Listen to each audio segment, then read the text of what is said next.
Good evening. Tonight, we're doing the Warring Triad on Smol Caetsu Sidequest, which is, of course, the optional trial series of Heaven's Sword.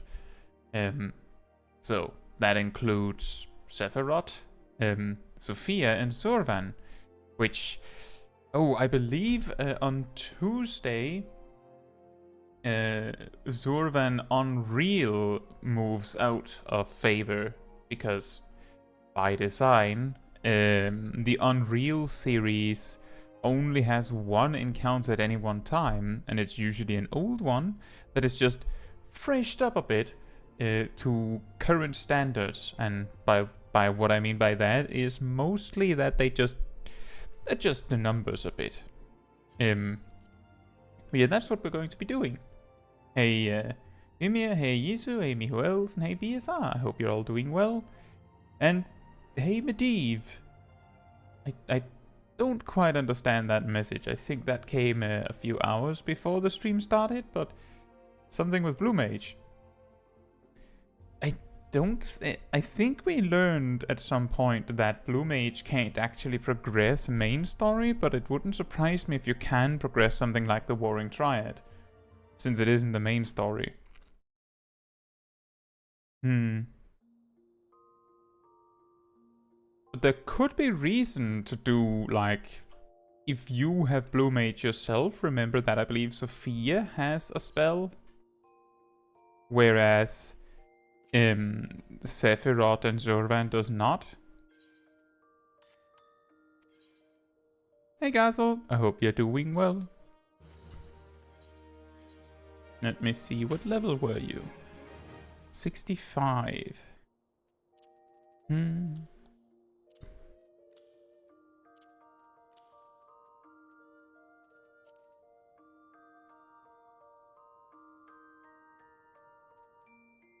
Oh, I have that.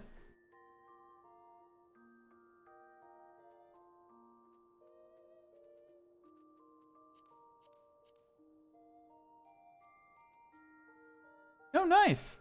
Newell says, for once I'm actually at an appropriate point in the story for a Smol Caetsu stream. Well, that's perfect.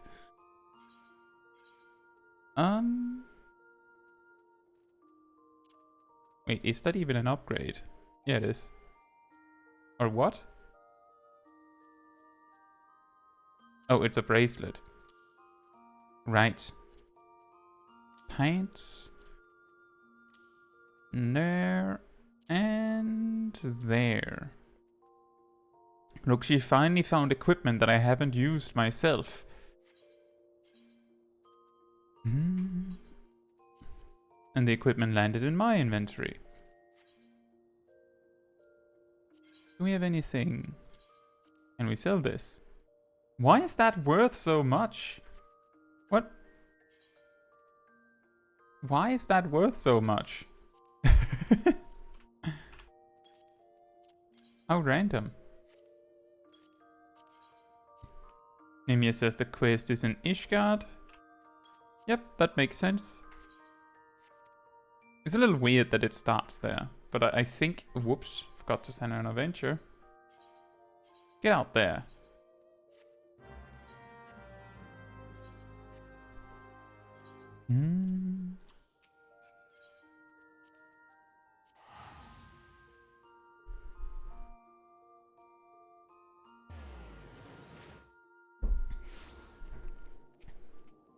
Oh look, Nev's here.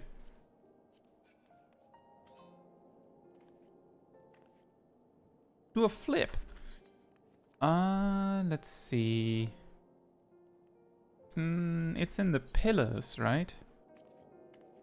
I'm pretty sure it's somewhere in the pillars. That's the one. Gods of Eld. Behold, a sorcerer of Eld. Tremble before my glory.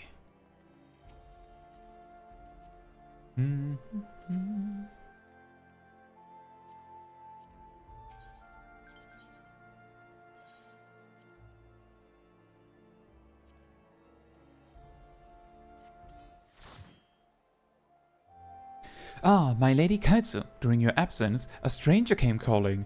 Your extremely long absence. Weird. Upon learning that you were away, he left a message to the effect that he wishes to speak with you and will await you at the Rising Stones. He had to wait a long time. You were really busy, weren't you? If you have a mind to oblige this stranger, please be careful. I cannot well explain why, but it put me ill at ease to simply be near him. Excellent.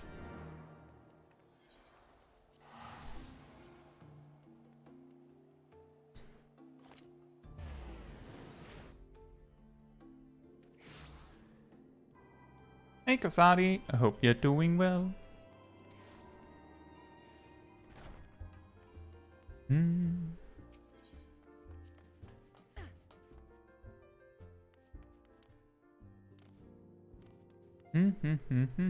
Excuse me.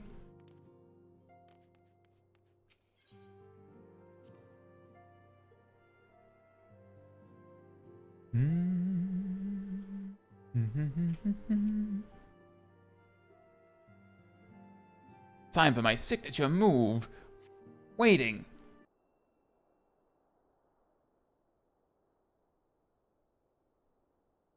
My thanks for coming. Hey Aridel, hope you're doing well.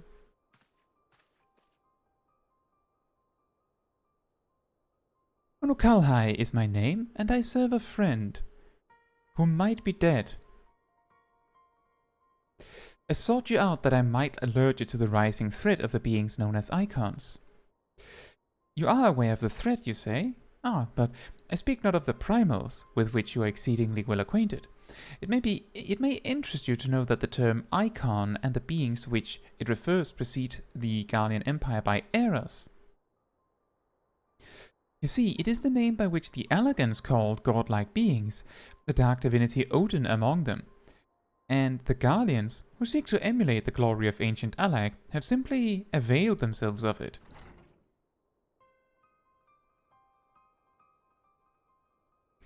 Pray permit me to continue the tale, someone said from off-screen.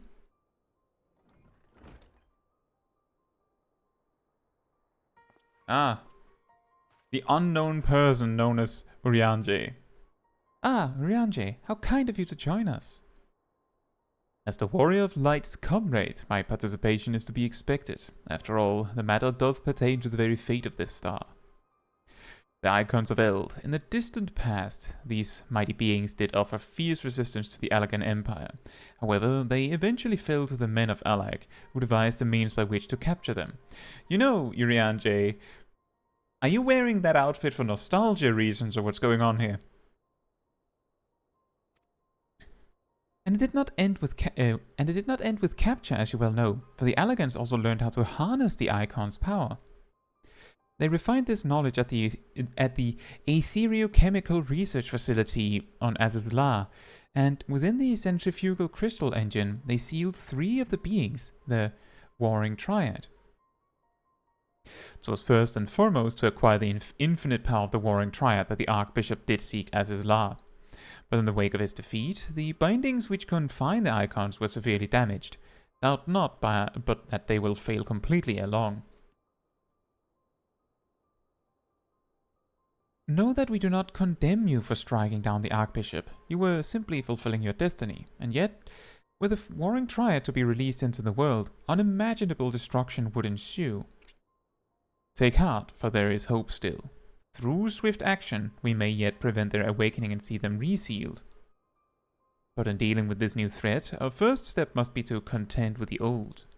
2 savage gods are returned, I fear, summoned once more by their worshippers, and at a strength far surpassing their previous incarnations. I speak of the primals Ravana and Bismarck. If left unchecked, they will inevitably seek to seize the power of the Warring Triad. This will serve to feed the confluence of chaos and hasten the Icon's awakening. To wit, we must needs vanquish both their kinds. I pray thee, however, to first focus thy gaze upon the primals, ere we turn our attention to those icons and their fitful slumber. I shall return to the waking sands forthwith, and consider such measures as are available to us. Meanwhile, I bid thee attend to the task of eliminating the primals. Young Unukulhai shall assist thee. Rest assured he is not our enemy. For the time being, at least.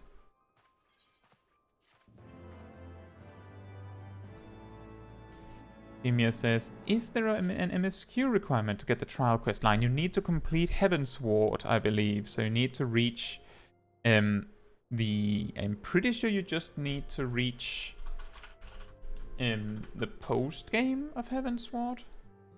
Let me see.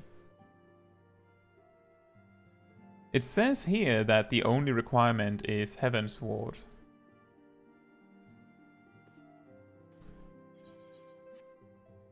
The NPC I stood next to, the Torsifer guy, or what was his name, he starts the quest. But I guess you couldn't get it from there?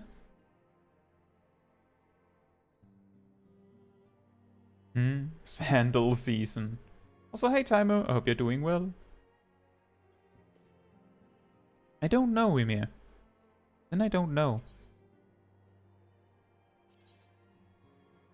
Does anyone else know if there's some sort of requirement that we've forgotten?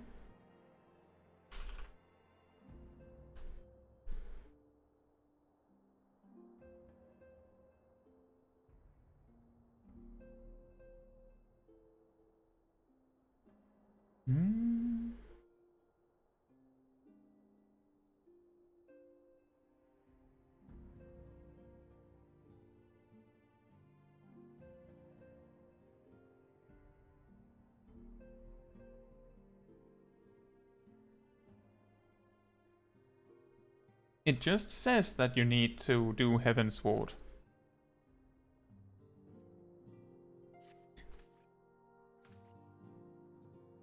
The time has come, Warrior of Light. We must move against the Warring Triad now, or suffer the consequences.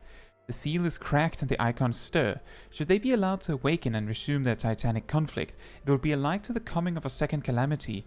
You, Caetsu, represent our best hope of eliminating this threat. That said, the very act of entering the containment facility itself presents certain unique challenges. So unique, in fact, that I struggle to locate an individual with the requisite talents to surmount them. Were it not for the impressive diverse connections of your fellow scions, I might still be searching. Happily, however, they were able to furnish me with a suitable candidate. Now, along with you and your echo-blessed companions, all the pieces we need to proceed with this deadly game are arranged upon the board. Victory hinges upon no less than the total destruction of the Warring Triad. But we must also wear the interference of those who covered the Elegant's primal harnessing technology. I speak, of course, of the blindly grasping hand of the Garlean Empire and its fumbling agents. The ignorant meddling of the Empire will serve only to hasten the Icon's awakening, and it is my master's desire that the Triad be dispatched before Imperial forces delve too deeply. Being the nearest to wakefulness, the Icon Sephirot shall be your first adversary. Make your preparations and join me on the flagship in Azizlar. We shall speak further there. Meet me there. Anyway, I'll wait right here for you to leave, and then I'll run really fast to be there first.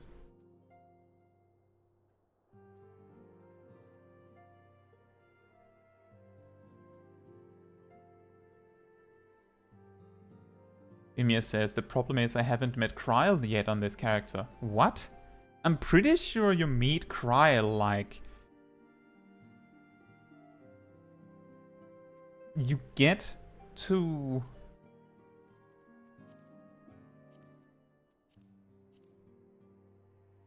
You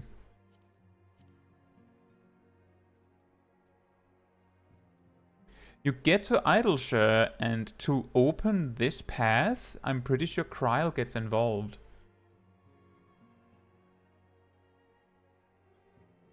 I'm pretty sure.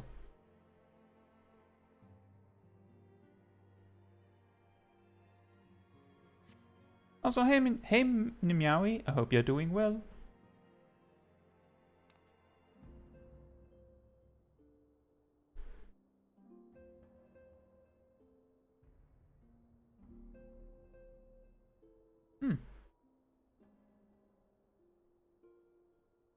Well, I guess you're right. Maybe that's where you need to, how far you need to go. That is strange. Because I saw no less than 2 sites that claimed that the only requirement was that you had completed Heavensward. So that's extremely weird.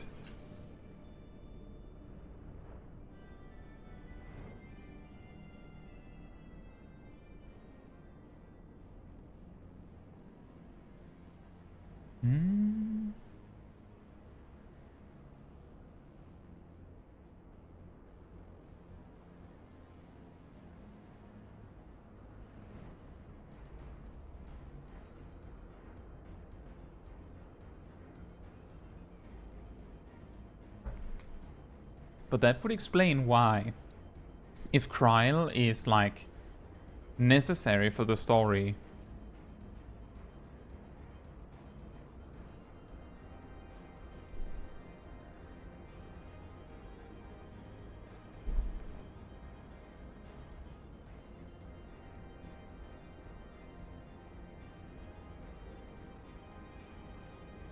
Oh. We're under the target.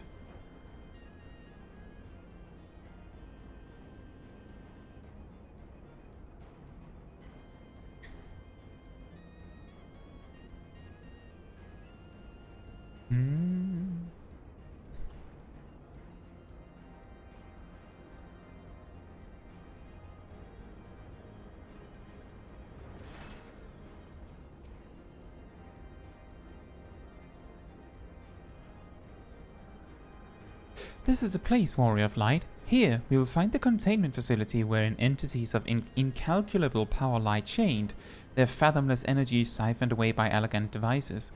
As I warned you, Sephirot poses the most immediate threat. His dreaming mind drifts perilously close to consciousness. Thus, must his destruction be our first concern. Your fellow Scions will be joining us anon, accompanied by the uniquely talented individual of whom I spoke. From what I gather, the two of you are already well acquainted. Let us continue inside, and wait before the doors to the containment facility.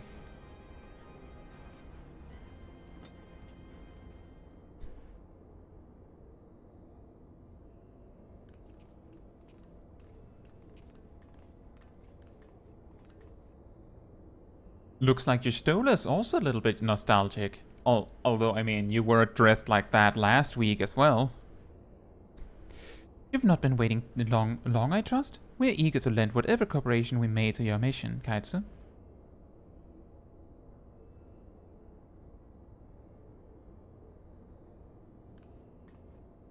It is an honor to meet you at last. As I know of only one Mikote scion, you must be Archon Y'shtola, meaning your diminutive companion is Mistress Kryl of the students of Baldesion, correct? Diminutive? Perhaps there's been some mistake. I assumed it was for my knowledge and not my stature that you requested my assistance. Ahem. The mistake is mine. My apologies if I've given offense. Mayhap it would be best if we proceeded directly to the matter of our objectives. Alright. Wolf's Den Pier music, you can come in. Come in. No, come on. We need you. That's how this works. Your adversary is the icon Sephirot of the Warring Triad, otherwise known by the historians of Alec as the Fiend. He was once the patron deity to a tribe of tree-like beings native to Mercidia, but was subdued by the Allegan Empire after a lengthy war of attrition. After his defeat, he was imprisoned for use as a source of power. Even now, Sephirot is neither truly living nor dead, his mind bound in a dream while his body's energies are harnessed by elegant technologies. The explanation for his failure to dissipate into ether lies in his restraints. These ingenious devices serve not only to bind him, but to continuously regenerate his corporeal form. Meaning it will be all but impossible to banish him while said restraints are in place, yes? Remove them, however, and we risk allowing an unfathomably powerful and doubtless vengeful icon to run rampant. It seems we have no choice but to divide our forces. One team must locate the controls to Sephirot's shackles and disable them, while the other stands ready to destroy him at the moment of his awakening. A most succinct assessment, Mistress Kryl. While I was aware that the Echo provided you with uncanny insight, I did not expect it to intuit the core of my strategy quite so swiftly. Huh, If only my gift offered such detailed analysis, which is to say, it doesn't. I merely took it upon myself to learn as much about the Triad's imprisonment as I could before coming here. It will be Caetsu and I, after all, who enter the Icon's den. Indeed. Given the nature of our adversary, none save those under the aegis of the Echo should be permitted to enter the containment facility. The risk of primal influence is too great. Well, that's that settled then. I will disable the restraints, and Caetsu and her gifted adventurer friends, who just happens to come along somehow, will welcome Sephirot back into the waking world. Better that than the other way around, I'd say, considering our respective fields of expertise. And, of course, my diminutive stature, not to be confused with your diminutive stature, Caetsu. Right, it's time I had a little chat with the doorkeeper over there. Can you order pizza from it? Bleep. This is Domino's. Activating verification systems. Lifting access restrictions to Triad control. Well, that was easy. Just poke it. I had no idea the Baldesian curriculum was so comprehensive. When we locate the controls for Sephirot's restraints, I shall gladly leave their operation to you.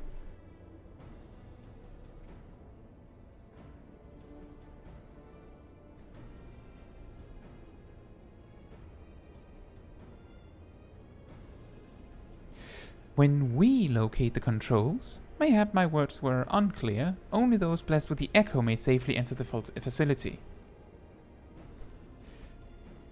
Your concern for my sanity is touching, but unnecessary. Suffice it to say, I am in no danger of falling under the Icon's sway. My weird mask is safe enough. Beep, boop.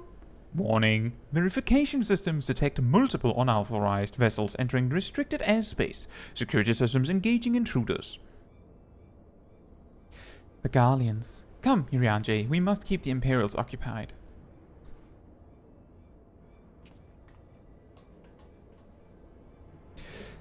We too should be on our way. Goth, I would be lying if I said I wasn't slightly terrified, but I can't very well leave every deadly task to you scions. According to his histories, Sephirot was immense in both size and strength, mighty enough to rout even the implacable armies of the Elegants, and that more than once. To cut a long story short, we have to get this right. I shall do my best not to wake the Icon up too much, as my grandfather always used to say of certain little monsters, get them up and get them moving while their brains are still abed.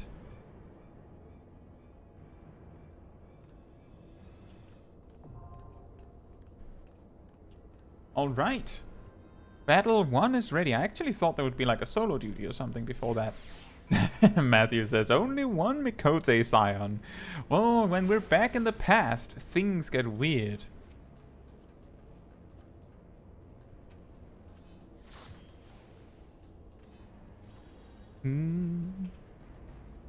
Does anyone else want to come along? It seems like we have at least 3 seats.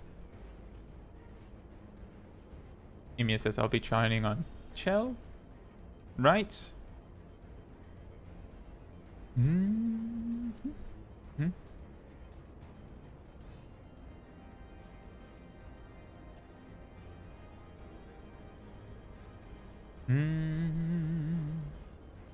you want to come along, Aradil? You are nice as lie, see?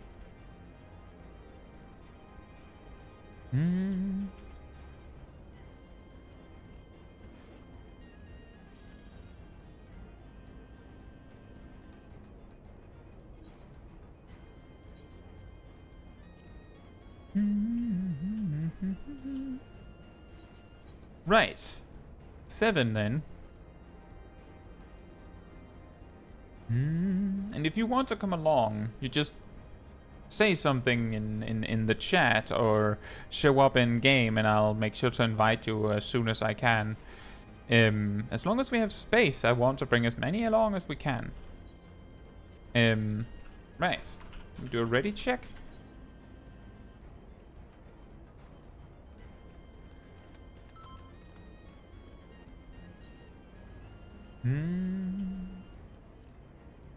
I just want to underline that they said that it was a people of... It was like a 3 people Does that mean that they were like trees? Because I feel like it's very surprising how muscular Sephirot is for being summoned by trees. Gonzalez says that joke was a little rude, wasn't it? Which one of them? The one about the diminutive stature or the one about dominoes? One of your party members does not meet the requirements for this duty.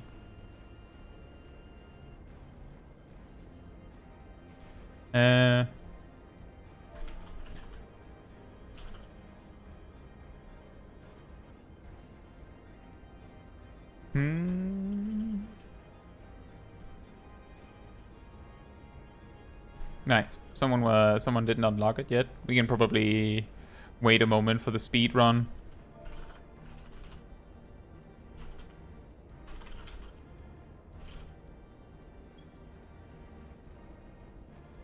They were bodybuilding trees. Newell says, I'm Sephirot. I speak for the trees.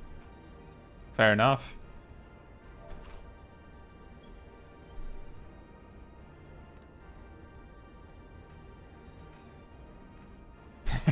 Trees are ripped. What we don't know is while it is a tree people, it's actually like really buff trees that all look like mildly similar to Sephirot.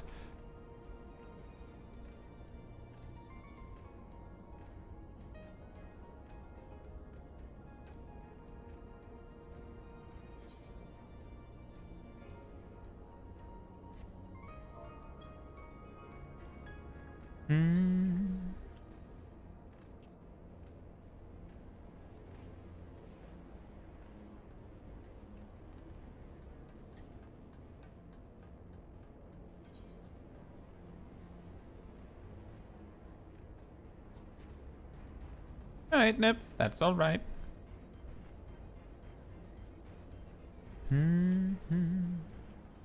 Yeah, we have 2 spots, so if there's anyone coming into the stream that wanted to come along, you just let me know.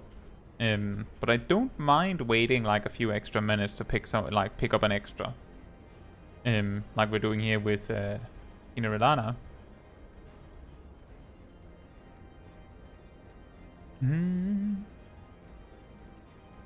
For long queue times, well, let's see, we only need 2 people.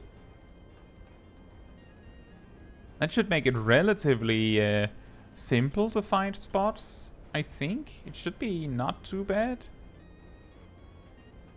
We'll see.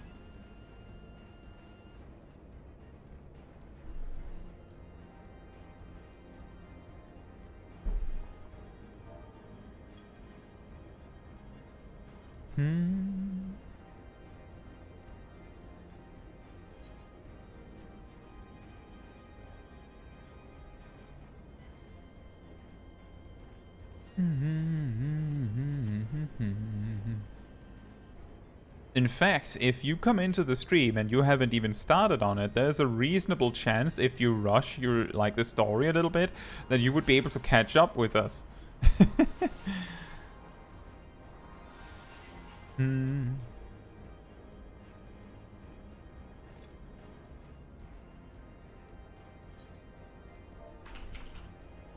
Another ready check.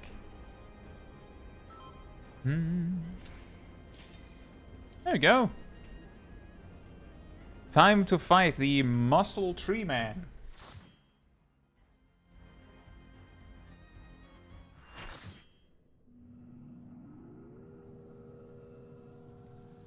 We found an elevator.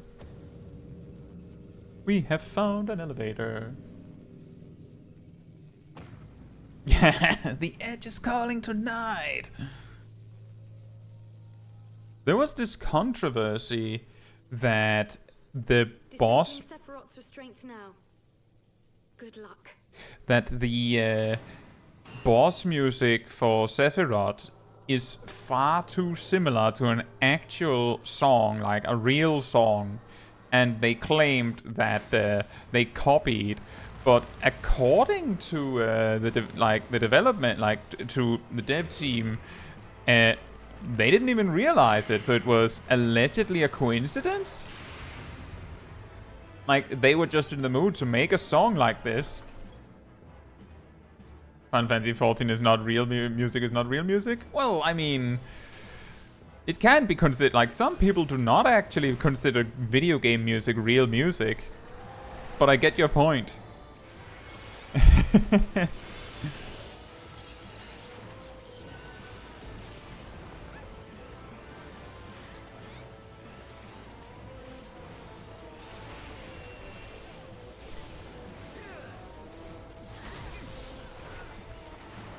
Back to my ley lines.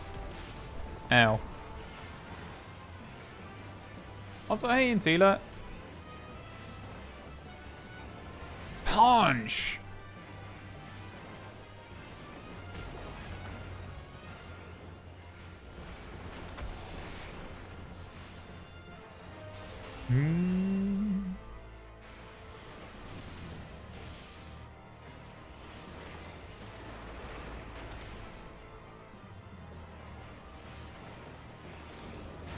Oh, that was half a room.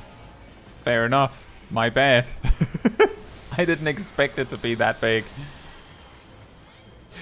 I agree, Intila. I read I think it was a relatively old article. I saw like the headline of this morning of someone claiming that video games will never be art because reasons. So that's kind of what I'm going for here, is that some people do not believe that video games can be art, or like the music from the games cannot be considered like proper music. The stories cannot be weighed on the same level as like a movie or a book because it's a game, and so on and so forth. That was kind of what I was going for. I don't agree with that. But it's a real thing, unfortunately, that some people don't believe that video games are real enough.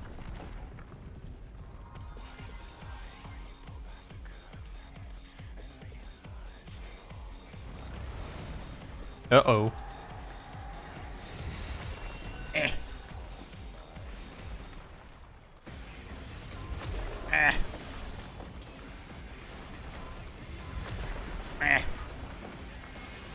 Imagine wanting to cast a spell, but you're a black mage.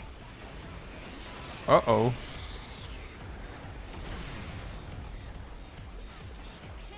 That's what we call an earth shaker.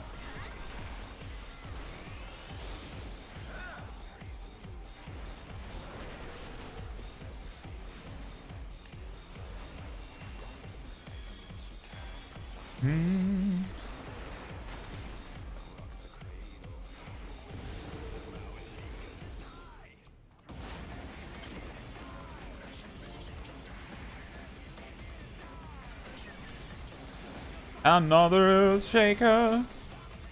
They called it an earth shaker. It shakes the earth.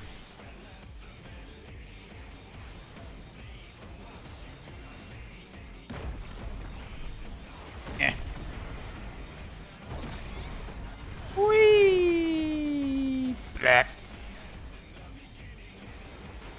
I need to reapply my dot. Have thunder. Blech.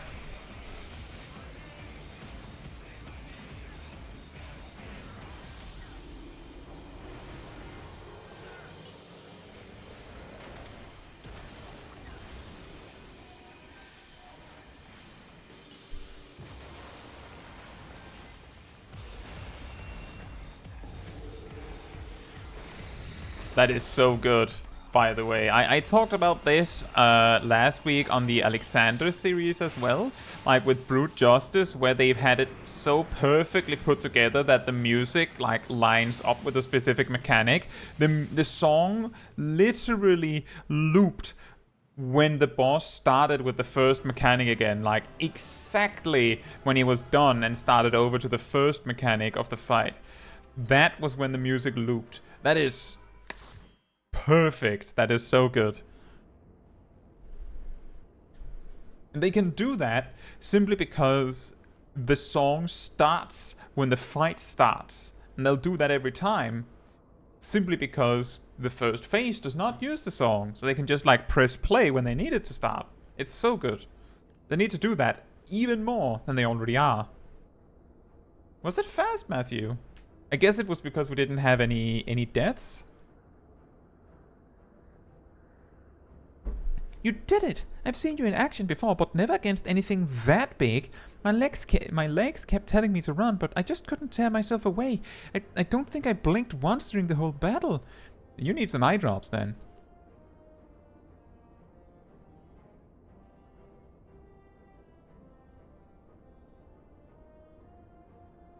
A hero, tried and true.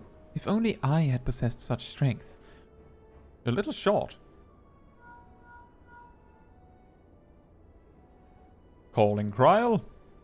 Y'shtola, this is Kryl. I can't eliminate it. Oh, and if only you could see it, if only you could have seen it. Caetsu gave Sephirot the mother of all rude awakenings.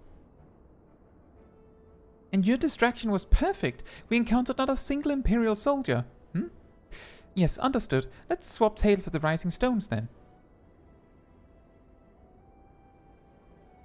On our path to the control chamber, we discovered a number of dormant thralls. It would seem the machines that preserve their forms also hold them in a state of torpor.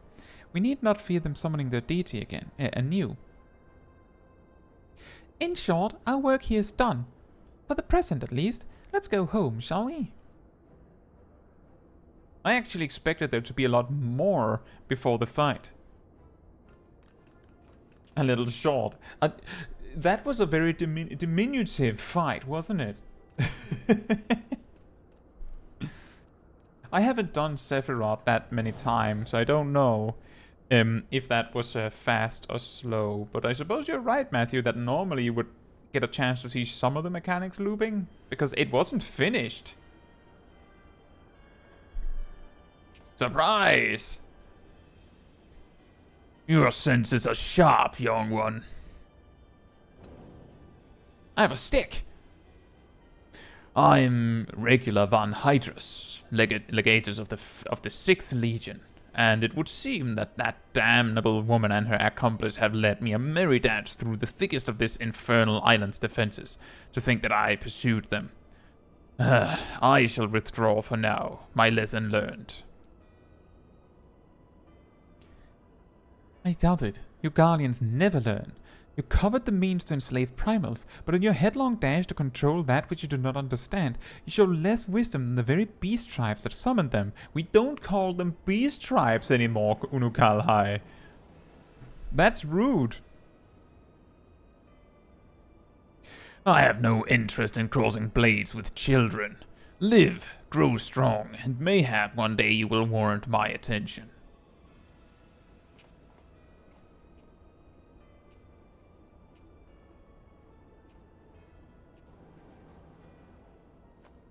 I don't want to cross blades with you.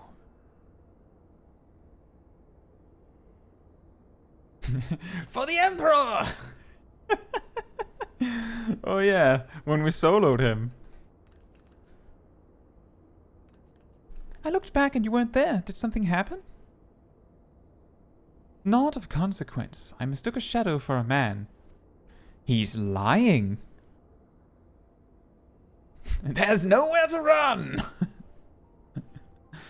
Just what are you hiding beneath that mask of yours?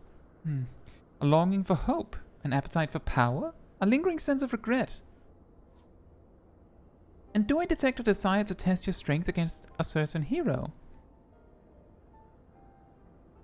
Is that what your gifts tell you?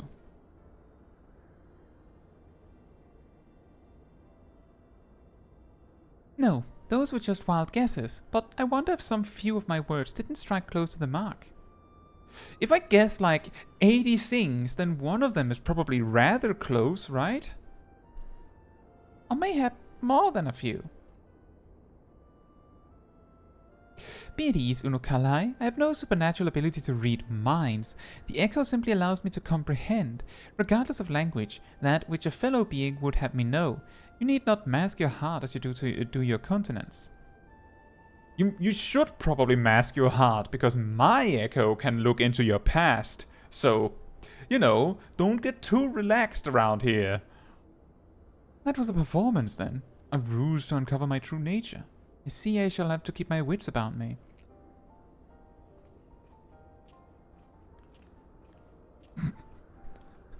The two Lalafels with superpowers, specifically for reading into you and understanding you. Oh, he didn't want to share, apparently. All right. You soloed him. Well, I did.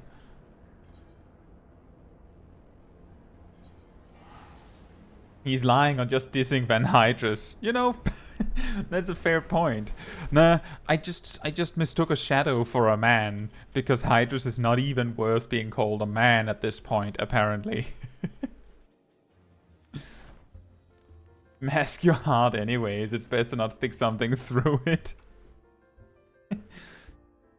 Yeah, mask your heart with, I don't know, a rib cage? Maybe your body? That's probably a good idea.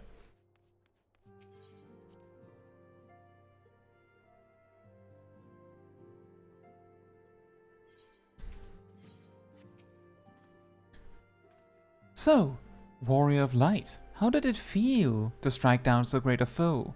You must tell me more of the experience once our meeting with your colleagues is concluded.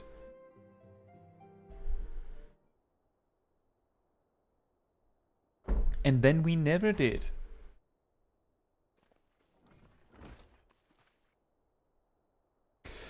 Through thine all-surpassing skill at arms, do we now take our first step in ridding this star of the Warring Triad's baleful presence, and in such wise do we lessen the burden bequeathed unto us by the vainglory of Allag. Know, however, that the two icons which remain are thought equal in might to Sephirot, and may yet exceed him. Ere thou proceed, I would counsel thee to marshal thy strength, and give careful thought to thy preparation. Assuming the Guardians afford us the luxury of time, even now, they grasp for the means to dominate primals, blind to the technology's potential for calamity. My master taught me that the entity known as Sephirot was this world's first sacred tree. What? Elevated to godhood by the belief of its worshippers, yes, he looked very tree-like, didn't he? There's no power more fearsome than that born of unconditional faith and unbending ideal. This plane your master found in your willing student. Tell me, was it he who taught you of Allagant's technology's potential for calamity? This plane your master found in your willing student. Tell me, was it he who taught you of Allagant technology's potential for calamity, or are those your own words? 'Twas but a figure of speech, nothing more. I deign to not answer the question. When last we met, I thought I caught a glimpse of the boy behind the mask, but it would seem your defenses are firmly back in place. Must you persist with this infuriating veil of secrecy? I, for one, would very much like to know who this master of yours is, amongst other things. As long as our purposes align, what matter my affiliation? A lot. It matters a great deal. I do not ask out of idle curiosity. If we are to fight as comrades, we need to be able to trust each other. On which note, I should apologize for my earlier trickery. It was merely an attempt to get to the heart of an enigmatic companion. Truth be told, I was rather glad you reacted as you did. No person of your age has any business being calm and aloof all of the time, much as you might wish to be. Anyway, we had best be off. Do send word if there are any further developments.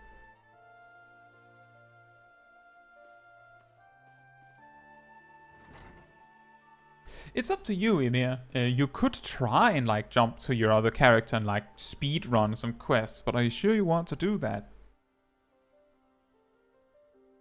A companion now, am I?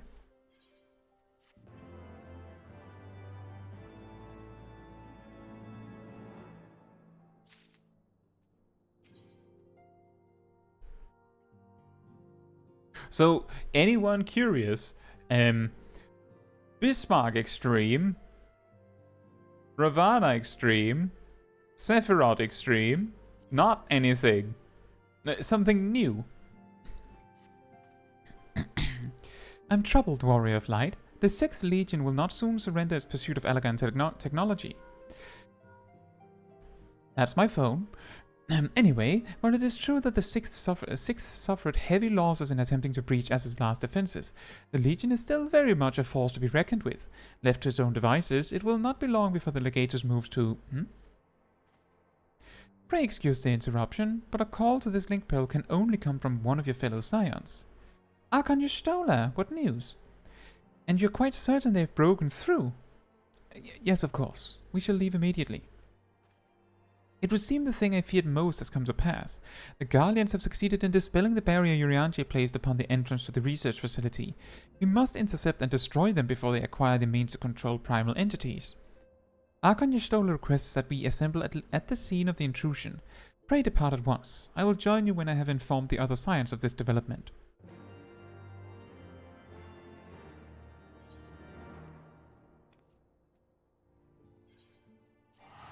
Yeah, that's true, Ymir. You would both have to like do all of the quests until you actually can start on this, and then you would have to do the Sephirot fight again.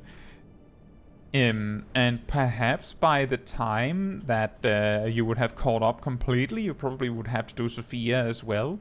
So maybe it becomes a little too complicated. Of your age. I mean, Unukulhai looks like a kid, doesn't he? In terms of his height. He could also just be a really short person. Why is this ship in the middle so big and so tall? I always mistake it. I'm sorry, Ymir. I still appreciate your help, though.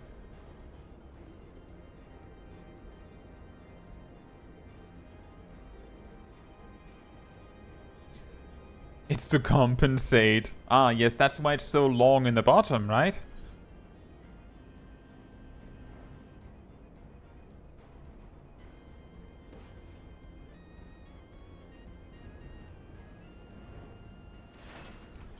I have arrived.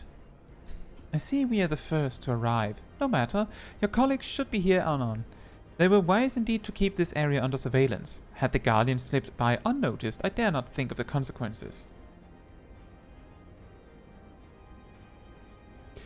Archon Stola set forth for Assislar when it became apparent that the Legatus was attempting to breach the barrier, and arrived to find that he had succeeded. We must hope that he has yet to find his prize.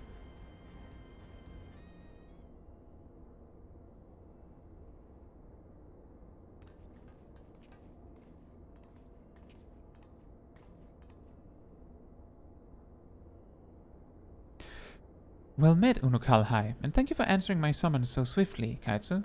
We shall all be glad of your presence should we meet with the 6th Legion, as seems all but certain. As you may be aware, this facility houses some of Alak's most advanced technology. Accordingly, Urianger sought to deny the Empire easy ingress by weaving a ward of singular potency. Singular potency? You should have, like, put a little bit more potency in that. Not singular enough, it would seem. I would be surprised if the Legatus had not reached the core laboratories already. Mean? 'Tis passing strange. I wove the ward in accordance with the most closely guarded teachings of the Archmages of Sharlayan. Naught was left to chance. Naught. 'Tis well known that the children of Garlemald have no talent for arcane manipulation, nor hath the Empire more than a cursory knowledge of sorcery. That they should succeed in unraveling so complex a skein of magecraft, and with such surpassing swiftness, is just passing strange. That it is, Urianger, but 'tis a mystery for another day. Archon Stola has the right of it. Before all else, we must move to safeguard the knowledge which enabled the Elegants to harness primal energies. Of particular concern is the Genesis expression, an aether-chemical formula that allowed the scholars of yore to create substance from nothingness.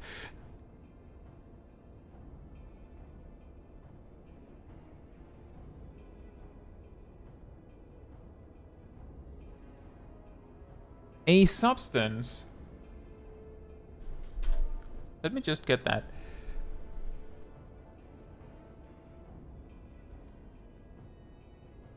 A formula that allows the scholars of yore to create substance from nothingness. So I'm just thinking, what does that mean? Does that mean that it's like a chemical that you use it and then you can, without spending any of the chemical, you can just produce something else? Like a catalyst of some sort, but it's a catalyst to make something from nothing. That is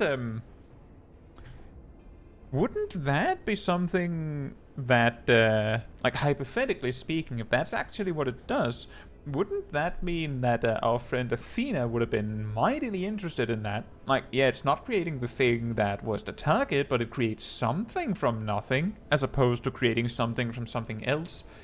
Because normally we have create something from ether. So you're like, even though it looks like you're creating something from nothing, you're creating something from something. But if this formula allows them to create substance from nothingness, like actually nothing, that's interesting. Very, very interesting. I know of no such formula. Whence came you by this information? From your enigmatic master, perchance?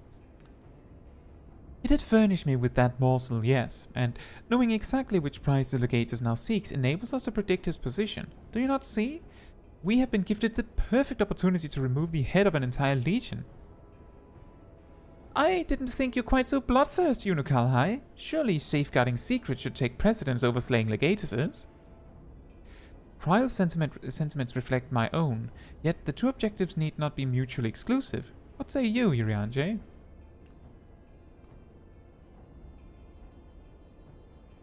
Urianger? Forgive me. My thoughts were bound up in idle imaginings. In answer to that question, milady, I am content to be led by thee in this matter.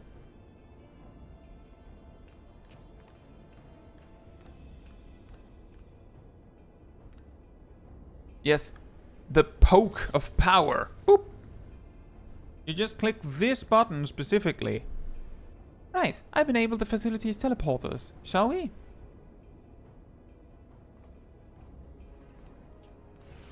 Zande gives off weak aura. Got to compensate somehow.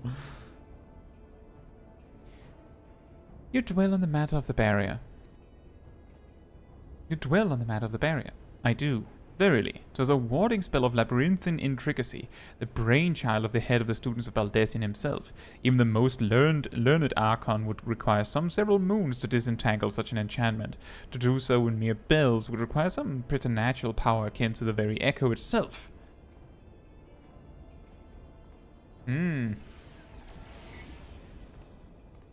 Suspicious.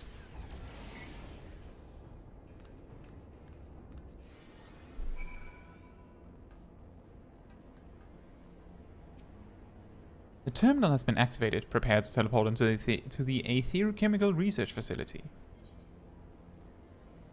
I have to leave the party.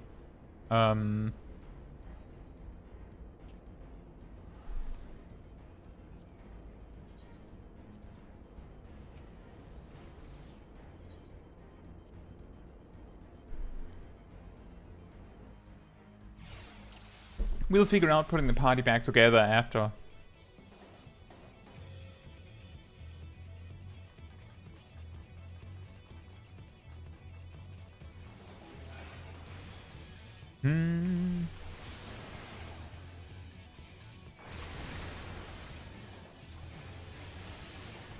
Oh. Just one?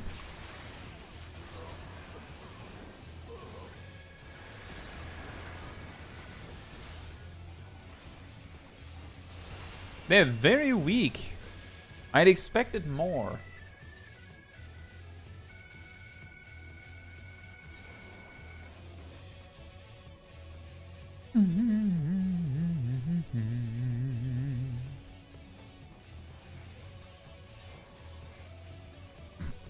Oh yeah, I got eye for an eye. That is a very old action. I think that used to be a scholar action. What?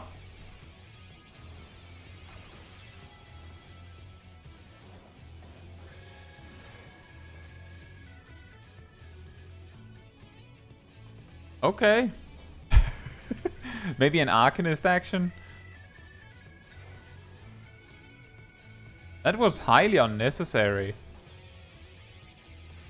In the name of the Emperor! Oh, are you sure it would be Hydrus down there? Are you certain? Could we perhaps have mistaken it from mistaken him for someone else? It couldn't possibly have been someone else, given that only he would exclaim in the name of the Emperor in that specific of a way. In the name of the Emperor!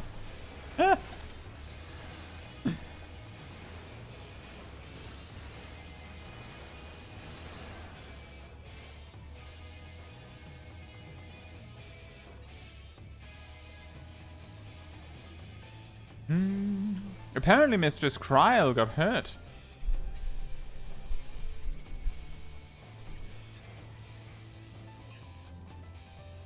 In the name of the Emperor!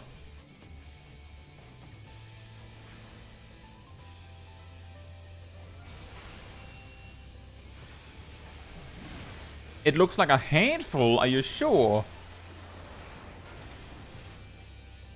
I feel like it would be a waste to use ley lines on this.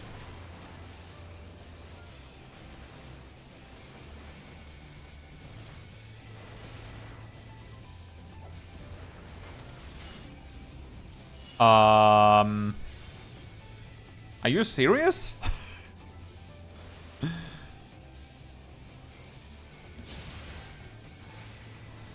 You should have started with that.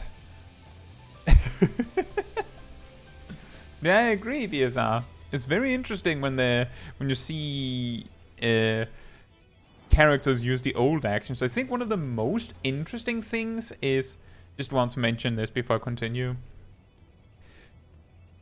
You will see, like, in the Black Shroud, whenever you meet, like, mobs that are archers, they will both use, like, old school buffs, like I believe it's called Eagle Eye, which gives, like, a dex boost, but they will also use the 45-second dot version of Venomous Bite and Wind Bite, like we have today. I'm guessing it's because they're just literally using the character's job action, like the same one. So because it got changed, their attack got changed. I think that's really funny that they're like, they can somehow do both. After the Legatus.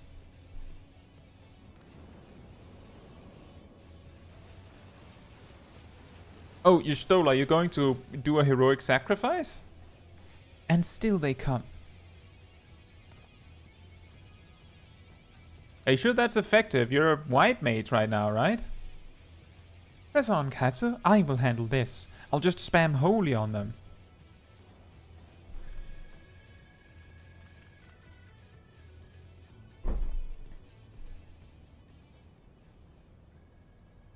She's a mage. Ah.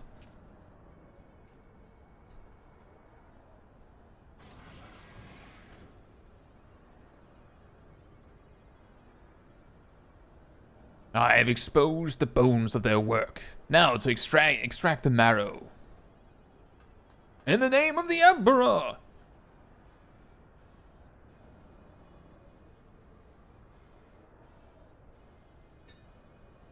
Hi. Even in the moment of my triumph, you persist in your misguided crusade. So be it. I shall present my prize to the Emperor alongside your head. I'll use my blade for that.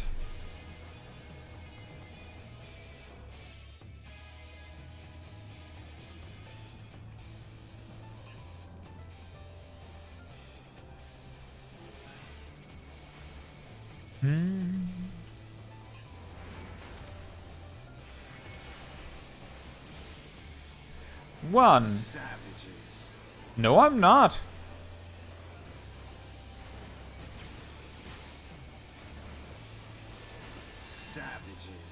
No, you!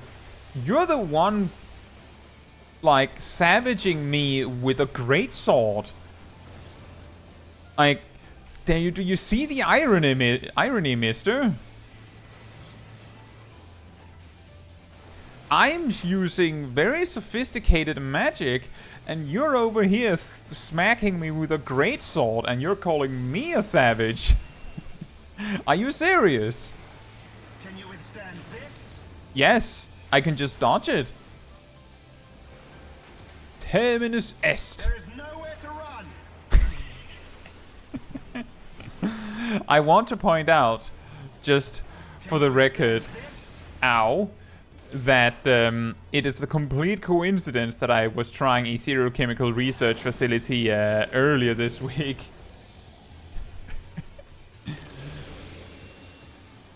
Solo, I mean.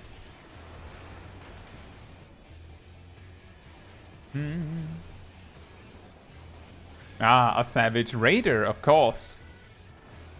Are you serious? I'll bonk you. Take this. And this. Enough.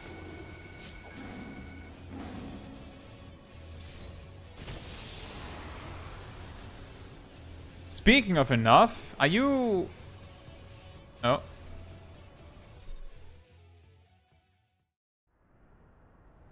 Also, hey Sephirot, you are a Savage Raider.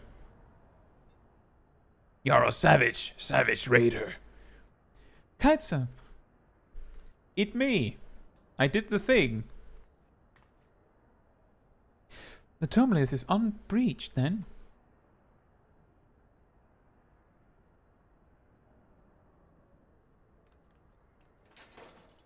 Can you withstand this?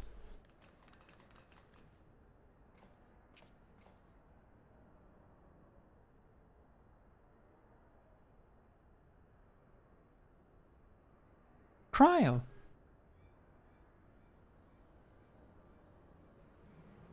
My wounds will not slow my blade should you seek to bar my path.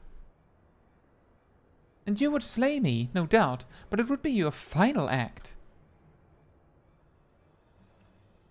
I'm still here.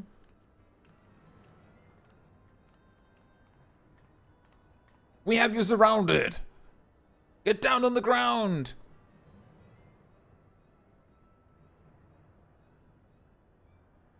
What madness afflicts you Eorzean fools? The Emperor but desires a means to shackle the Icons and their destructive appetites. Why do you rail against your own salvation? It is not for man to wield such power. The primal energy your Emperor seeks to contain would be as kindling waiting for a spark. Forget not the White Raven legatus. Like thee, he presumed to wield the power of Alag, and invited the calamity in so doing. This star's fate is too important to be decided by any one man, a warmongering savage least of all. Have care, boy. You speak of my Emperor. And you know that I like to fight in the name of my Emperor.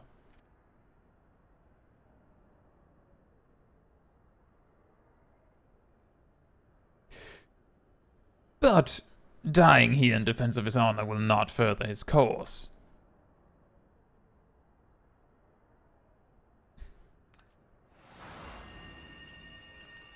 Here is my flash orb. It's very convenient when the story requires me to somehow escape when I'm limping. Well, well, I appear not to be dead. Ow.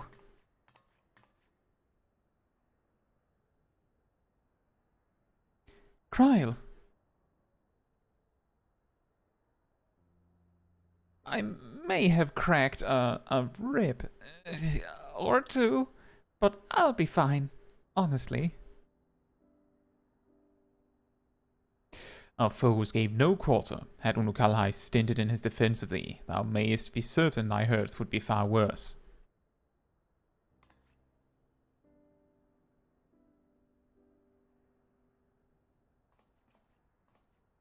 Oh, shucks.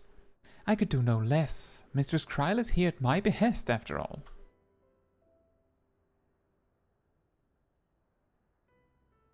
The secrets of Alag are safe for the present, though 'tis doubtful the legators will return to Garlemald till the prize he coveteth lieth in his grasp. Then we must redouble our efforts to protect this place. Kryl and I will place additional seals upon the tomeless.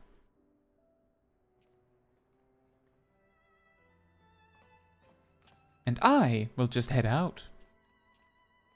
Unukulhai! Yes? I appreciated you staying at my side. Thank you.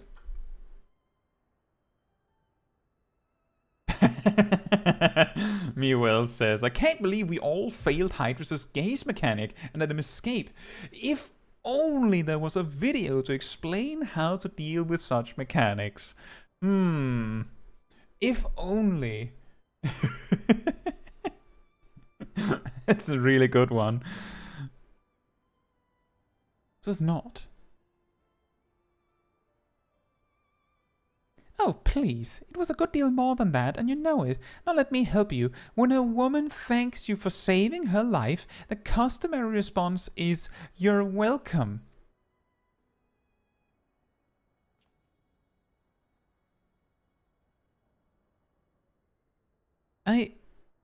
You are welcome.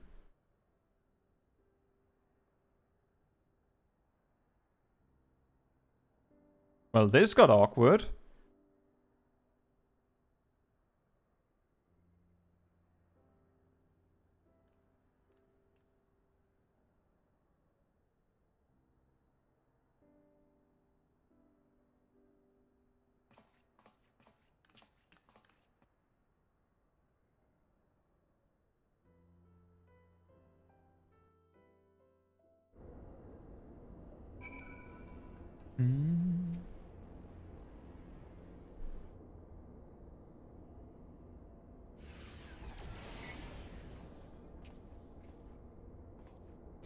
Ah, Urianger, are the new wards already in place?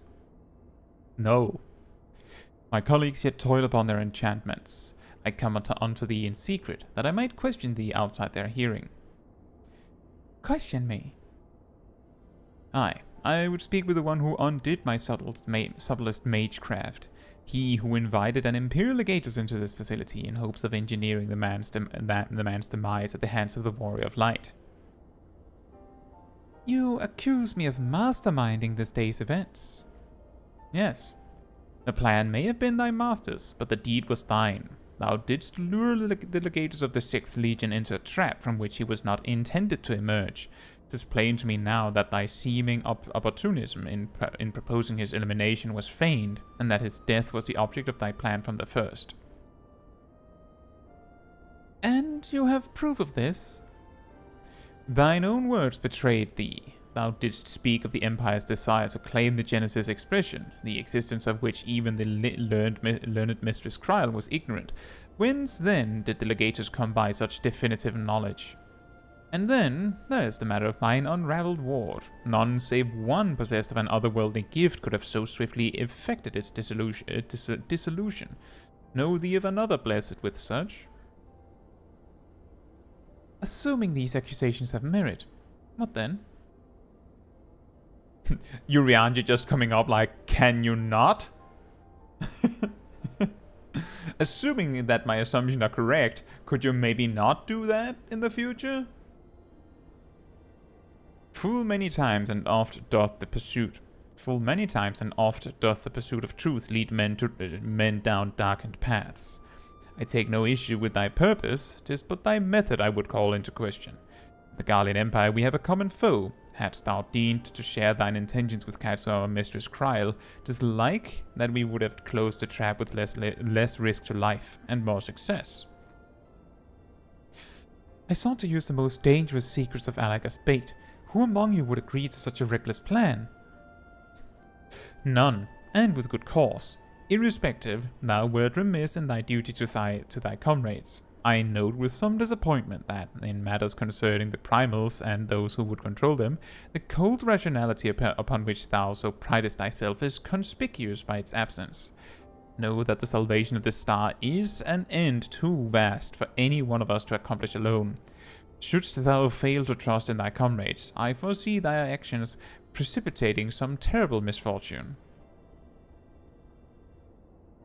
Indeed. Oh yeah, I'm here too, by the way.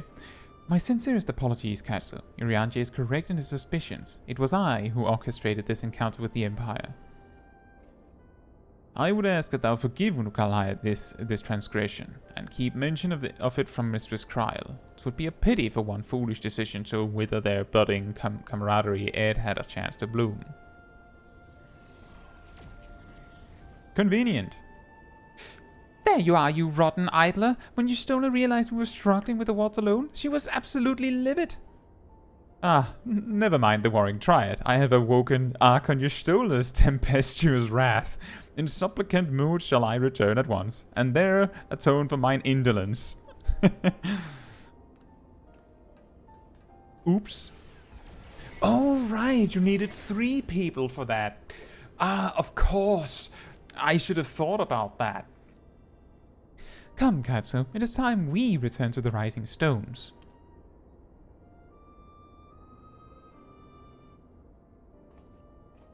Also very true, Kosari. I think it was very interesting that specifically Urianger was the one who made the, who weaved the ward.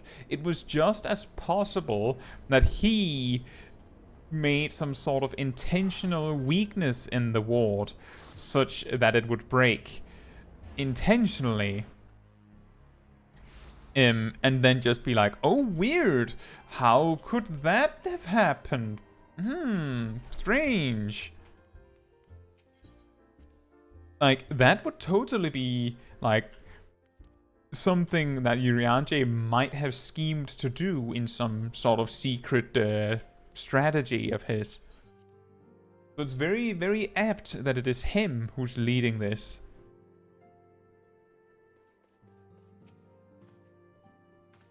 Can you not take 2 steps right into my face whenever I approach you, Unukulhai? Once again, I must apologize for acting without your consent or counsel. As a gesture of repentance and a sign of good faith, allow me to share something of myself with you. As Urianger suggested, I possess the gift of the Echo, though it is of a nature different from yours. Regardless, I would use my gift for the selfsame purpose, the salvation of this star, and nothing poses a greater threat to the world than the proliferation of primal harnessing technology. This I know only too well. What I am about to divulge concerns the fate of another star entirely. On this other world, a magic was devised that allowed the realm's champions to use a stone known as Aurasight to contain the power of primals. So armed, these heroic souls conquered god after god, oblivious to their weapon's fatal imperfection. Its propensity to bleed primal energies, and with each victory, the heroes changed, transforming at last into fiends of endless appetite. Insatiable in their hunger for ether, they ultimately went to war over the star's ever-dwindling life force, and fought until there was nothing left. Thus, as Urianger so astutely observed, when I am faced with those who rush to embrace power unchecked, I lose all semblance of rationality. Know that my master, too, cares deeply about the fate of this star. I am his servant, his instrument, sent here to ensure that the same tragedy does not consume another world. If you say so, Unukulhai. Warrior of Light, if this world is to survive, we must needs move forward with our plan. Another pillar of the Warring Triad must be toppled. A question of which has already been answered. Following our encounter with the Legatus, Archon Y'shtola detected erratic etheric waveforms emanating from the sector containing the icon Sophia, known simply as the Goddess in former times. Such readings can mean only one thing. She is close to awakening. Let us return to Azazlar forthwith and put an end to this primal deity, lest she rise again in all her terrible glory.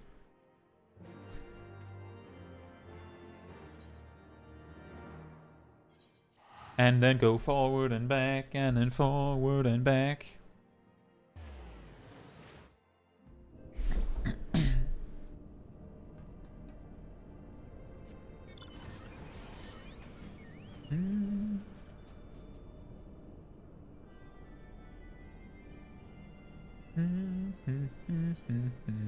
No, seriously, Ymir, whomever Unukulhai's master is, I'm sure he cares deeply about the source. I'm sure he does. Just maybe not for the same reasons that we do.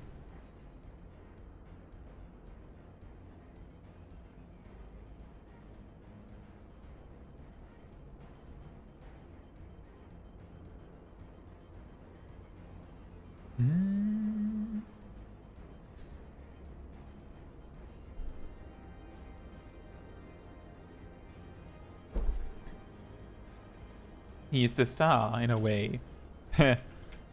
Maybe. A little bit, maybe.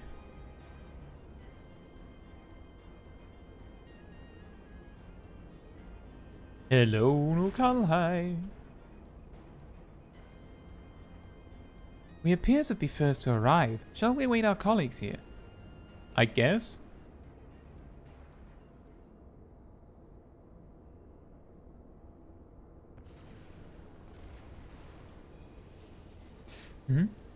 Could the 6th Legion have returned? I don't know. I heard the sound of a Sheltron, and I don't believe our little party has a paladin, so I don't know. Caetsu, Unukulhai. Hello.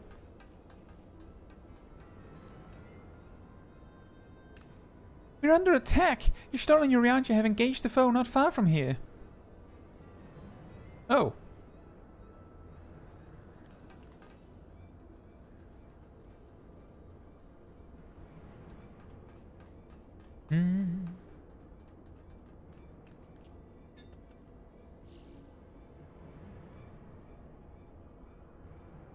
That doesn't look good.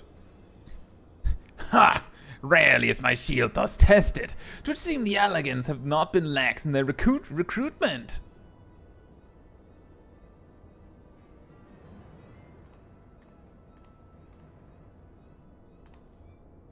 Think you so? Mayhap your arm merely withered whilst you lay idle.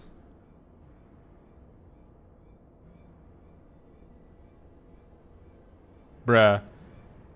Still your tongues. We have stalled them long enough.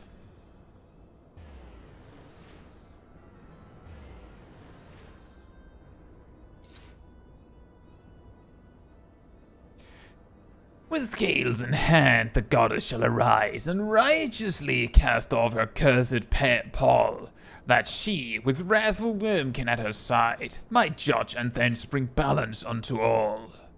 Hear my words and despair, Allegans. Our goddess is awoken. Your civilization has birthed the instruments of its own undoing. If you say so. If you say so. It's as well you are here, Caetsu. I should like to know what our assailants were saying. You understood their words, did you not?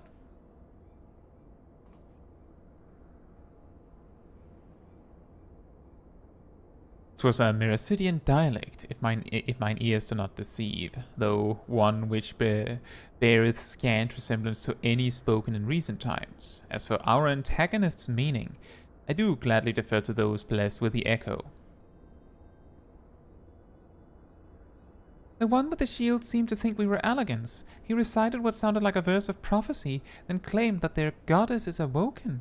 Is that about right, Caetsu? Sure.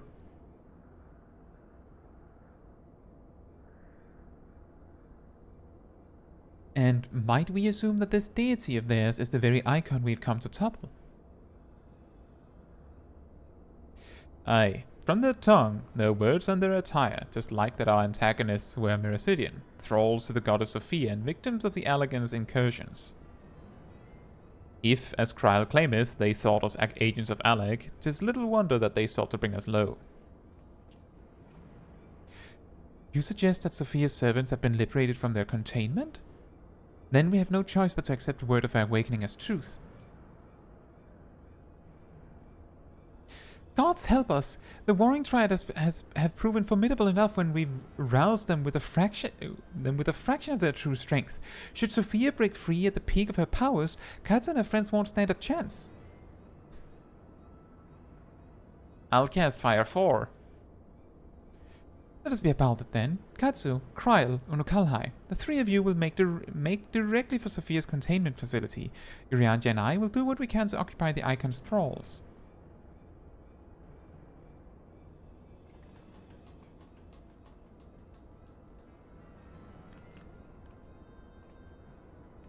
Onward!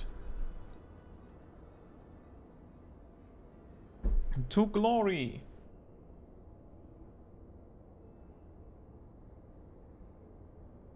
Mistress Kryl, do you perchance recall the words of the prophecy in its entirety? Let me see. I believe it was, "With scales in hand the goddess shall arise, and righteously cast off her cursed pall. All. That she, with wrathful Worm King at her side, might judge and thence bring balance unto all." Hey Zach, I hope you're doing well.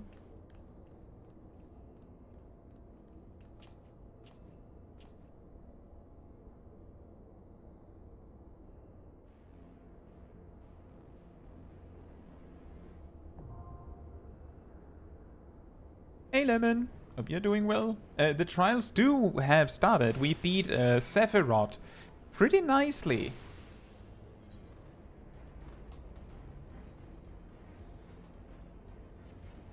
Do we have an 8th player waiting in the wing that wants to come along, by the way?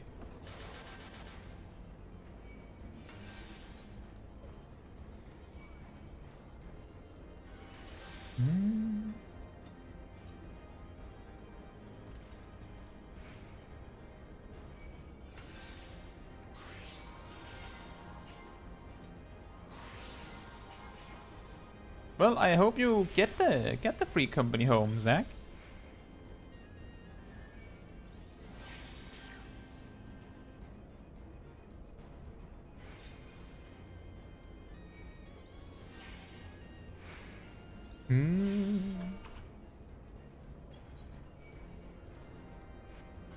Don't worry about it, Zach. And yeah, thank you, Lemon. I hope you're winning as well with whatever it is that you're up to. Wait. Okay, for a second I was like, wait, we have like 4 healers.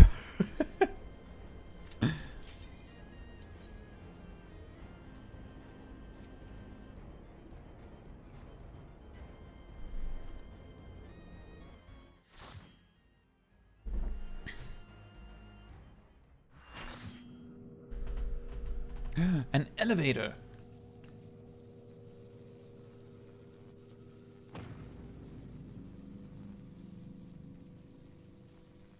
I leave the goddess in your capable hands. Just watch out for her worshippers.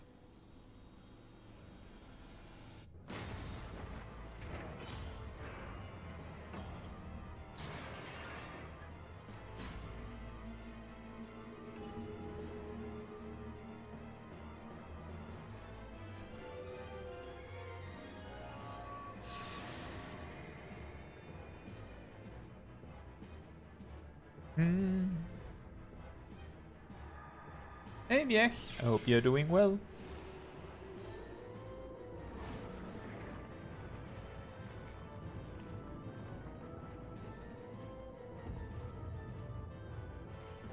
I have to say, just at a glance, this looks ridiculous. Like as a boss. The unenlightened come. Yeah, exactly. Final Fantasy XIV out of context.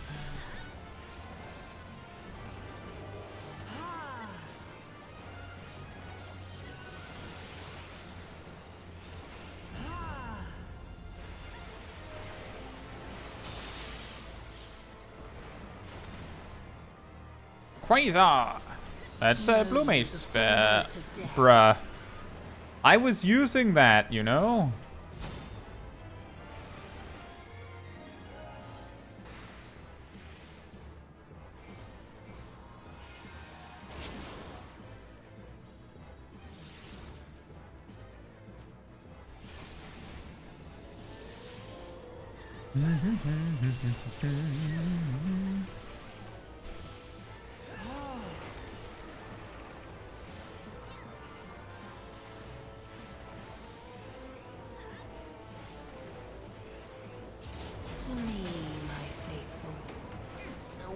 Wow, she really likes to just disappear randomly.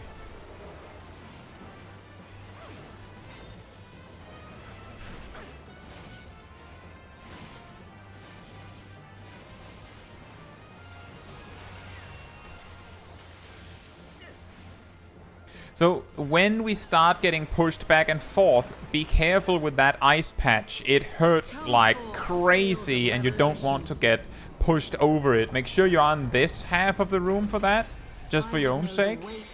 It hurts so much.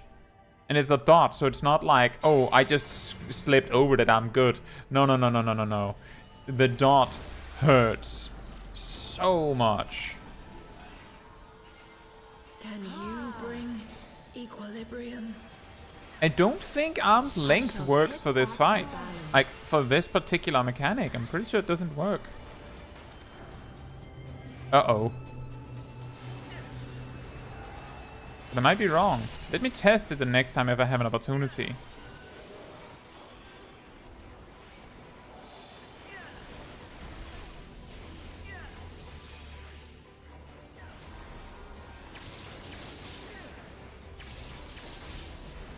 Sin must be balanced with suffering.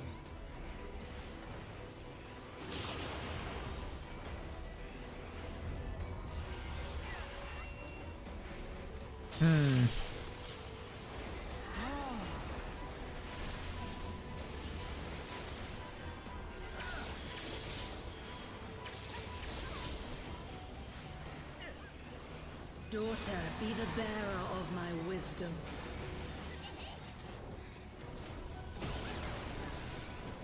Ah, right. That one. Be the bearer of my wisdom. Laser! Very wise of you.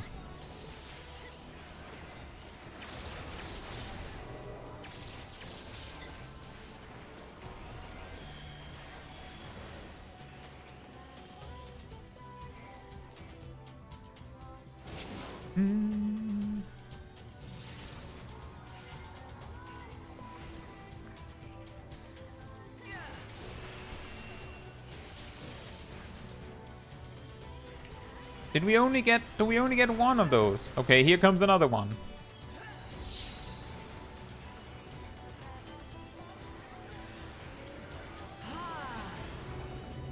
Oh, it does work. My bad, Zach. You're absolutely right.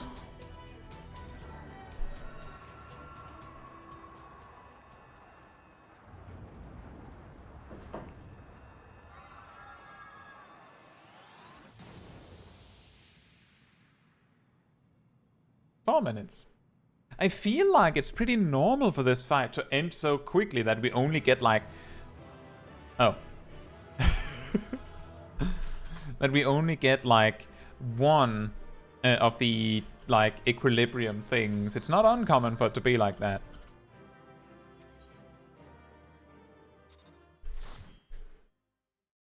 I don't know, it just didn't feel that short to me.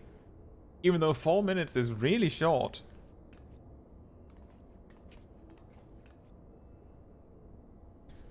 I see the goddess is no more. Well done. Once Kryl and Unukulhai have rejoined us, we may safely depart. One thing yet puzzles me, however. How did Sophia's servants come to wake from their slumber? I believe we have the answer to that. Thank you for joining, Vasari. We discovered the remains of a Guardian soldier in an adjacent sector of the containment facility. Just like that the fool ventured too close to Sophia during the Empire's previous incursion, and was enthralled for his troubles.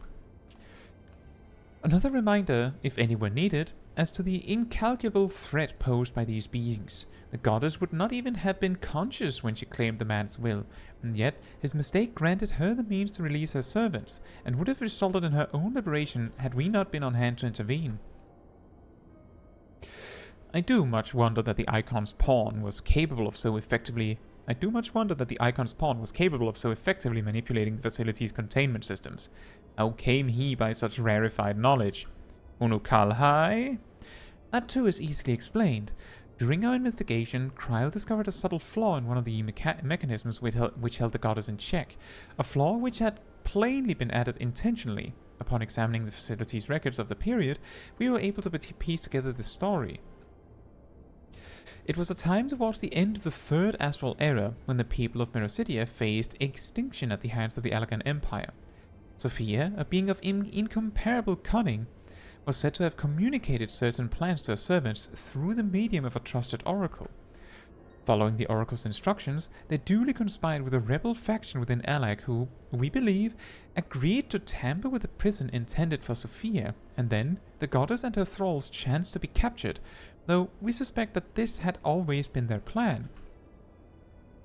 Indeed, the prison was situated at the heart of Allag, and we think they intended to attack the city from within. They would merely have had to wait for the rebels to exploit the weakness in their confines. But the conspirators' dealings with the Mericidians were exposed before they could enact their plot, and all were summarily executed. It seems that the flaw itself remained undiscovered, however, and might have remained so until the end of days had it not been for the actions of the Archbishop, and subsequently the Guardians.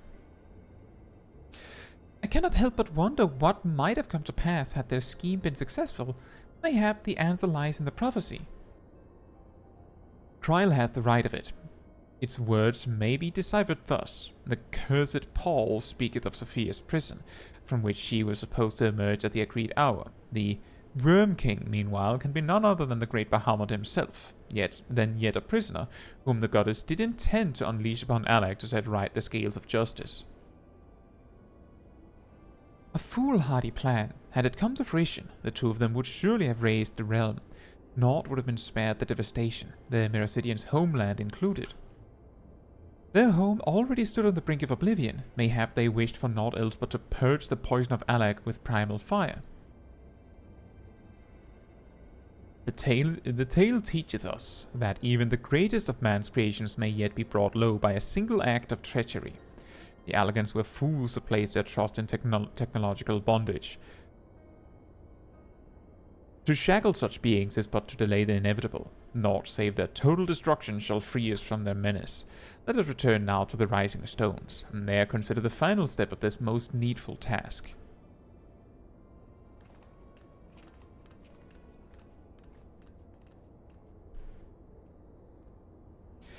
The threat posed by this facility is far greater than you imagine, Urianger, and one not limited to the Icons themselves. Sophia's remaining servants must be put down.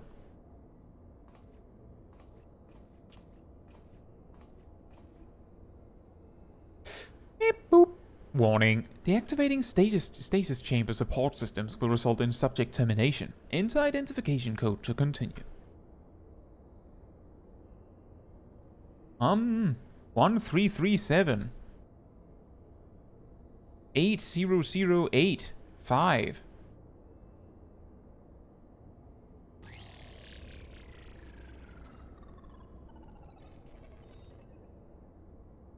Bleep. Enter identification code accepted. Subjects terminated.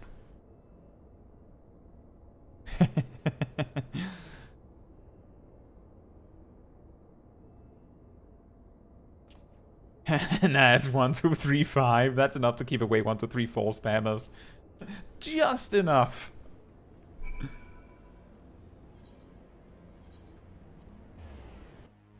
And Emia says, what will you be doing after the fights? I think we will level Astrologian a bit. Although I am surprised how far we are already.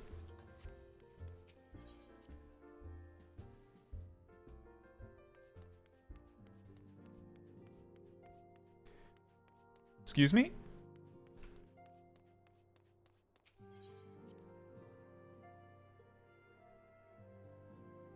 That is pretty smart though. 1, 2, 3, 4, 1, 2, 3, 5. Also Lemon says, I should start calling this fight the Cha-Cha Slide. Slide to the left. Slide to the right.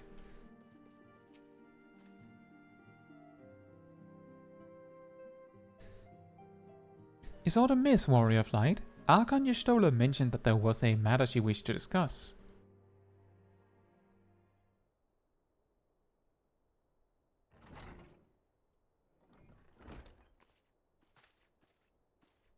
Well met, Caetsu. You will forgive me if I seem curt, but I would settle an account with our young friend. While conducting a final sweep of Sophia's containment facility, we discovered that all of her remaining thralls had perished in their stasis chambers. This was your doing. Aye, it was. I chose to act upon the knowledge revealed within the tombstone we recovered. The true purpose of these prisons is far more horrifying than we first assumed. The Elegants were not simply observing the icons and siphoning away their energies. They were conducting experiments in preparation for a far more ambitious project. If you'll recall, both the Fiend and the Goddess were imprisoned within massive spherical structures. These spheres were the prototypes which paved the way for the successful construction of an artificial celestial body.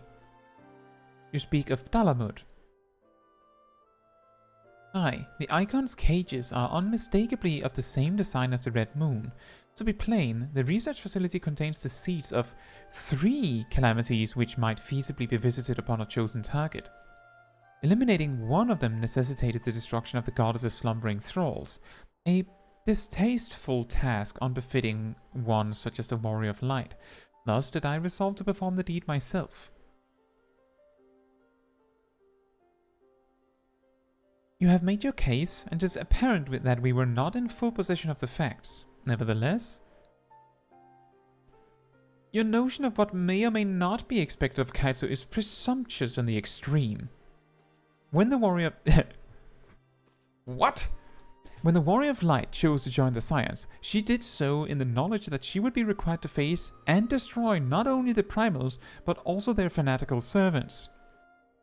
That which you term a distasteful task is an essential part of our calling, a burden which every Scion is sworn to shoulder.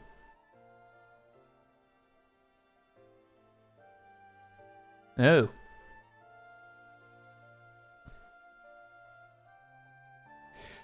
I see. 'Twould seem I misjudged the depth of your resolve. No matter. Assuming I have made myself understood, we need not speak of it again. There is, however, one other subject which merits discussion. You determined that Sophia's thralls were awoken by a guardian soldier who had somehow gained access to the containment area, did you not? If that is the case, it seems highly doubtful that the interloper wandered into such a dangerous part of the facility by chance. Dissidents within the Empire claim that the 6th Legion is rife with agents under orders to thwart the Legatus' mission by any means necessary. Lest you imagine that we have allies in Garlemald, I should clarify that their motive is wholly uncharitable. Regular Van Hydrus rose to the top of the Garlean military on merit alone, and is fiercely loyal to the Emperor for recognizing his efforts. His compeers, by contrast, rose through the favor of the established order, and would accordingly do anything to see him fail. That they would be so reckless, you truly believe that the actions of these agents contributed to the recent crises?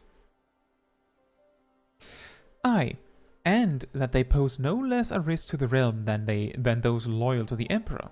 Plainly, we must needs continue to do all in our power to prevent the technologies of Alec from falling into the hands of man. On that point, at least, we have ever been in complete agreement. Anyway, bye. I'ma head out with my weirdly high platform shoes.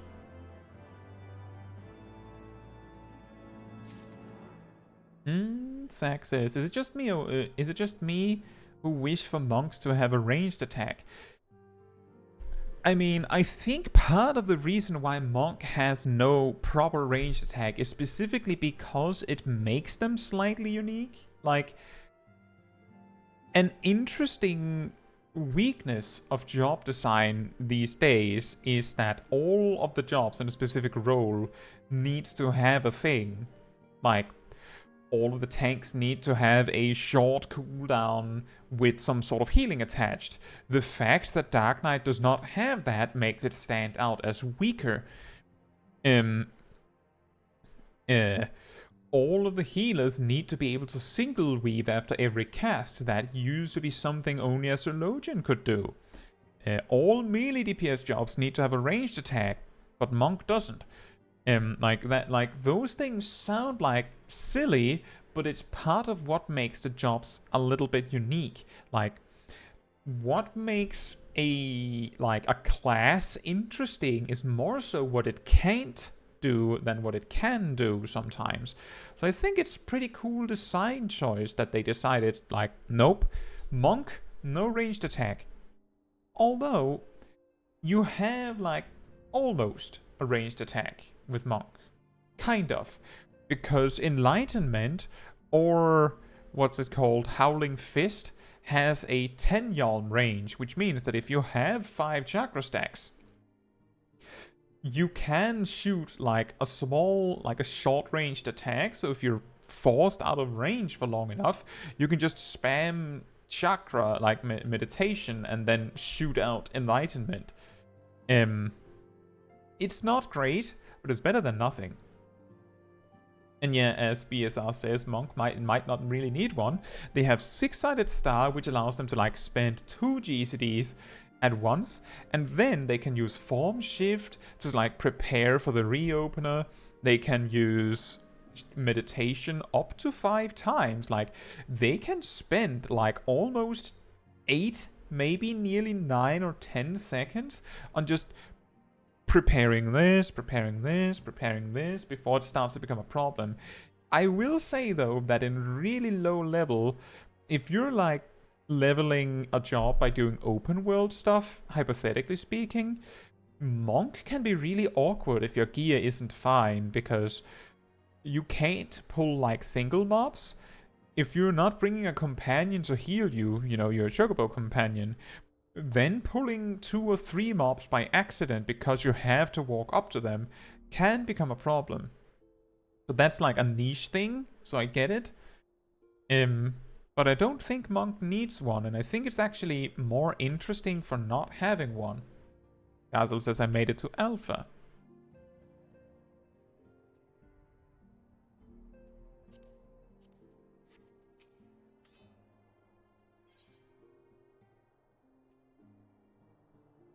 Enjoy your lack of ranged attack. You might regret it when you get one by losing your job identity. Oof.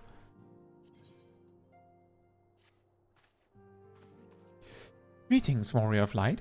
But one pillar of the Warring Triad remains. Zurvan, the icon known as the Demon.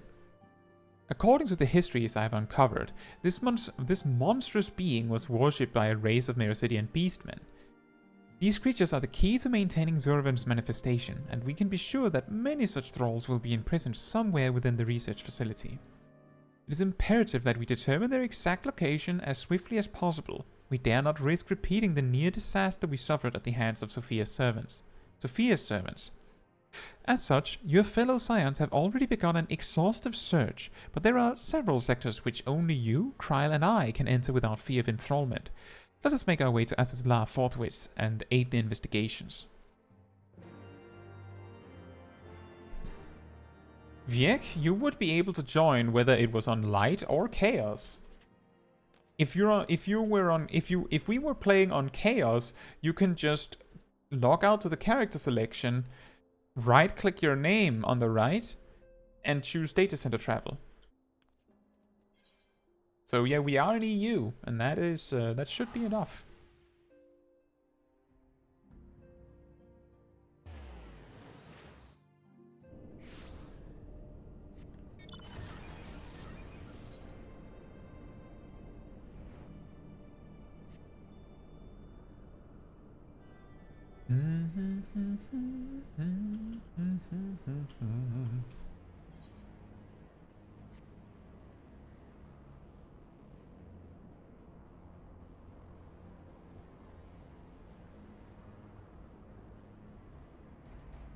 But yeah, it isn't common for this to come up, but the thing is, in MMOs, especially, because it's not necessarily like it has to be a thing in all games, but in MMOs, the thing that a job can't do, or a class can't do, or a character can't do, is often what makes it more unique than what it can do.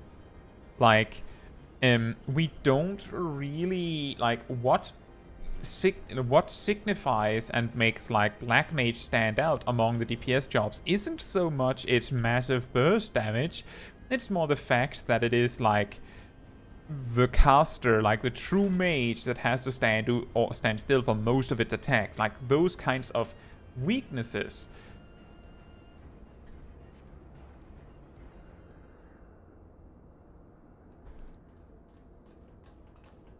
Even though we don't talk about the weaknesses in that way, that is usually what makes the job unique more so than its strengths, right?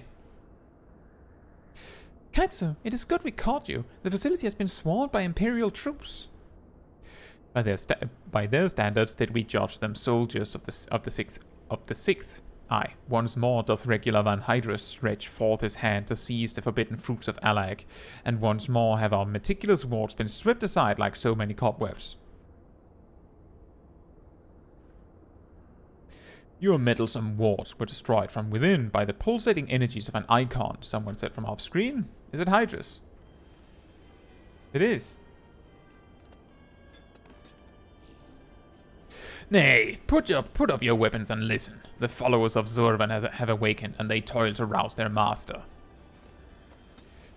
The demon's worshippers yet slumbered when we confronted Sophia. Could the tampering of her thralls have been more widespread than we thought? They shared a common enemy. It is not unthinkable that they would seek to free all those the Allagans had imprisoned. Yes, yes, the cage doors are open. And whilst you stand here quibbling over who picked the locks, my soldiers are inside the facility risking their lives and their sanity. They have volunteered to face death to prevent Zurvan's servants from waking him in the fullness of his power. Now, assuming you have at last understood the gravity of the situation, it is time that I rejoined them. But you cannot hope to succeed. The icon will enslave the minds of any who draw near. Thus did I seek out those with the power to resist his influence. Aid us, and mayhap my men will not perish in vain.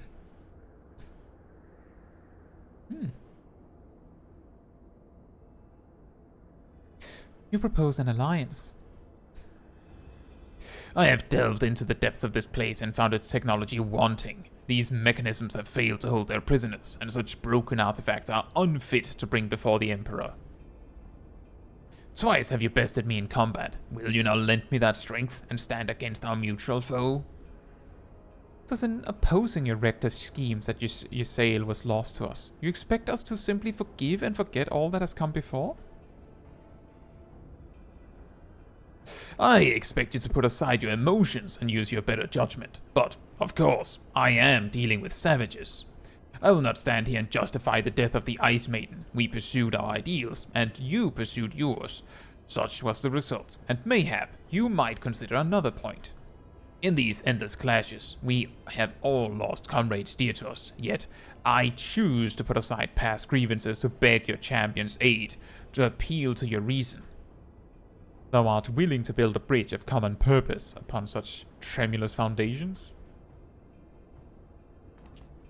I, too, am hesitant to accept this arrangement, Archon Stola, but the offer has been made to the Warrior of Light, and 'tis her involvement which shall ultimately sway its outcome. I shall abide by Caetsu's decision. Zurvan must be stopped, that's why we're here. That's what we've been waiting for. Then, for better or worse, we shall fight at your side. Mistress Kryl and I are also resistant to primal influences. We shall aid you where we can. Then let us be on our way.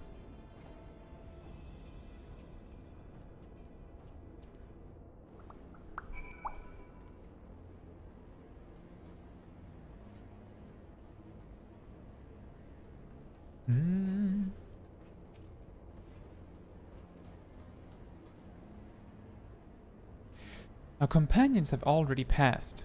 Companions have already passed through to the research facility. We shall not lag behind. Oh.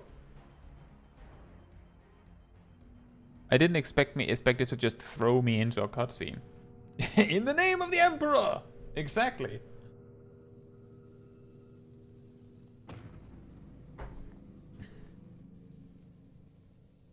The demon stirs. That's a big horn. Like a circling babe, he feedeth upon the ether siphoned unto him by his thralls. We must needs deprive him of this sustenance. Then we destroy those devices.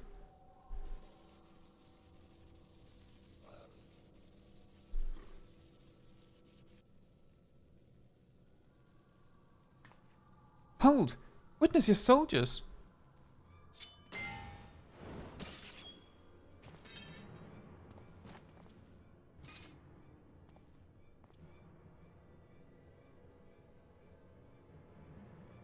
They have turned one against the other. Even half awake, Zurvan corrupts and converts those who enter his aura.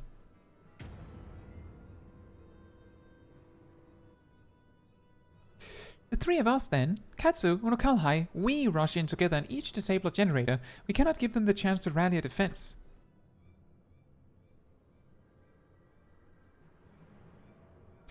There are 4 mechanisms by my count. If I can avoid the icon's miasma, my blade will make short work of the last one.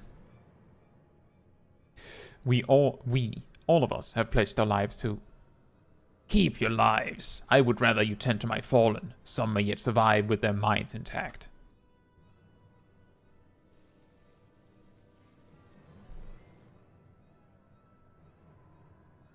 I know not if my strength will be enough. I am no champion. The battlefield is no place for uncertainty, boy. Fate has blessed you with a unique talent and an occasion to use it. Do not waste such a gift. We strike! How? How does that work? Well, that was easy.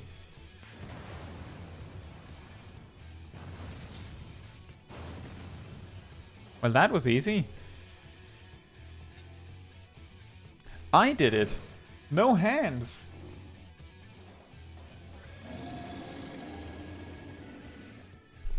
Gods, Zurvan is... Unukulhai!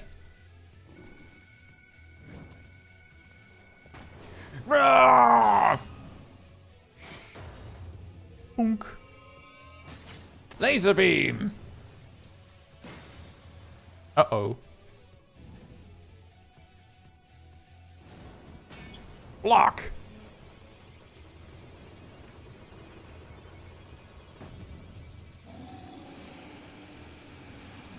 No!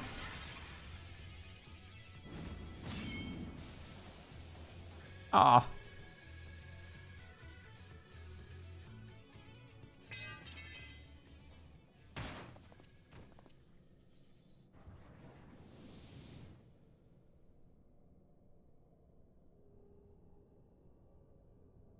He slumbers once more.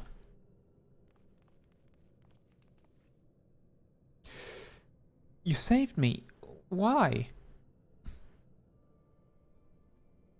I told you, boy. Yours is a gift too precious to waste. A gift the Emperor may one day have need of in his war upon these untamable icons. Emperor Varys, he raised me up from the ranks, stood against my detractors. I gladly give my life in his service. You must finish this. Slay these leeches upon our star. Kill them all. Kill Zurvan.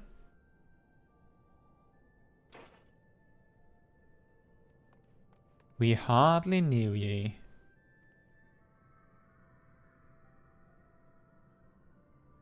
We must needs withdraw and prepare our assault. At the cost of his very life, the legators hath prized open for us a window of opportunity.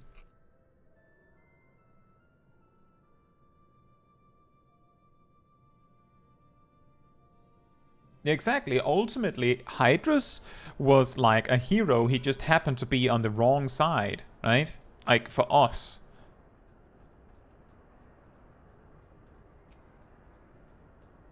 But he was well-meaning. In a way, at least. Like, he had sort of good intentions. He's dead. Had I only been stronger. Enough of that. There'll be time for regrets after we've rid the world of Zurvan.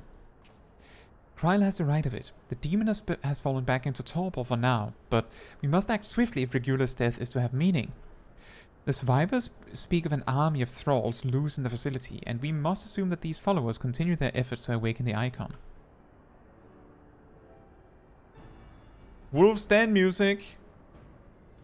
Let us then concentrate upon diverting them from their task. Mistress Kryl and Master Unukulhai, prithee secure the controls to Zurvan's shackles and limit the restoration of his might.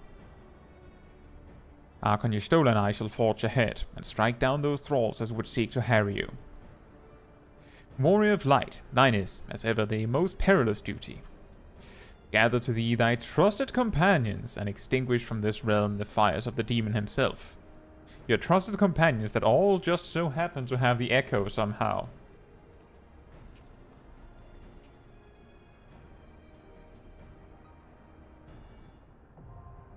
Bum bum bum bum bum bum.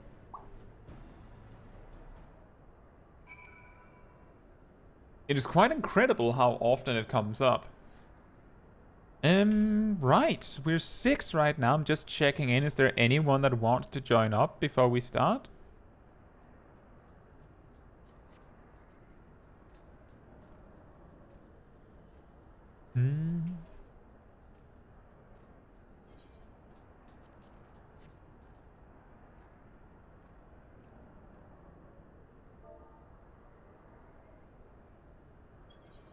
It is actually incredible how often the Wolf's Den Pierre music comes up in the story, like, all the time.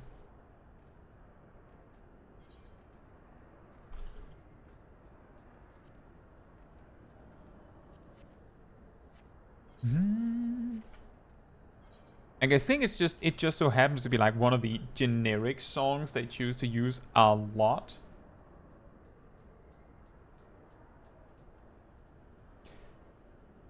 Right then.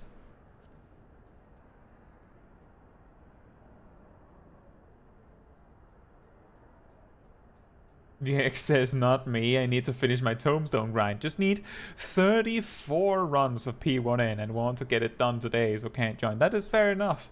It has to be today or tomorrow.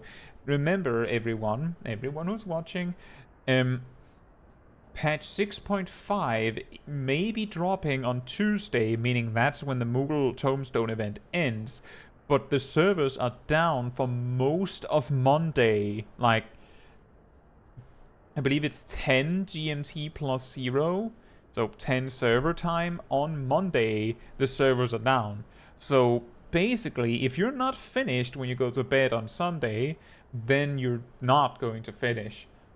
So do plan around that. And hey Gaia, I hope you're doing well.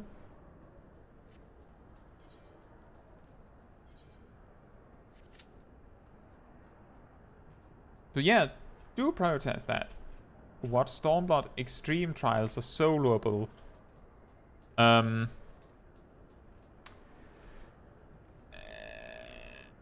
Jade Stoa is soloable. Suzaku is soloable. I am not sure whether it is on the cusp of being soloable or is soloable, but I do believe it is extremely hard. The snake boy, what's his name? I can't remember. Might be soloable, but it's going to be really hard. You're going to need like a specific job and things like that. Lakshmi is soloable. Yeah, Seiryu, exactly. Thank you. I don't believe Ruby Weapon. I don't think that one is soloable, and I'm guessing Diamond Weapon is not soloable. I mean, Emerald Weapon may be soloable. Not sure. Susano is not. Enough sacrifice for one day. We must take the chance we've been given and defeat Zurvan now. Susano is not soloable, not even on normal, because his intermission is like the only thing that can solo him on normal is Blue Mage. I don't think Blue Mage can solo him on extreme in the same way. Oh right, the weapons are level 80 trials, you're right. I'm completely mixing up the things, sorry about that. You're right. I'll have to return to that, Ymir. Also, welcome to the Cult of the Pink, Chris. Thank you so much. I hope you enjoy the emotes and the icon next to your name. And I appreciate the support. Also, I think Smol Kai got her her toes clipped there with how close I was to that cleave.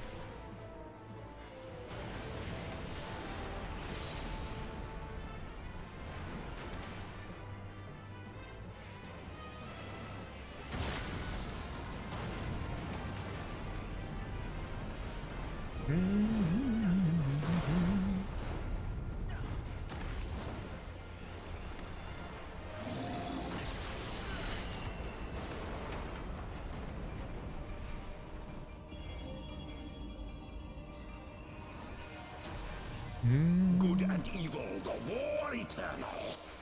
Good and evil. Good and evil.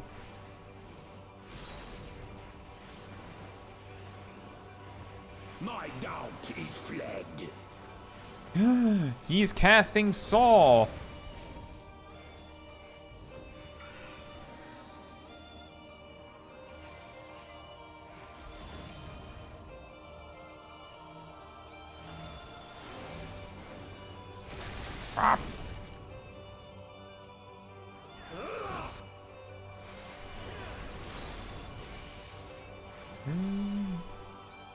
I'll get back to the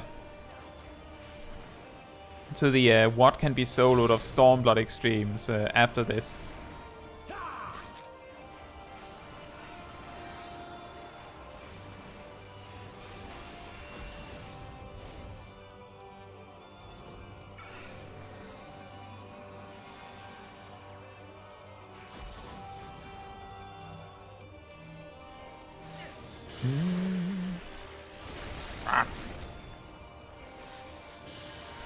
He's not on the field for very long. I feel like every time I just barely manage to cast a few things before he's off to soar again. Let me guess, you're summoning ads now or something, right? I shall rise above all. Bear witness to my will. Could you rise above all without leaving the arena every 30 seconds? Like, is that, like, an option? Could you do that, Zurvan? I'd appreciate it if you could.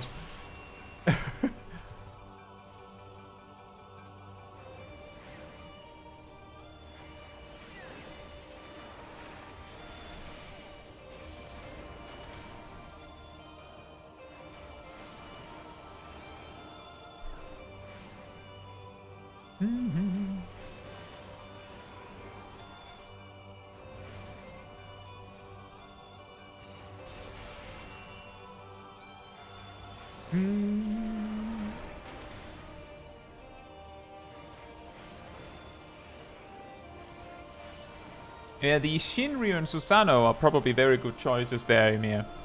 I could imagine those would be really difficult to solo. Or rather, Susanoo you can't, and I'm pretty sure Shinryu is just too hard to solo at the moment.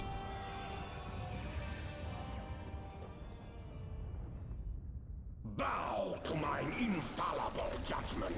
Yeah, they're very easy if you have a group. It's the specific deal breaker was that Ymir says what can be soloed.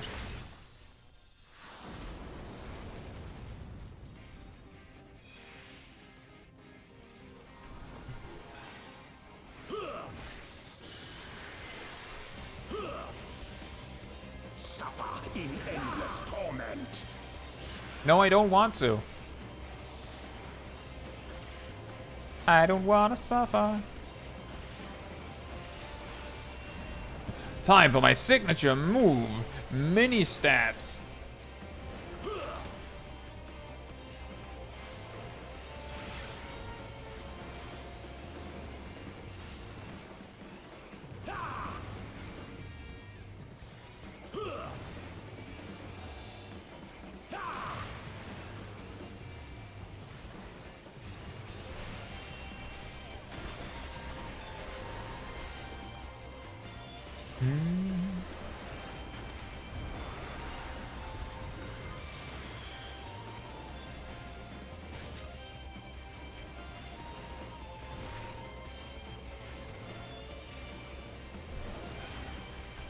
Hey, gets an echo. Hope you're doing well.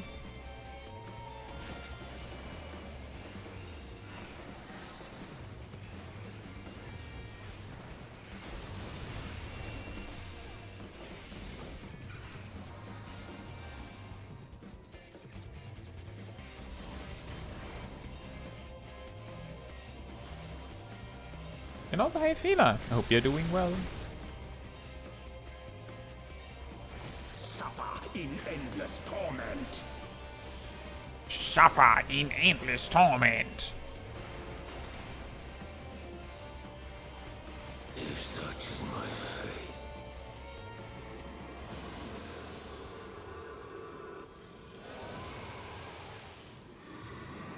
Good and evil, a war eternal.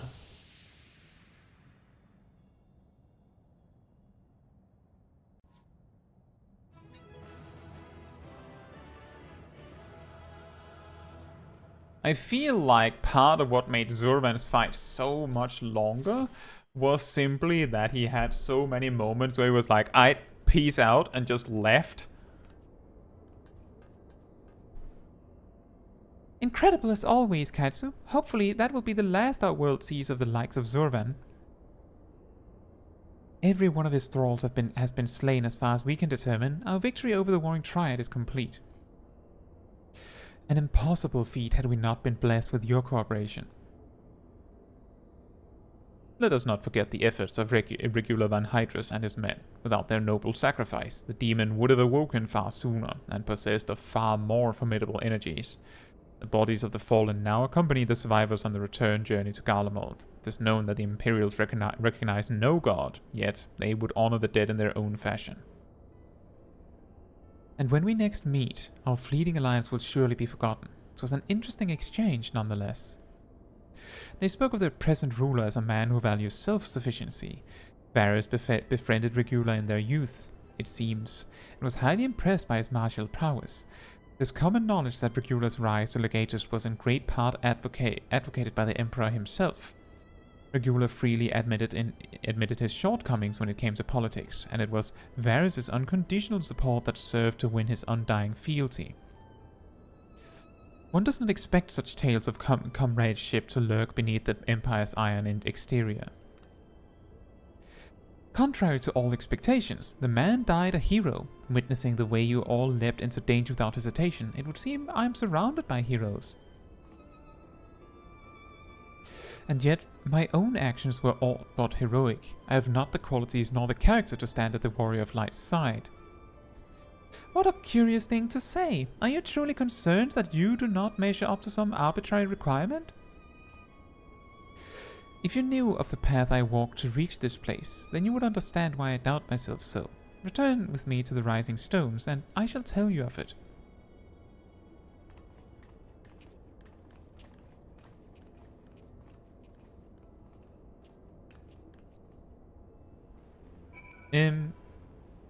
VX says Shinryu EX was done solo in 6.0 apparently. There's a video on YouTube. Oh, well there you go. I'm going to guess that it was done with Warrior probably, especially if it was 6.0. Typically the thing that can make it difficult or outright impossible to beat an EX fight is either a hard enrage timer that can't be met, or some sort of overwhelming amount of damage.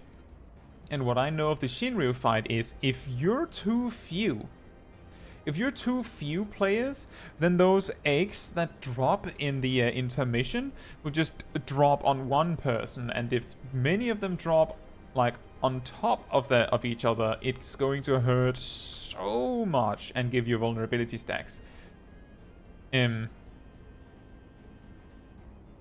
But part of what I know is that Seiryu, he has a double tank buster, rather a double stack marker with a magic vuln.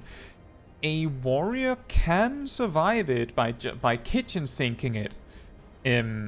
But you both need to kitchen sink it, and then the second time it comes, you need to use your invuln, or vice versa. So that means that for all other mechanics you can't. And I believe that the, at least in the previous raid tier, the DPS check was really, really strict, even for warrior. But it might be possible now. But let's see, there's 7 mounts. So let's see, there's Susanoo, Lakshmi, Shinryu, the 3 of the 4 lords, so Jade Stoa and Suzaku are absolutely soloable. And then we know Shinryu is soloable. Susanoo you can't, like you flat out cannot solo. And then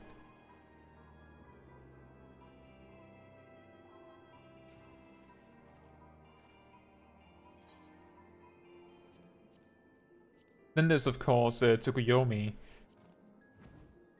I don't know if it's soloable. I feel like there is this mechanic that can't be dealt with alone. I feel like that is the case, but I can't remember absolutely for certain. But the ones that might be really smart to get, like if you have to just pick some of the mounts to grab with mock tomes, the ones that you should skip buying with mock tomes, like if you have to choose, is like Jade Stoa is absolutely soloable, especially with warrior. Suzaku is soloable, especially with warrior. Lakshmi is soloable, you can do it with warrior. Shinryu is apparently soloable, but maybe you want to buy that one as you did. So the ones that you possibly might not need to buy is like Jade Stoas, Suzaku's, and Lakshmi's. That would be my advice, and that means you still have to buy 4 of them. The rest of these 7 are just... Exactly, Byako is the one from Jade Stoa. I just always forget his name, but Jade Stoa I somehow remember. Gazel says, I've only seen one with Warrior and Scholar on Tsukuyomi, so yeah, you might need a duo for that.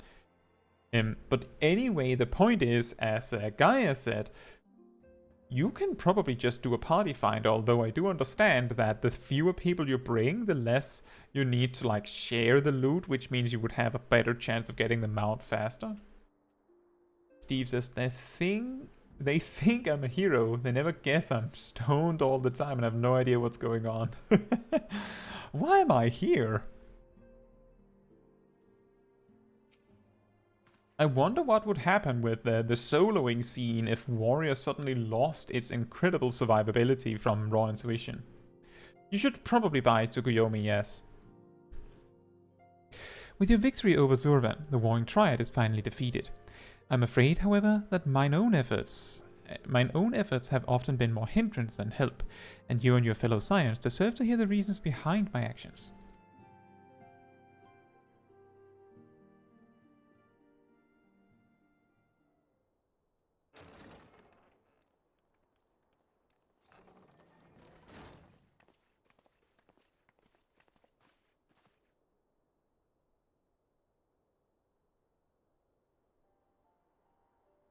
I promise to tell you of my journey, of who I am, of where I am from. The truth is, I am not of this world. What? I was born of a different star, a child whose power of the echo was too feeble to save his dying world.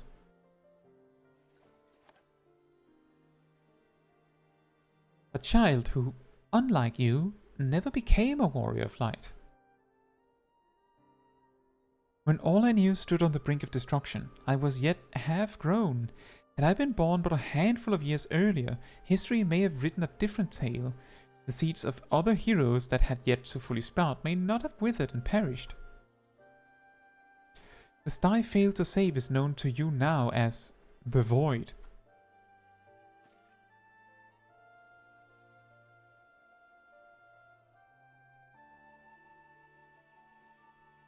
Though Caetsu knew not that I spoke of my homeland, I have explained to her before the cause of its ruin. A magic was devised to contain a defeated primal's might within a stone known as Orosite. The energies which bled from this imperfect vessel gradually corrupted the champions who wielded it.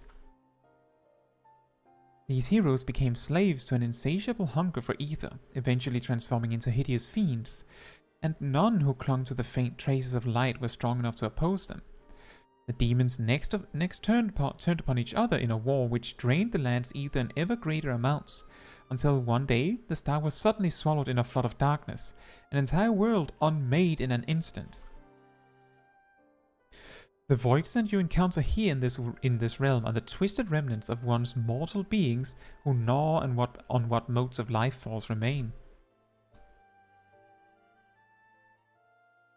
Yeah, exactly. I think it's Tsukuyomi and Susanoo both have the weakness that you need at least one other person to do it.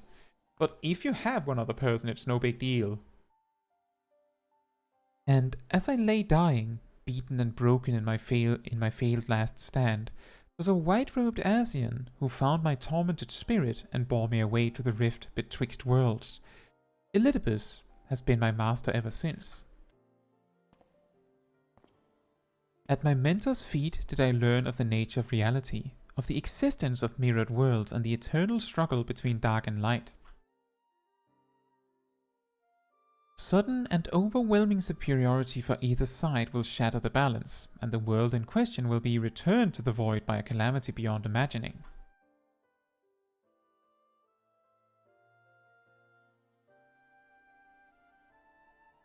As the self-appointed custodian of this balance, my master warned me that the source, the first of all worlds, slips perilously close to oblivion. In what spirit did this master proffer such a warning? A benevolent gesture or a veiled threat? To these questions and more do I mean to coax forth answers, yet no matter his intention, that Heideland doth teeter on a knife's edge is an undeniable truth. Knowing this, what choice was given you to make? I chose to join my master and act as his instrument on this star. The tragedy that befell my home cannot be repeated. I will see this world saved. And yet I hesitated at the most crucial of moments. What right have I to stand alongside a true warrior of light?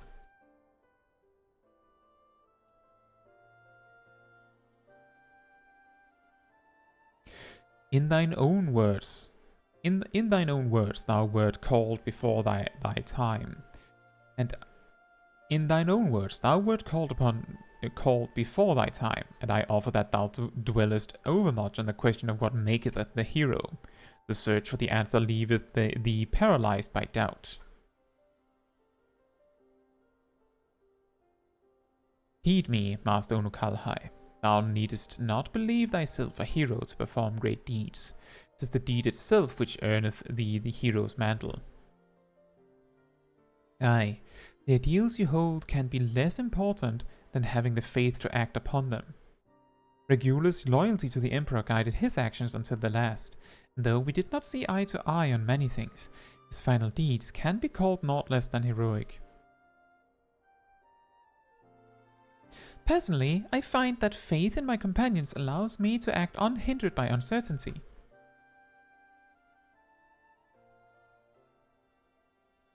I know that should I ever falter, Caetsu and the others will be there to support me, or steer me back onto the right path if needed.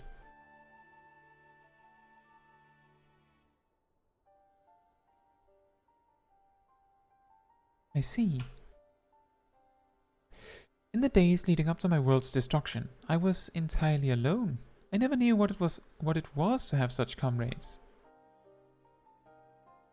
I cannot imagine the loneliness you must have felt, but look around you now, Unukulhai. You're not alone anymore.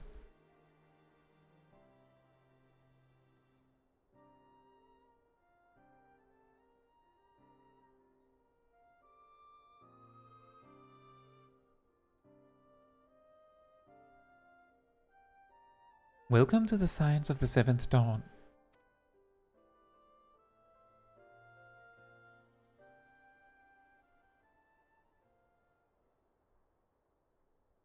And then they talked some more.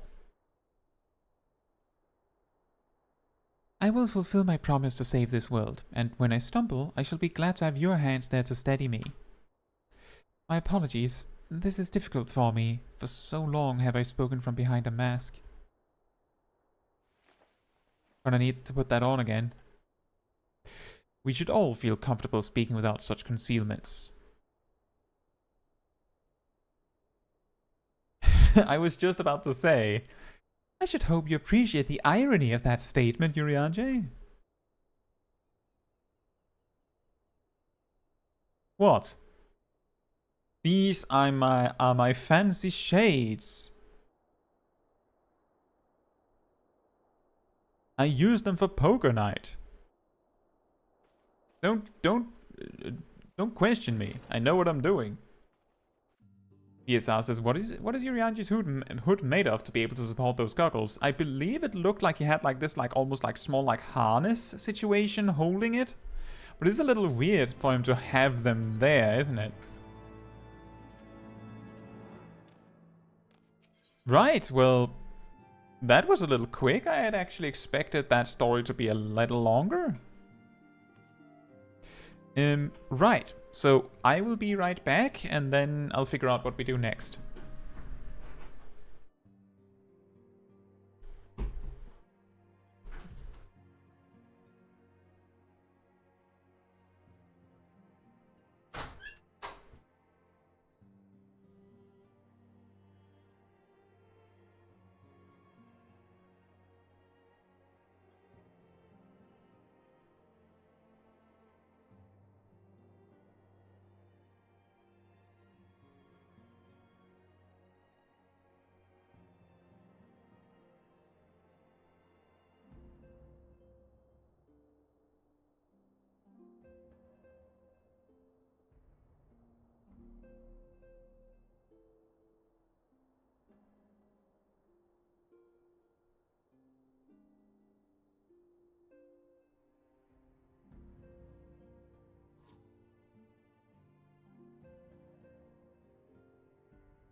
Alright, I'm back.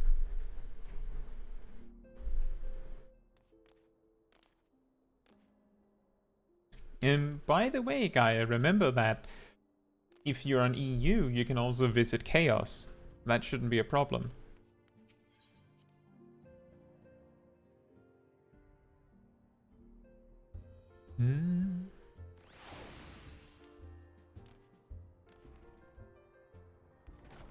Ha!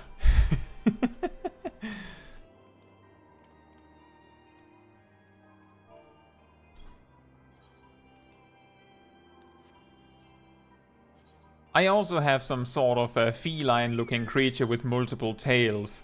It's a little smaller.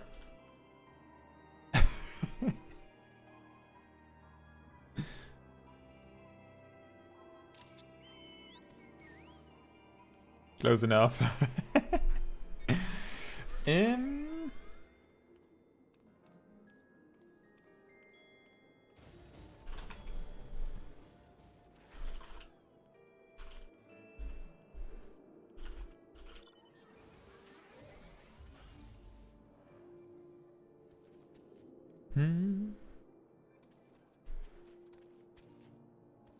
So I've put forth a poll, so you can choose what we do next. I noticed that we have a bunch of time, so we could level some more Astrologian, or oh, I see that the poll system is being a little weird again today.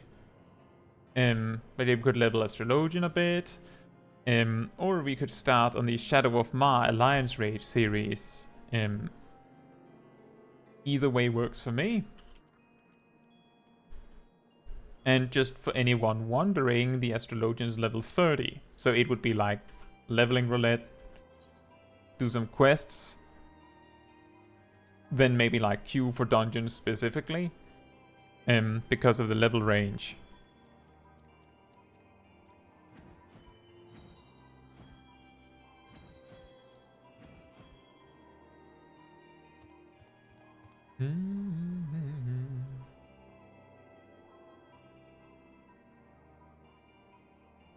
Hey guys says I don't know if I could add people from another data center on my friend list or not. You can. You absolutely can. If you can see a person in the game, you can add them. Like just the top 3 players here on my list are from Chaos, and Smol Caetsu here is from Light, so you absolutely can.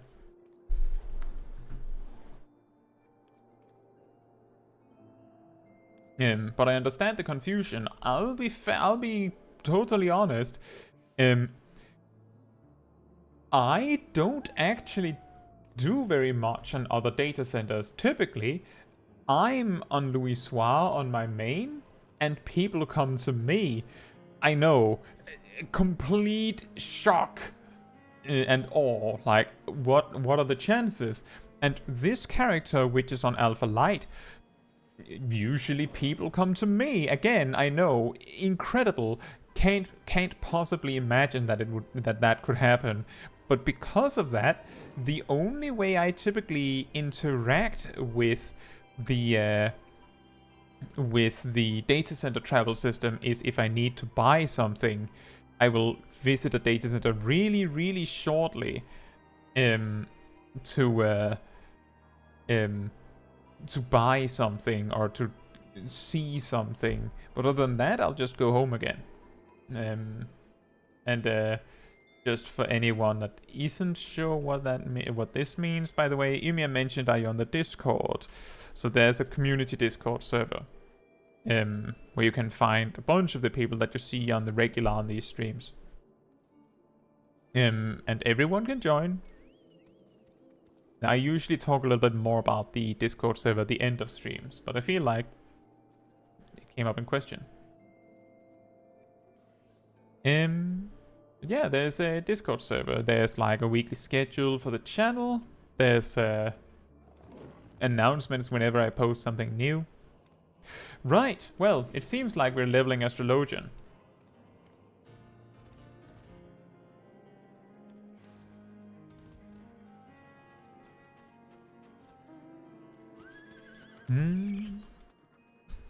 How's our inventory looking?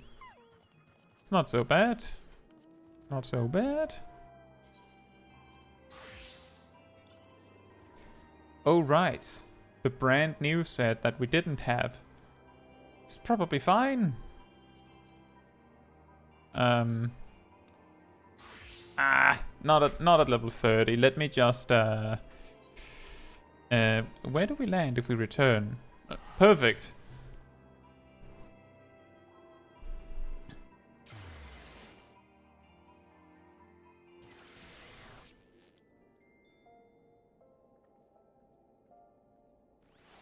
What's up, Emir?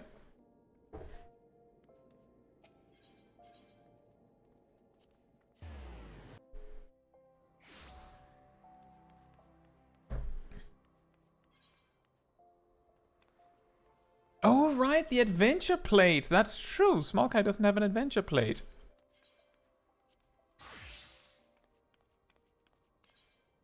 I think this should be the job to fill those shoes.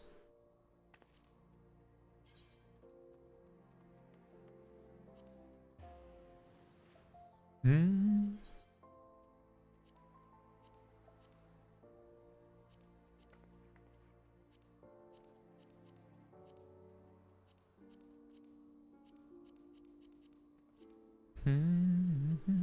I did talk about previously that we would do this, so I'll do this. Ah, perfect. That's the one I normally use. That's the one I normally use, but let's see. I feel like there's been added new ones since. Right?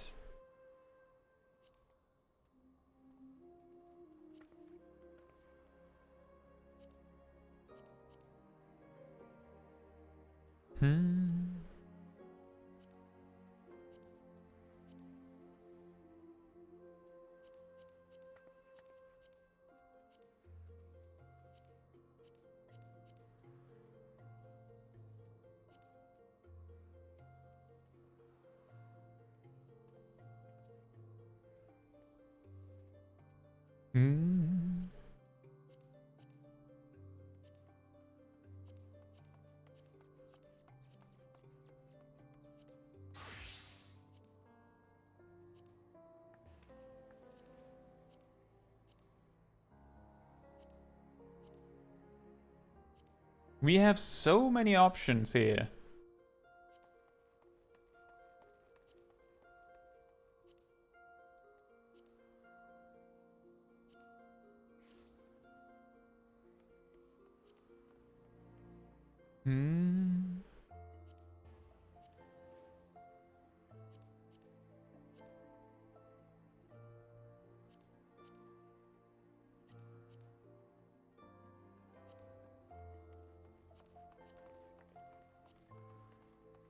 Eh.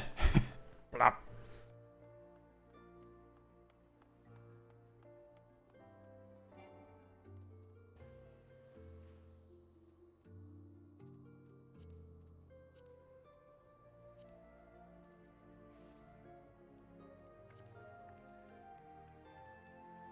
Nah.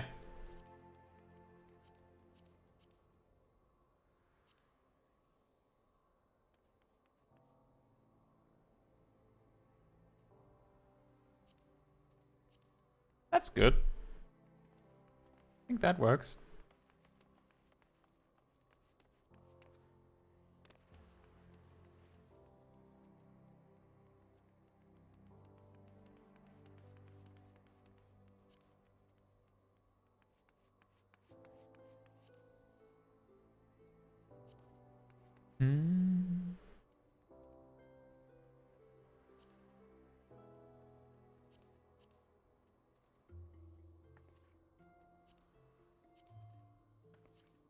There you go.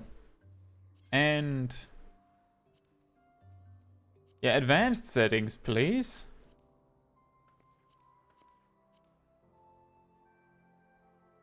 Just a moment.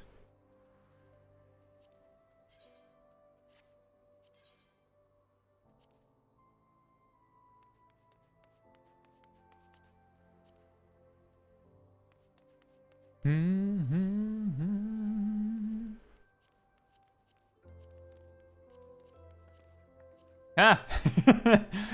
Do we need more pink?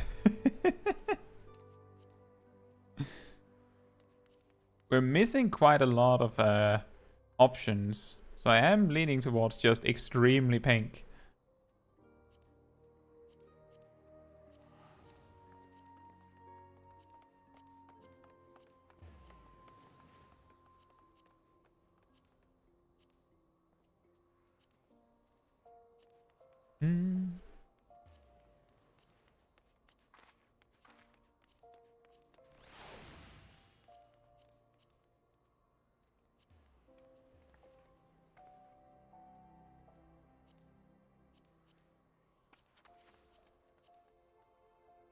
Let's do that one.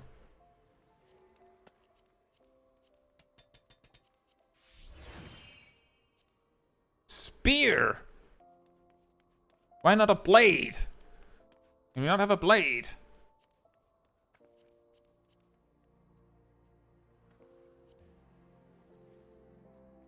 I mean, that is totally perfect for Smol Kai, who was originally a dragoon, as we know. Now I could also, let me just save that and move a little up again, because there isn't this weird shading in the way.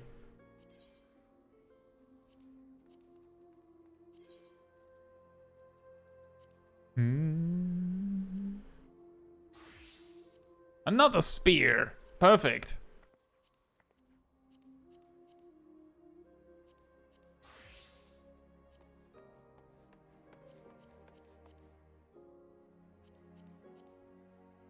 These look a little weird.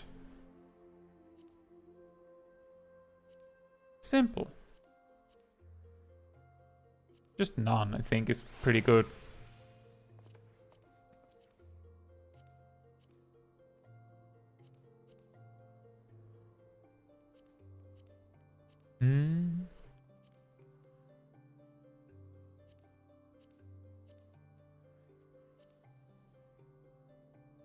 Oh, that could work. Looks almost like a phone.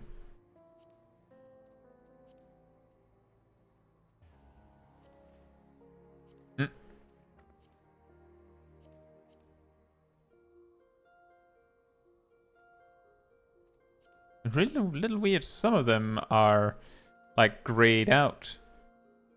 And some of them straight up like tells you what they are and some don't.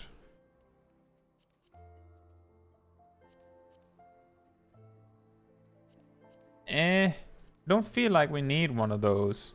Maybe there's one? That one, sure.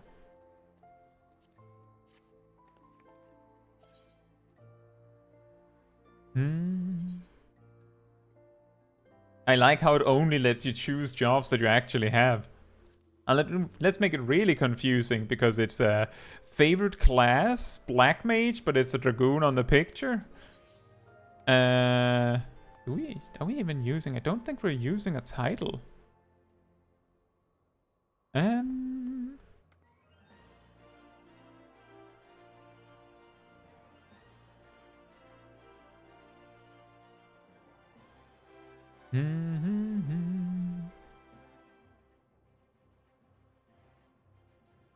Ah, yes, the heart of the party. Perfect.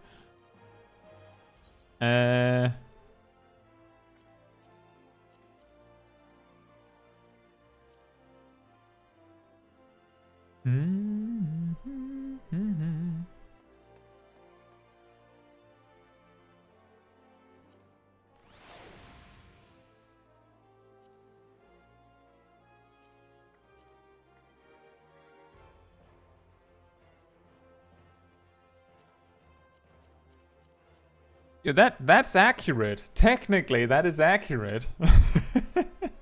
That is exactly when Smol Kai is usually available.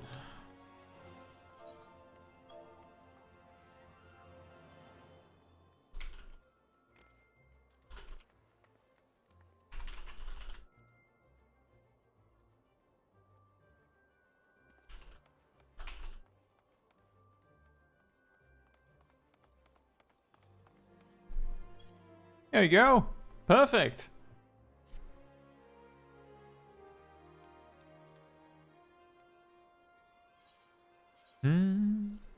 Right.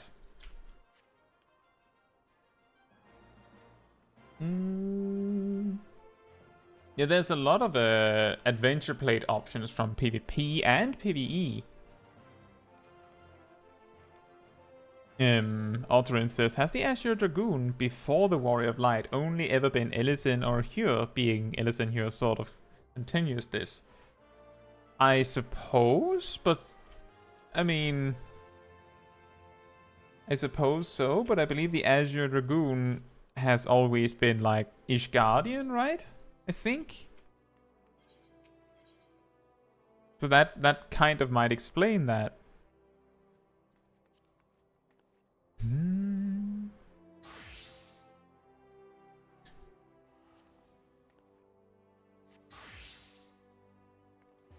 I think I'm just going to go to the vendor. That is absurdly expensive.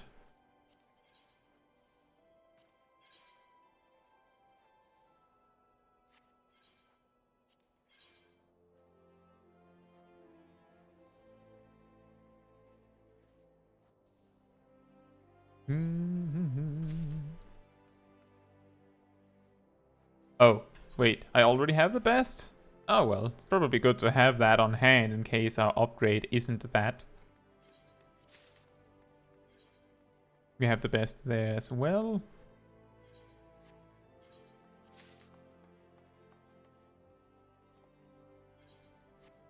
Use grant company seals. How many options do we have for that?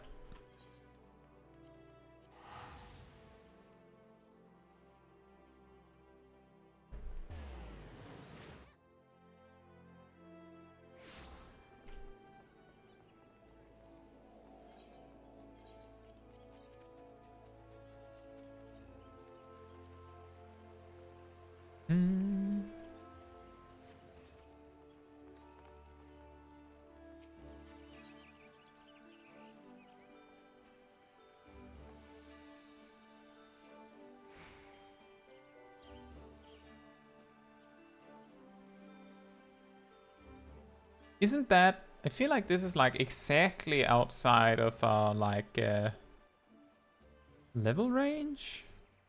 Kind of.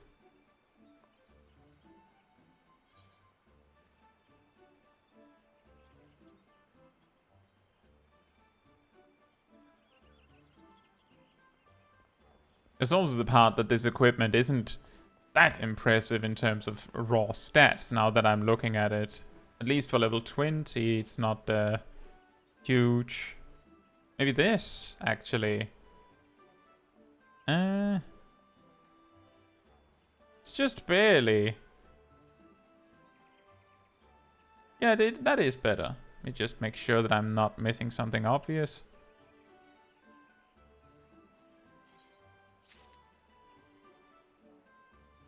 Yeah, we could have saved some money then. Thank you for reminding me, Gazel. And then randomly there's no pants, apparently. No pants.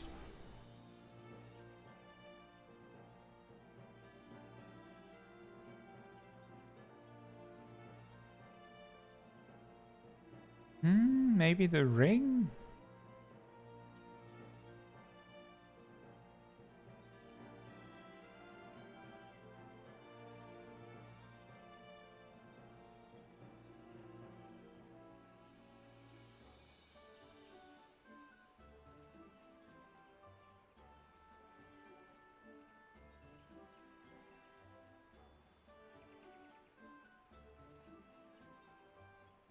So we grab this as well. I have a headpiece to go with when we replace.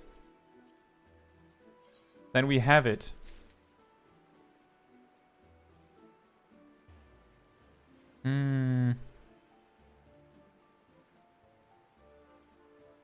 Oh, this one doesn't give any magic stats. That's slightly annoying. Why not? Why not? What? Just shafting the casters? Nope, none for you.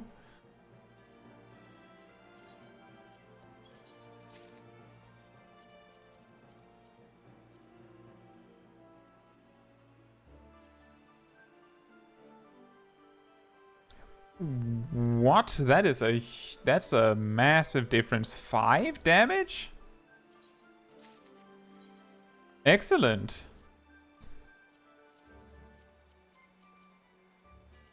There we go.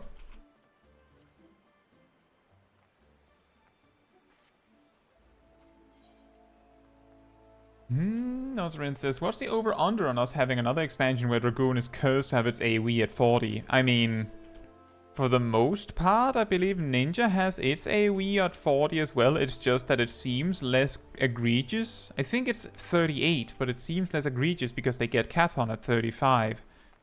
But it's still really weird that Melee gets their AoE super late. I don't know if they're going to change it, but if they're changing Dragoon, I'd imagine they change everyone while they're at it. Right, so I think I've done the prep that I can do.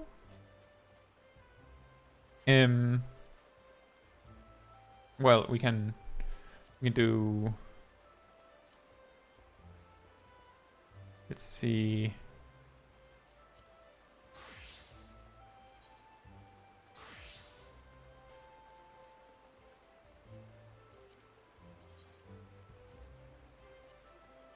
Yeah, there we go.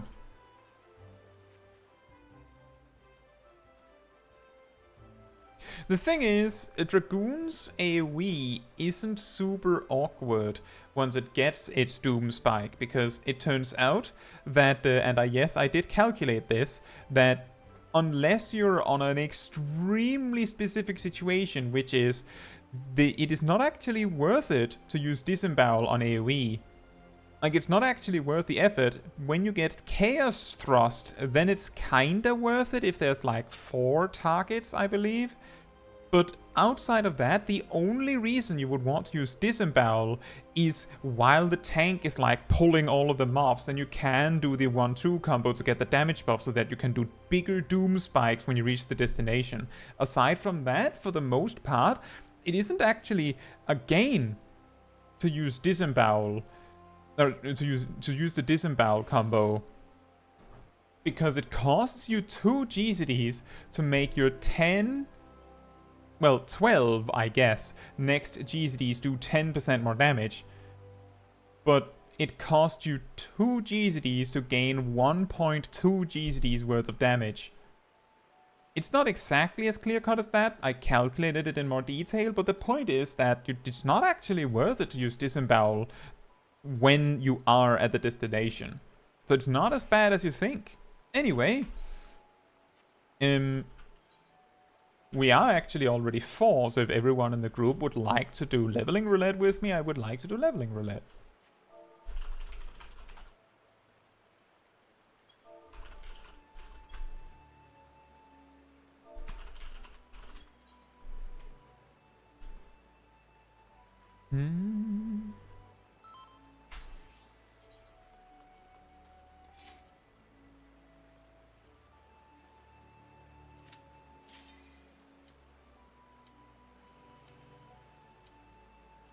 Shoo.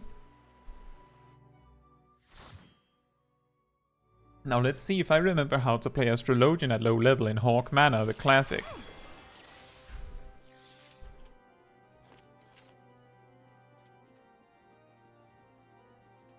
But yeah, it does feel really awkward that you have to use that. It feels logical to have to use Disembowel on AoE.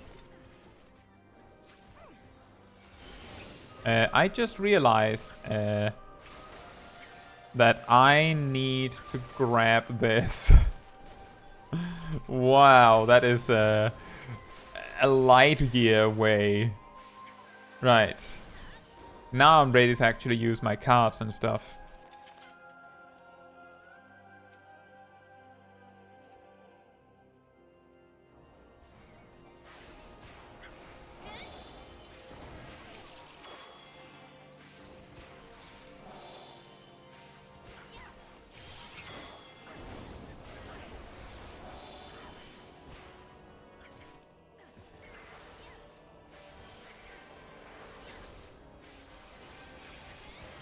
I thought I had Essential Dignity, but then I didn't.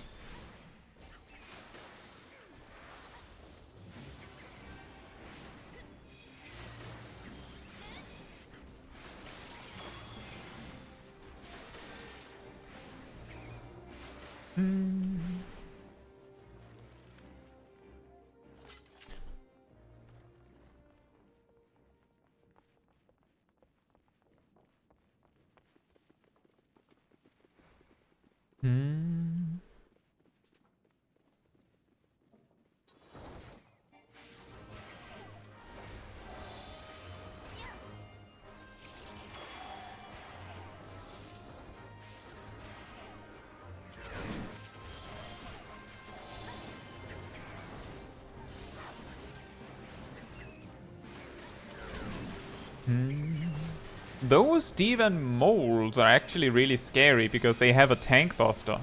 Like one of those no warning tank busters, you know, the classic ones. They make them a lot more threatening than what you'd think. Hey James! Well, better late than never. We finished the Warring Triad and now we're just leveling Astrologian a bit. But I'm glad to see you.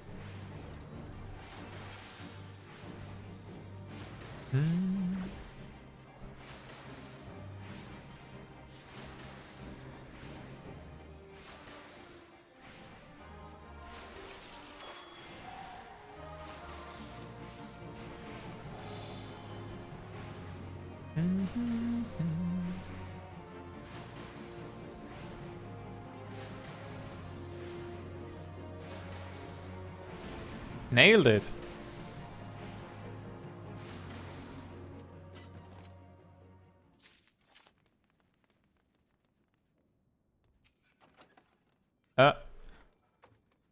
Well, I don't need this. But this, on the other hand, is straight up an upgrade for me.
So many cards to play.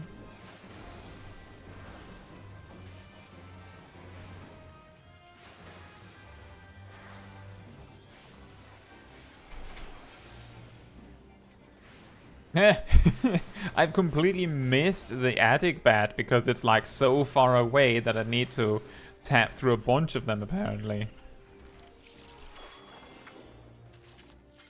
Hey, how many have we killed? 10,000. Well, okay, apparently we have gotten a song. We've killed 10,000 things. Incredibly, apparently, you can complete the entire MSQ and kill less than 10,000 things.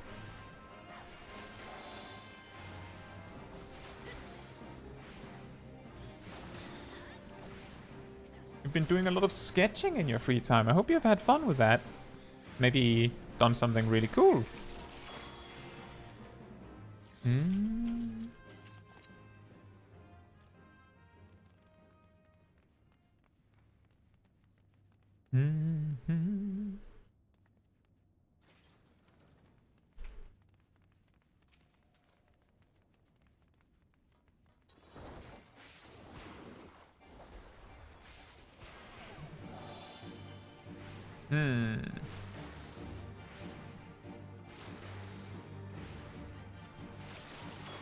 Oh, I need to be extra careful here that I don't let Nep drop too hard.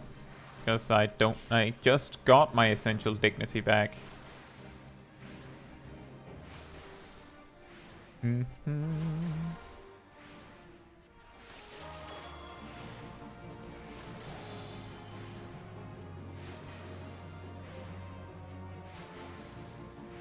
It's not going to be worth it. Hey, 31!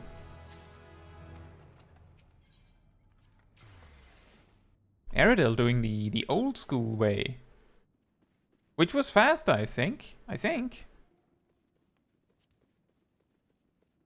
That's not an upgrade.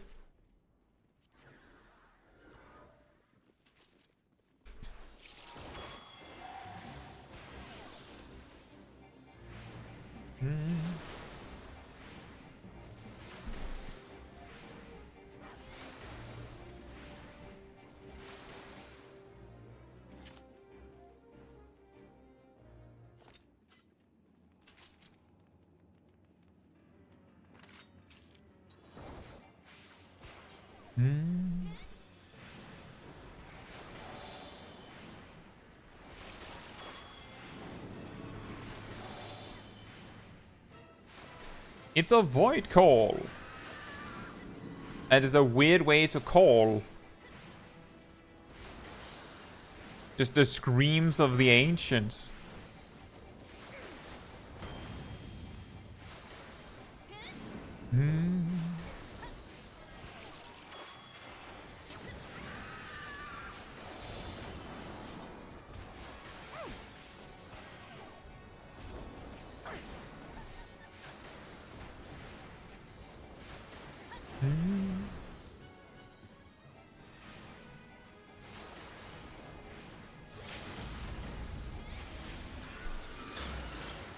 A sky shard limit break. That's pretty good.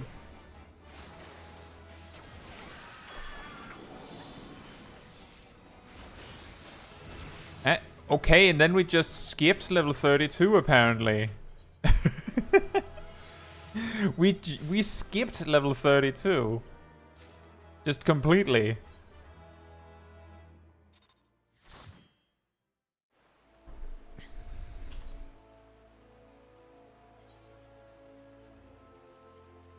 And we got a card. And we got a pair of pants. And this. I don't know if that was actually an upgrade. Now that I think about it, let's see. 9, 7 plus 3. Okay, it's just barely an upgrade.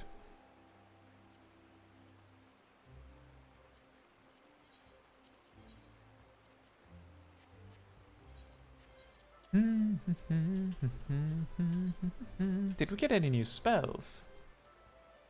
Nope. Nothing new to report. Yeah, leveling roulette is very strong, at least in the low levels. So then the follow-up question is, of course, if the people that I have in my group wants to do frontline, because that's the only other roulette that I can do with Astrologian. Otherwise, I'll just have to like. Do I have anything in my hunting log? I'm pretty sure all of those are far out of reach of what Smol Caetsu can do on an Astrologian. So it would be frontline and then just do whatever the highest level dungeon I have access to is, because we've already kind of unlocked all of the Realm Reborn ones when we leveled up Black Mage originally ages ago.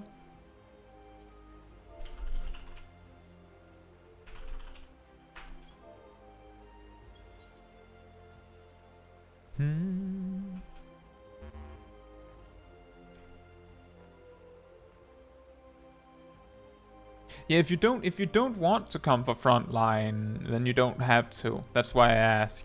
Emia says I can join in 5 to 10 minutes. I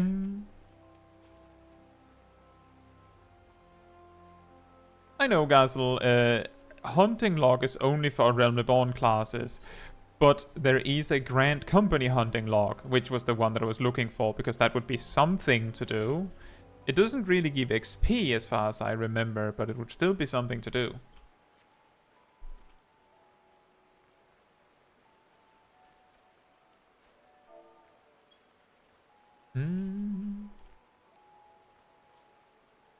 Right, so anyway, I will have to go to Wolf's Den Pierre to see if my Astrologian setup actually is a thing, because I'm pretty sure it's not. Nope. It's just... I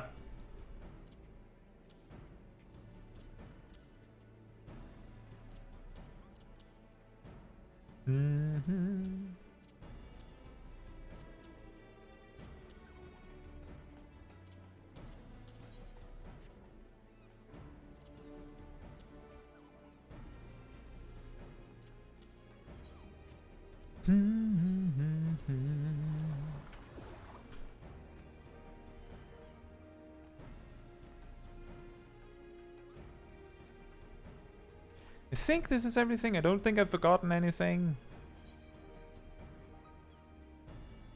I know that I could just switch to a job that I know better once we're in, like, actually in the front line itself, but I feel like it would be most correct to actually play it as Astrologian.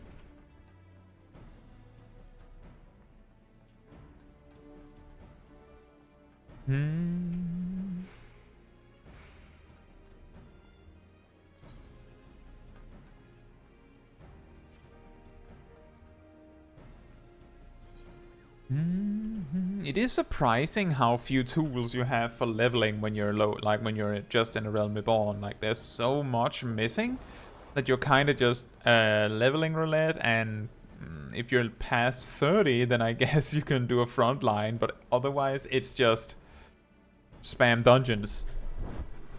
The saving grace on that is that at the very least you don't need to do it that much, it's not that bad. Spamming dungeons is perfectly fine for XP. You were missing Aurora in the Hawk Manor. I was missing Aspected Benefic. Imagine having a hot, right?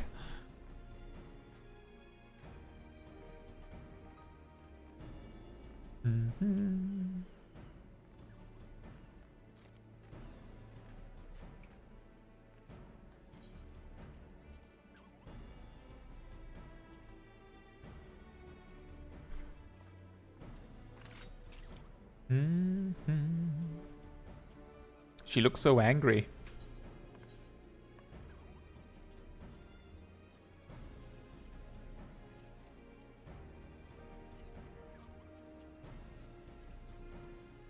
Do this. Wham!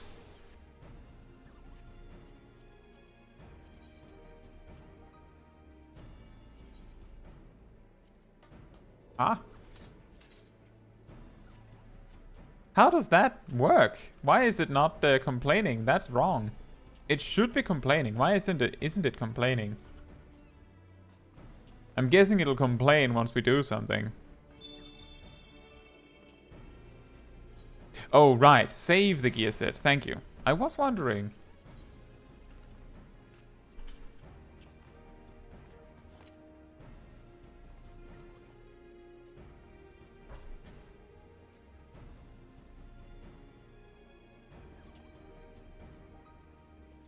Steve says, once you have a high level and can unlock squadrons and get them leveled, I mean, you don't even need to do that anymore. You can just, like, you can just open duty support and just do it with those guys. Like, you don't even need that.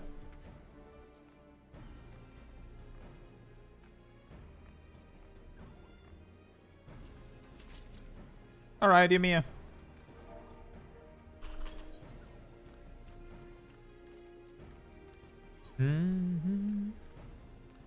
Wait, which front line is it?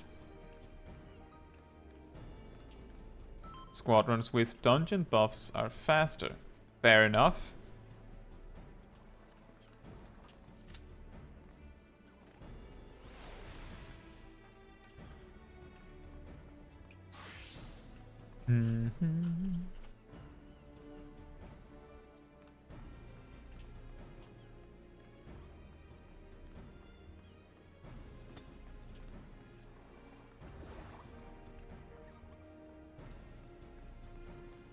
I feel like all the setup for Squadron is just a lot.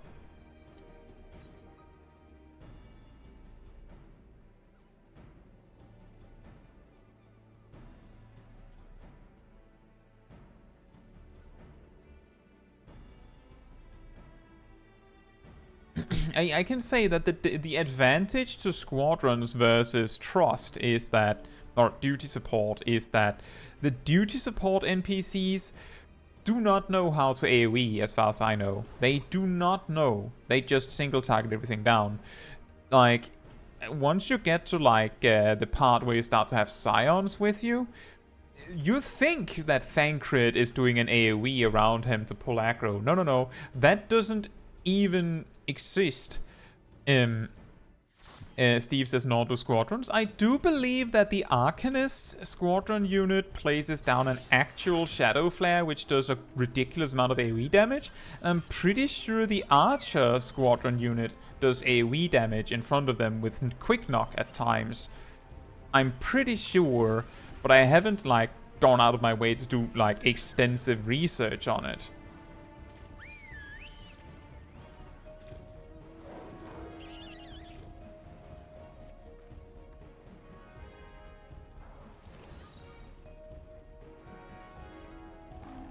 BSR says, I've seen squad gladiators use flash. Indeed, but flash doesn't do any damage.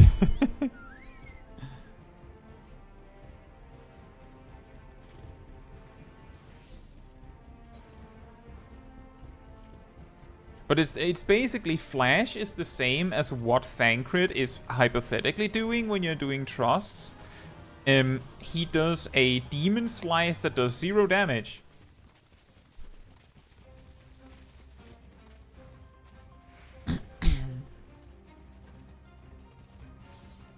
James says it's commanding them to not step in AoEs that is the issue. It's interesting because I discovered when I was playing... what was it? Oh, whoops, I meant to do this. That's when you know your keybinds are wrong. When I did a few squadrons for the emotes a long time ago, I discovered that they don't appear to be targeted by boss mechanics. Like in the old version of Bravelux. In the old version, the dragon would exclusively use its, placed AoE thing on you. It didn't really matter what role you were playing. It would always use that mechanic on you and only you. Which is a little annoying. So on the one hand, yes, the squadron unit ignores all mechanics. But to some degree, I think that they've actually programmed them to not be targeted by mechanics whenever possible, which can alleviate that problem, like, slightly. Not much, but slightly.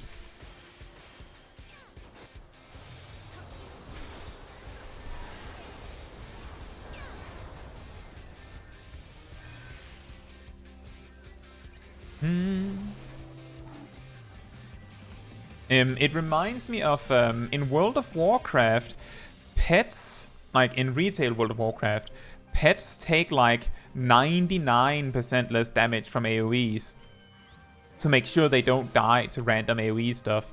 And typically, they will not be targeted by boss mechanics, so that reduces all damage so much that it isn't really a problem.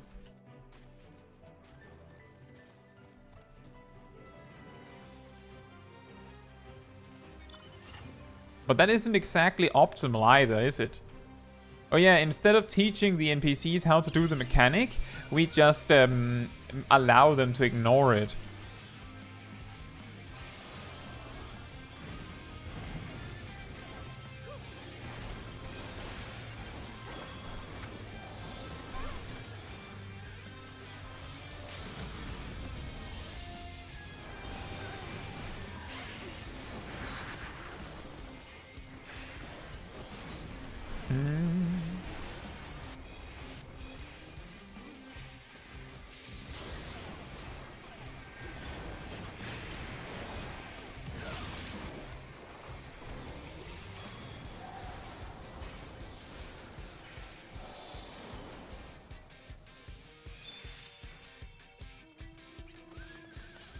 Well, we're doing okay, I guess.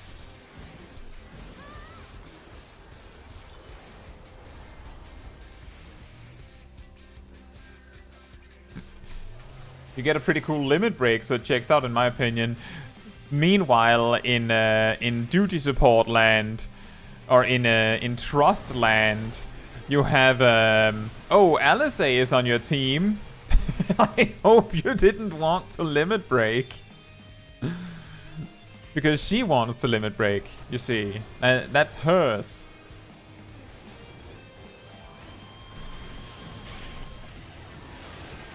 Ow. Well, at least I managed to click all the buttons.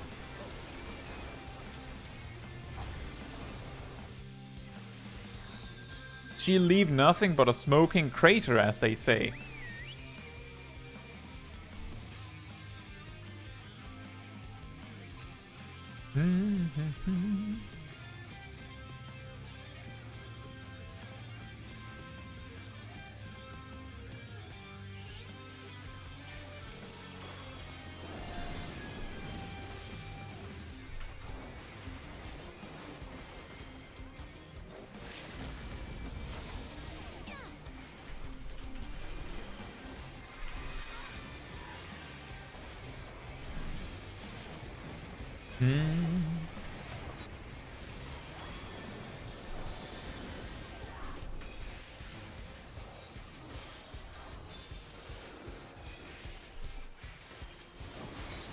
Oh, that's a bait.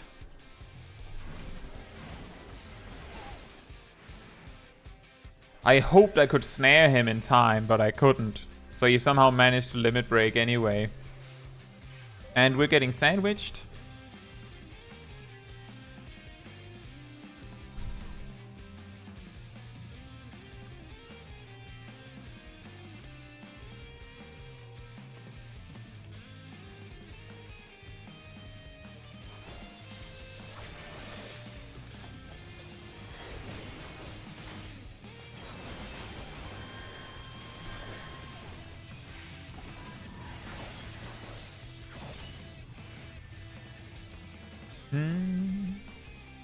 Well, that must have been awkward.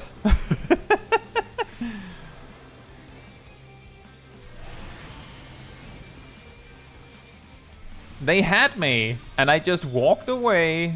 I don't know if you noticed, but at least one of those samurai used their bait. Hoped, I'm guessing, that I would retaliate, but I didn't even bother attacking because I didn't want to risk it. Did I just get 3 kills?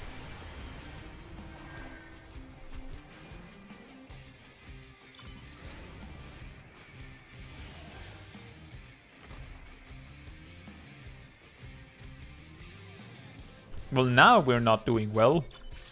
We're in last place.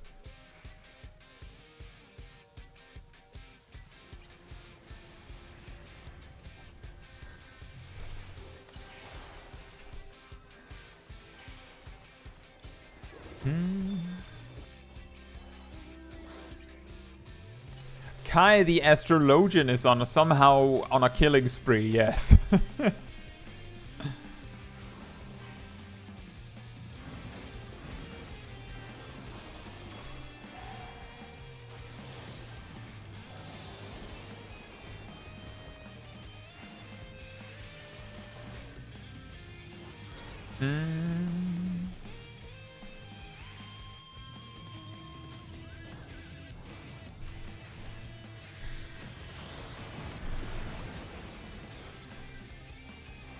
I got it.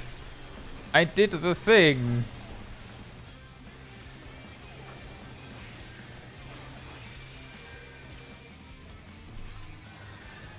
You know, if you want to fight me, Black Mage, it seems like I am quite bloodthirsty, as you see. We're not winning, but I'm getting a lot of kills.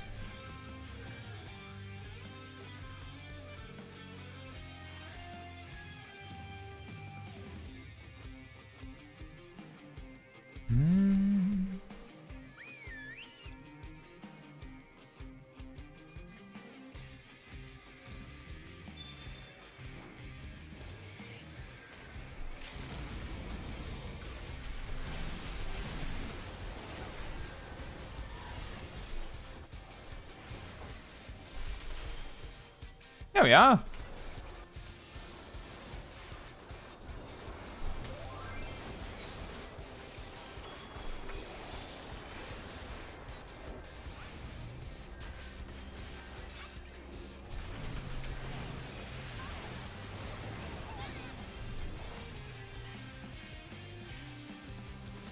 Oh, there's a bard.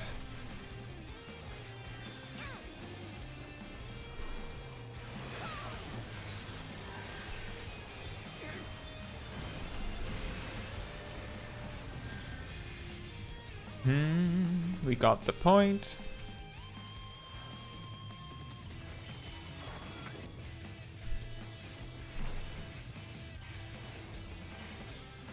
Wow, that's a lot of healing, actually. Just completely reset them. Wow.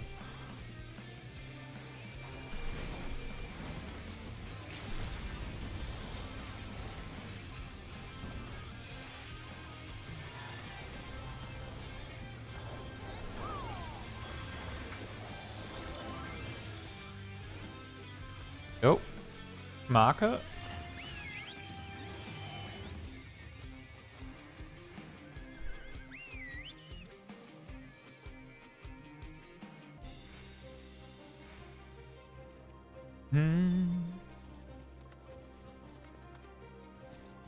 Oh, north.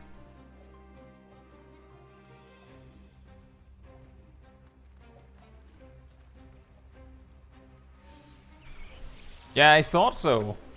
Shoo! This level 33 Astrologian is ready for war.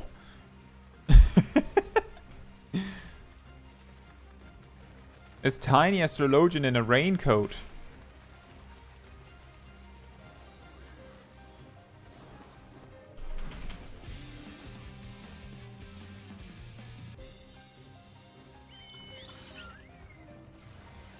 Oh, we're catching up. We're in second place now. We just need blue team to not win. Then we might have a chance.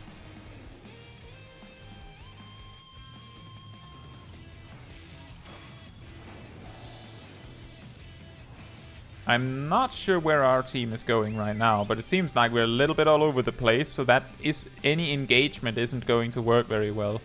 Where's my team?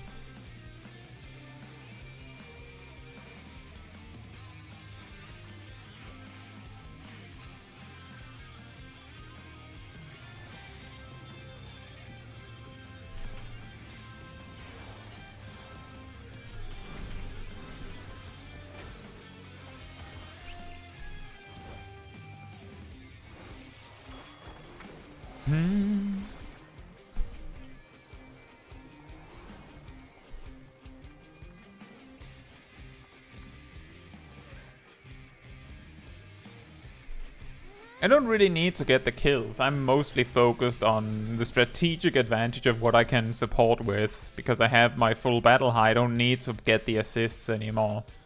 It doesn't give the group anything if I get an assist, as far as I know. So I'm mostly focused on using my tools effectively now. Wait, what's happening? Where are we going? Where's our team?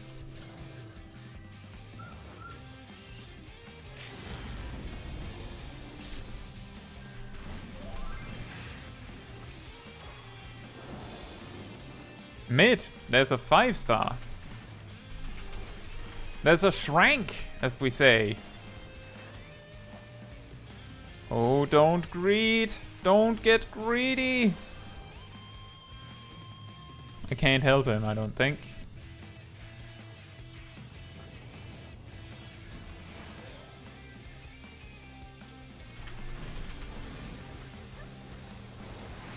Yes! We got it! But yellow has got a lot more, so we actually need to engage them aggressively to prevent the match from ending.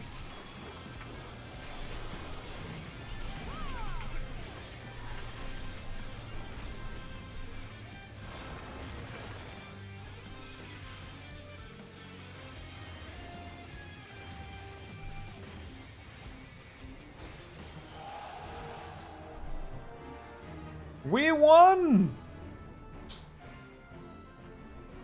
We did it!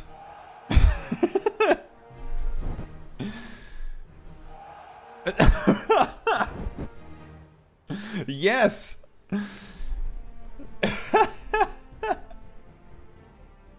Summon a Astrologian on the top kills. That's so good. I hope that some of that had been because I just like used my limit break and then there's a Bahamut, but we didn't really coordinate it. That is so incredibly good. And Gazel on the top damage.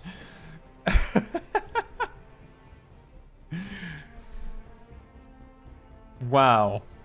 What a match. That was excellent.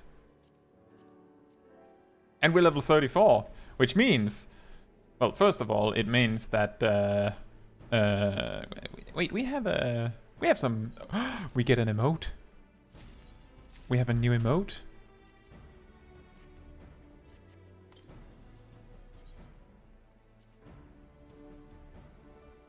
Wait, where is it? Oh, there it is. Enemy is here. You can join the group, but we mainly did the front line for the daily, just to be clear.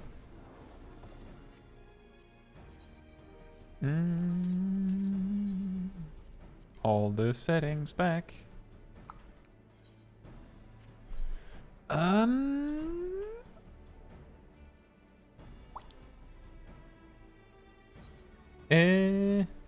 There's probably an advantage to being in Gridania if we can buy more equipment. Kitsuneko says, what's next? I'm thinking that the best we can do right now is pretty much just do the highest level dungeon possible. But I totally understand if people don't want to join for that. But that would be the most effective way to level right now.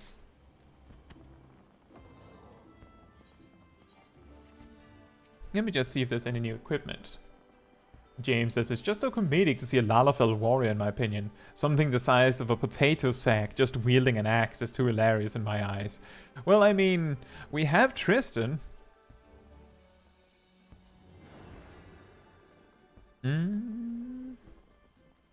That's an upgrade, right? Yes. That's not worth. All of that is too high level. Anything down here worth?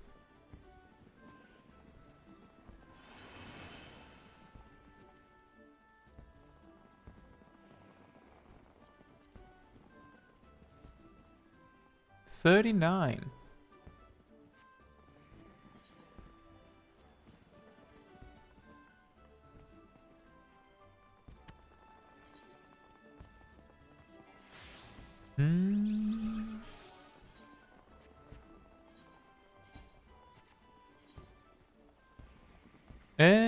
Is there anything in my inventory that is like at the breaking point? I don't think there is, so I think we're good.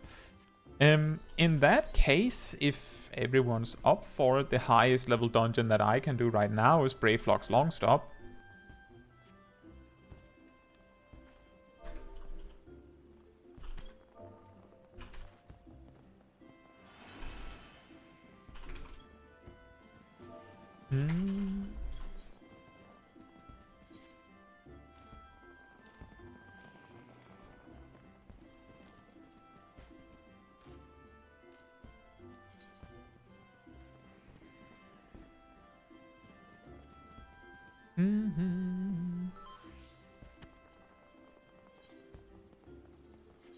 Right.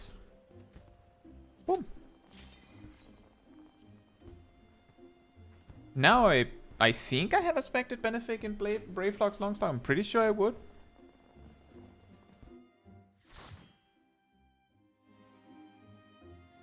BSI, I think it's just because they're extremely concentrated. Like Lanafel's just extremely concentrated power.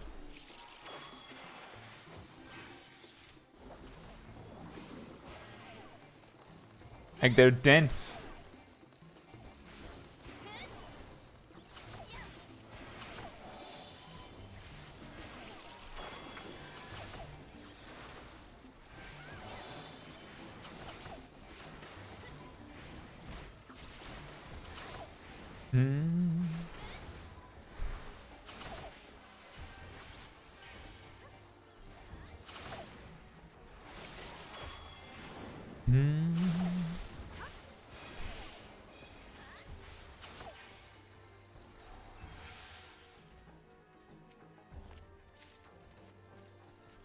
I have the key!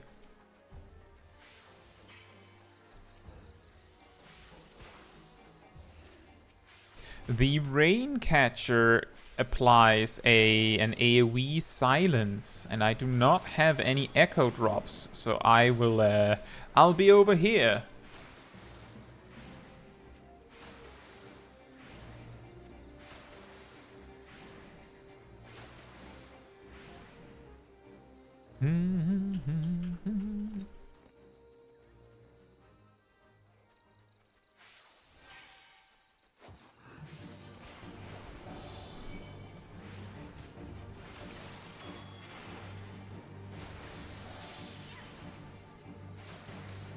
So Ellison are voluminous then? No. Ellison are also just powerful. It's just that Lalafell specifically are really, really dense.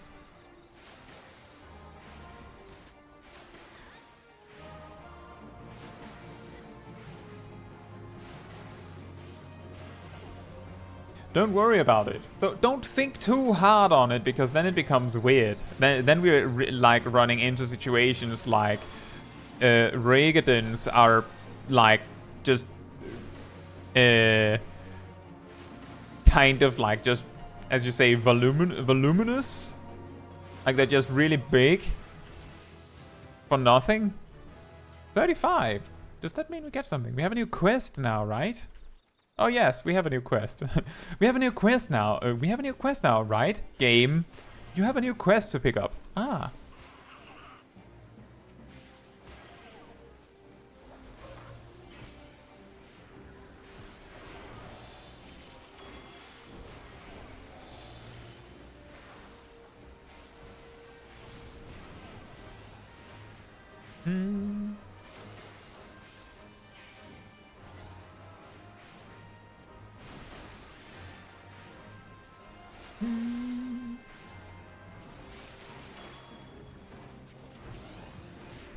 Oh.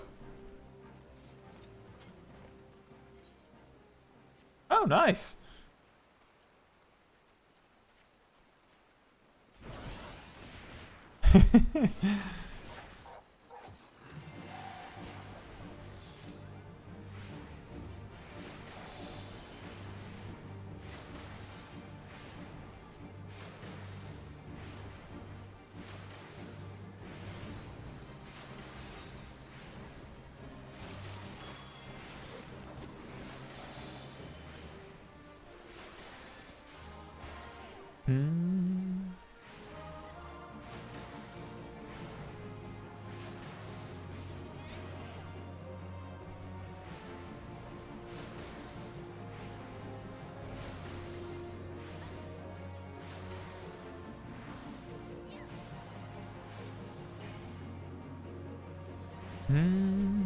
I didn't win the boots, I see. Oh well. They would be replaced soon anyway, I'm sure.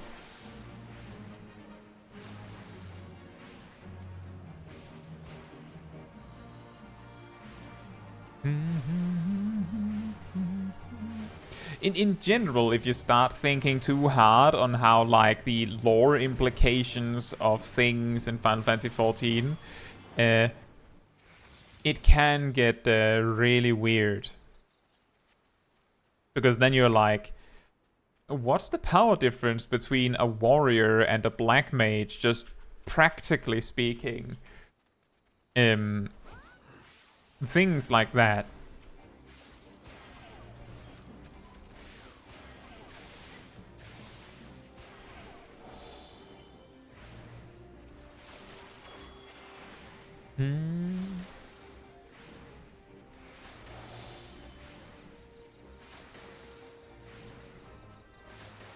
Don't get the white mages started. They'll call in the Blood Lily. They have that on speed dial.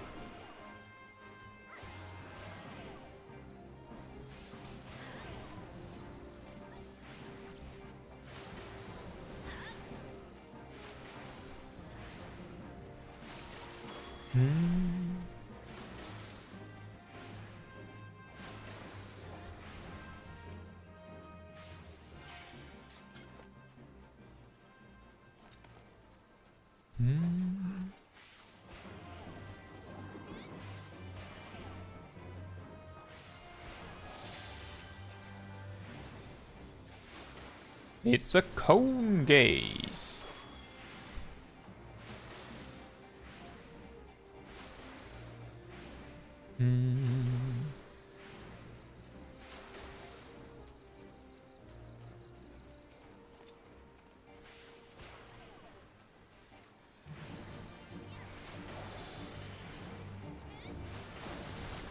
Ow.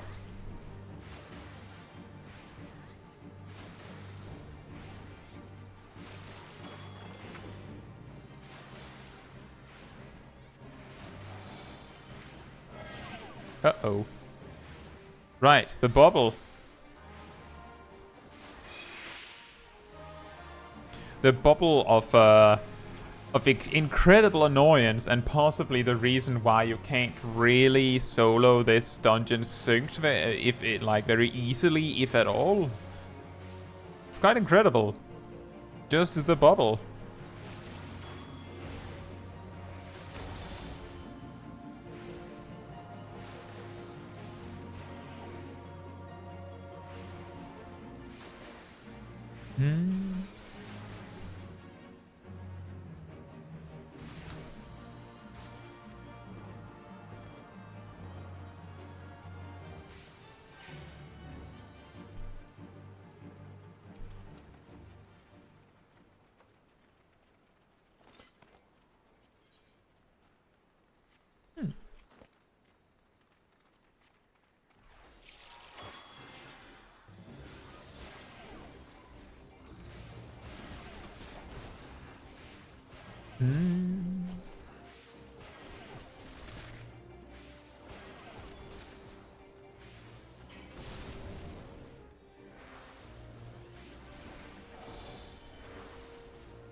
It just occurred to me that there might have been an advantage to give some more cards to Gazel throughout the dungeon on the AoE packs.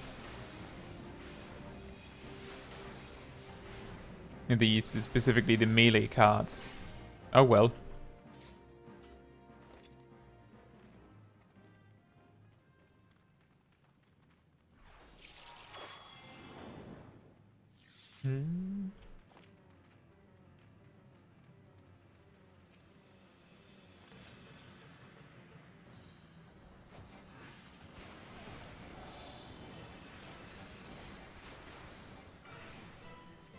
Just mainly because we have a Dark Knight that can AoE, and then, well, Aradel doesn't have any AoE attacks yet. So it's like, not much you can do about it.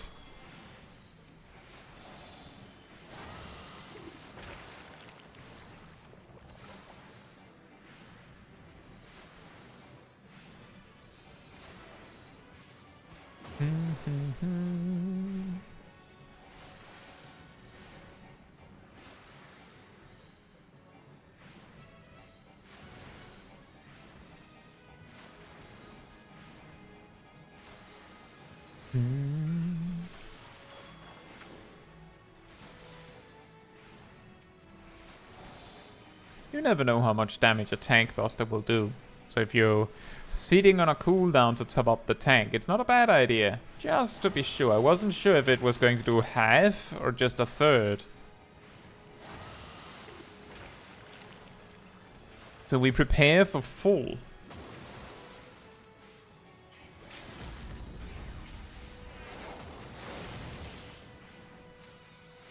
Mm-hmm. 36.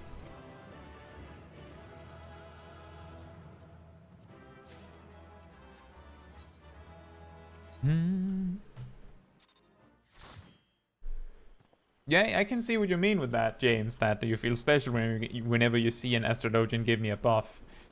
That's, I think, part of the reason why part of the reason why it's very easy to farm, quote unquote farm, farm commendations by playing Astrologian, because the people in your group are likely to almost feel obligated to give you the commendation because you gave them something.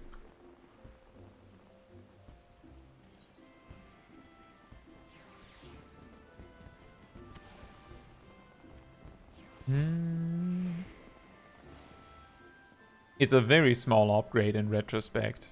I probably shouldn't have needed on that. That one came from a random loot at the end.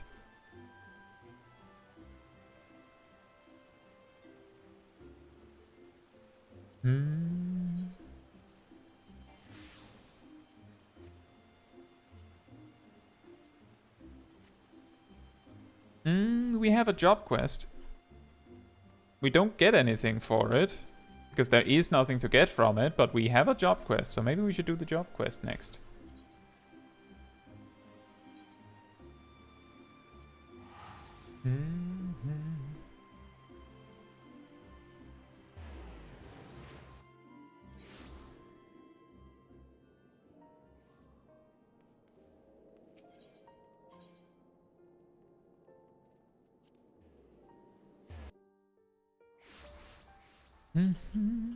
Wait. Oh, right. Down here. Hanging in the balance. Ba-dum-bum-bum. Greetings, Caetsu. The stars tell me you have been rigorously following Leveve's training regiment, though I harbor doubts that go out and do things while I traipse about the realm constitutes our regiment.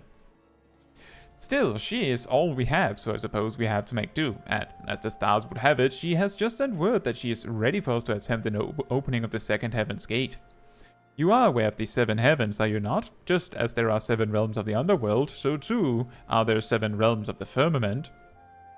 Each of the first 6 represent one of the 6 basic elements: earth, ice, water, wind, lightning, and fire. The 7th and final heaven representing the element's astral polarity.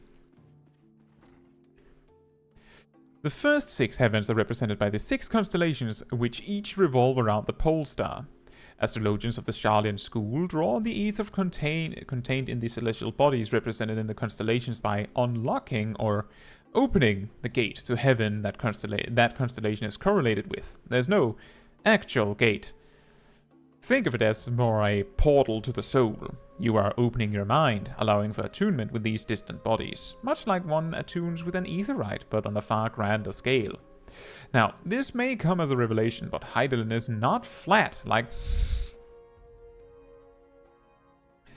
Now, this may come as a revelation, but Hydaelyn is not flat like most believe. It is, in fact, a sphere so large that when we walk upon it, it only appears to be flat. Because it is a sphere, there are some locations better suited than others for observing certain constellations. That is what Leveve is doing right now, finding a location in which the next heaven's gate will rise to a position directly in mid-heaven, where it will be easiest to attune with. And it seems she has found one, near the final prayer in Eastern Thanalan. No one expects flat Earth stuff suddenly in your job quests.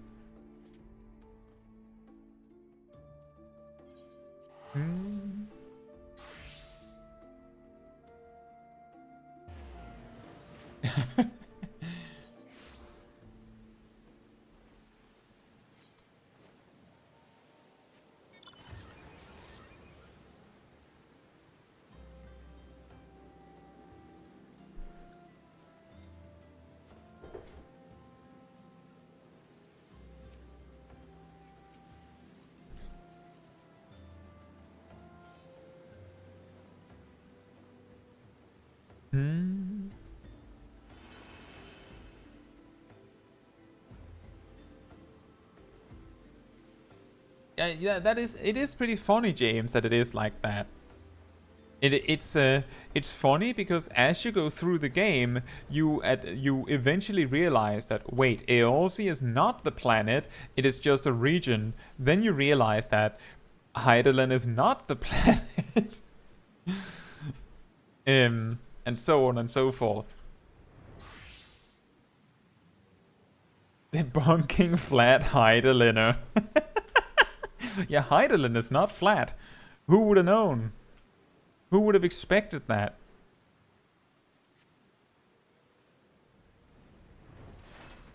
And here we are. I brought my entourage. Do you mind, Leveva? Here at last, I see. Bandits have kept poor Quimberain busy, harrying our camp since we arrived. I do believe the old man enjoys the excitement, however. I'm certain it beats wiping the hours of a noble brat whoring away at his uncle's fortune while dreaming of becoming a real astrologian. Leveva, language. I'm very well capable of wiping my own ass, thank you very much, and Quimberain has never once complained of his duties. Of course he hasn't. Your uncle pays him to smile and nod, and I'm sure a comfortable position in the pillars beats chasing after cloud rats in the broom to flavor his soup. Are we here to trade banter, my lady? Because I was led to believe we'd be unlocking a celestial gate. You will find Quimberain has a good many uses, and I haven't the faintest doubt that he will most ably handle any ruffians who happen to come stumbling about looking for prey. Now, Caetsu and Janiquinard, we must be patient and wait for the constellation to reach its highest and brightest point, a point at which its flow of ether is the strongest in relation to Hydaelyn. Sure, in relation to Hydaelyn, that's what you want to call it.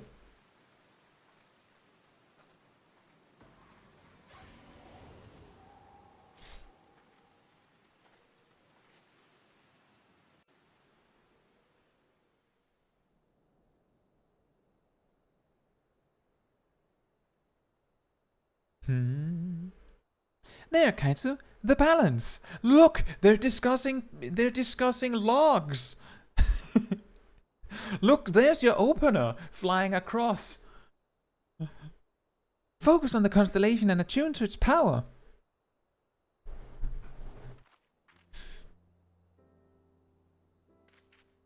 The balance represents the heaven of fire, a realm made prosperous by the blessing of the traders, but at the same time, one whose equilibrium is maintained by the divine judgment of Azima, the warden.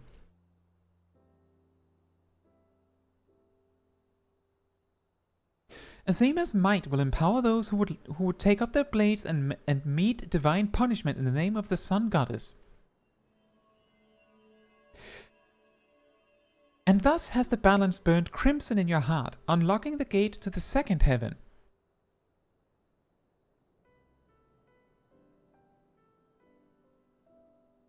Focus so you get more balance.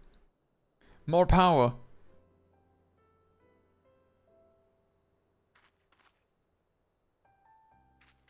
Now, let us speed ourselves to the next location. Little Alamigo, Why so soon, you ask? Would you rather that I had you to commit yourself to another several moons of using malefics to put down hedge moles? I thought not.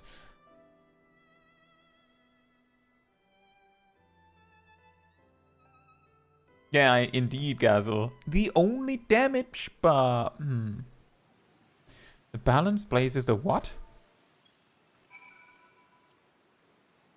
Oh well. Guess it wasn't important.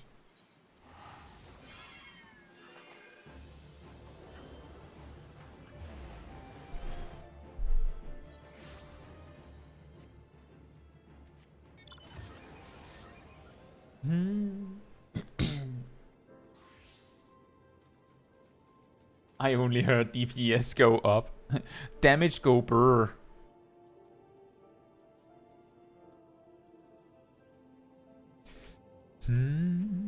It's foggy.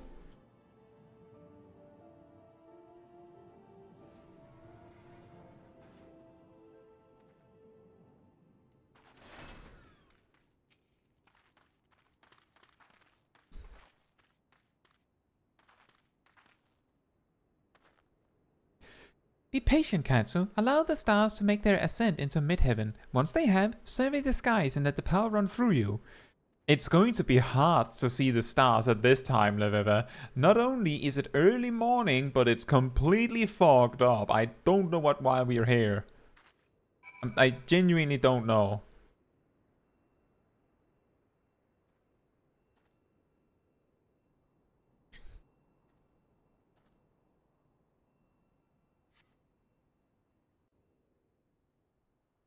Perfect weather for stargazing. Yes. Oh, look, now it's perfect weather for I don't know how you did that, Leviva, but alright. Raise your eyes to the stars and witness the violet glow of the spire. I feel like this is like a World of Warcraft reference. Raise your eyes to the stars.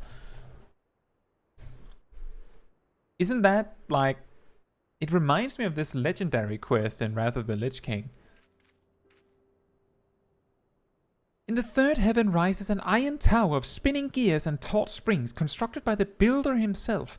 It is assailed without cease by the jealous Ralgar, but the destroyer's mighty 11 bolts only serve to power the spire's clockwork soul. It is through the blessings of both creation and destruction that strength is granted to she who sees her stars rise under this sign. Why are they sideways? You have now opened the gate and its power is yours to command. Now you can throw cards that give people TP damage increase. Using the Arcana to draw upon the powers of the stars they represent, this path we walk as Astrologians is called the Royal Road, which used to be an action. It can be treacherous and fraught with peril, but it can lead men and women to greatness.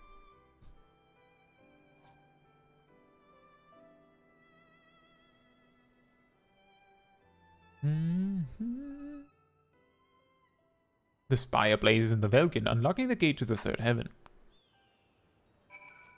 You know, if there was one thing that they could do to Astrologian, like, because we know there's a rework coming, if there's one thing they could do that would at least make the storyline make more sense, would be to make it so that each of the cards aren't used randomly, but that it's like a cooldown of some sort, or some sort of tool that you use on the regular, and the level 30 quest, which gives you the bowl, unlocks that spell, and that at level 35 you then get the balance and the spire and stuff like that. Like, that would at least align with the storyline, but I mean, it's not like the summoner story it makes as much sense as it used to after the rework.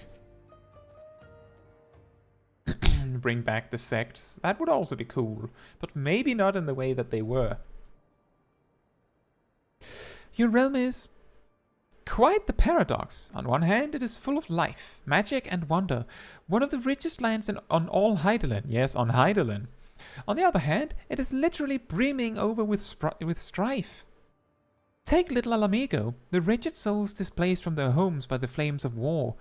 Or Ishgard, mired in its own pointless conflict with an enemy so old it does not even remember why it fights. The foolish believe that it is their fate to suffer, and so they turn their gaze away from the stars, when those selfsame stars have the power to show people there are many paths. But that power can only be channeled by the few, those like me and you. And to a lesser extent, Janiquinard. Take that, Janiquinard. And it is our duty to use that power to benefit those who remain lost or misguided. Remember that, and maybe one day you will truly become my grandfather's successor.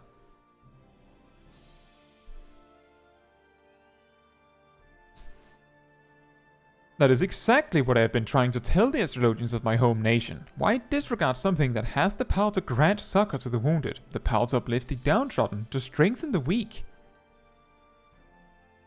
The answer to that is easy. Empowering those without power lessens the power of those who already have it. Heal the weak so they might rise up and topple those who made them weak? Why would anyone in a position of power do that? Even our great nation of learning is corrupted by this manner of thought. We hoard our knowledge so that we might remain the brightest. Why do you think that it took so long for Professor Mays to visit you, Janiquinard? Yes, I know what he told you, but that was not the whole of it. Those of the ruling quarter did their damnedest to stand in the way of my grandfather, worried that his passion for his field would kindle widespread interest in Charlian astrology. They only allowed him his recent trip, knowing he was now too old to do aught of the sort. Fortunately, the ruling quarter did not realize I would be accompanying my grandfather. Caetsu, these past turns of the sun has been most fruitful, yet while you have opened half the heaven's gates, there is still much of what we like to refer to as the royal road ahead of you. Take what you have learned here in the southern deserts and transform that knowledge into strength. If you wish to know more of the royal road, I suggest that you discuss it with Janiquinat back in Ishgard. If my grandfather is to be believed, his time transcribing tomes back at the scriptorium should have left him more than capable of handling that task. Rude.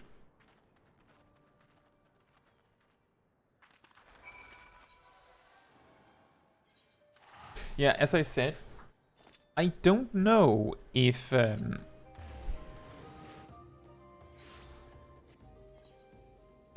just saw you just as I teleported. But I don't know what would be the best way to rework Astrologian. I don't know.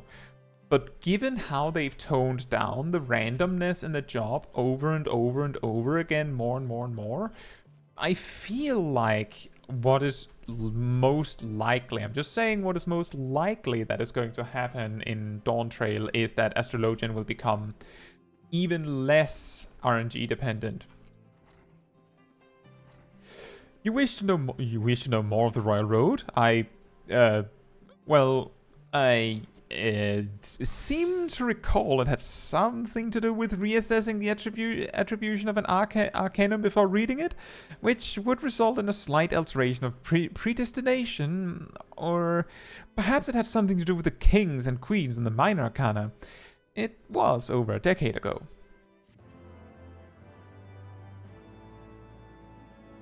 Incredible. Thank you, Janiquinat. Right, so let me just see. The next dungeon that we're in range to do is Sunken Temple of Khan. Just checking, Kitsuneko, would you rather work on your crafters or what you were doing before, or did you join up because you also wanted to do dungeons? Because, I mean, we can be four. I just want to know who four want to come.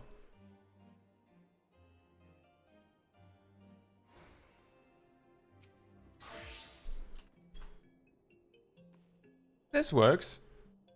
Thank you, Aridel.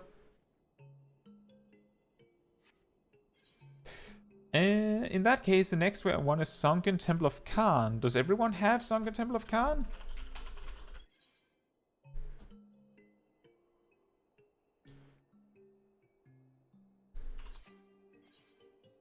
If you don't, we'll have to do Brave Fox Longstop again.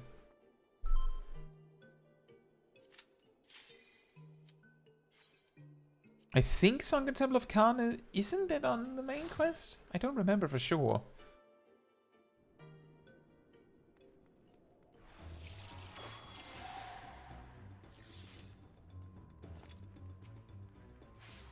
The first pack can be skipped.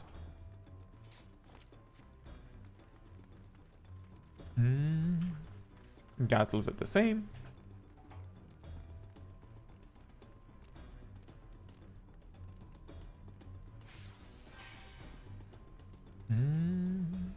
I feel the reason why I'm uncertain is because I do know that Cutter's Cry is an optional one.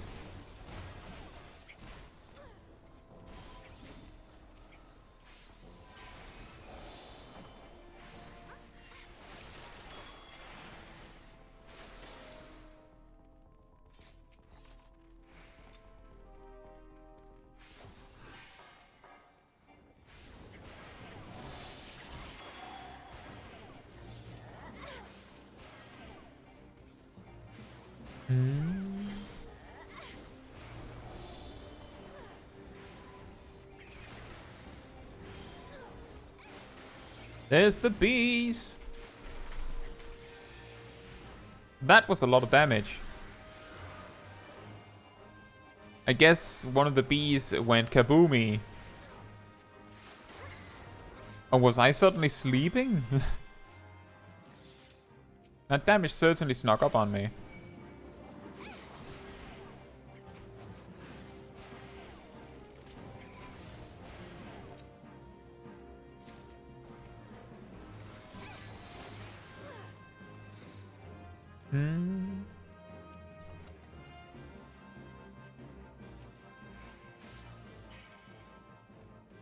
There was a chest. There was loot to be had.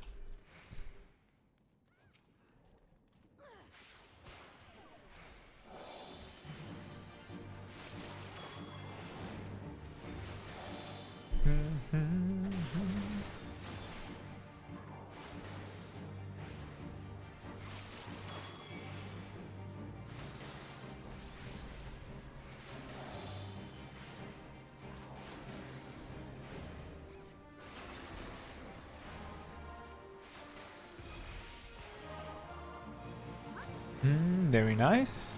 It always sucks when someone doesn't make it so that the glowing platform changes just as you step on it.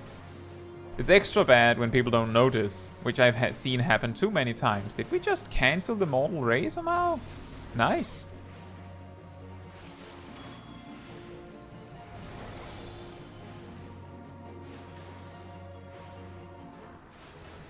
Hey, 37.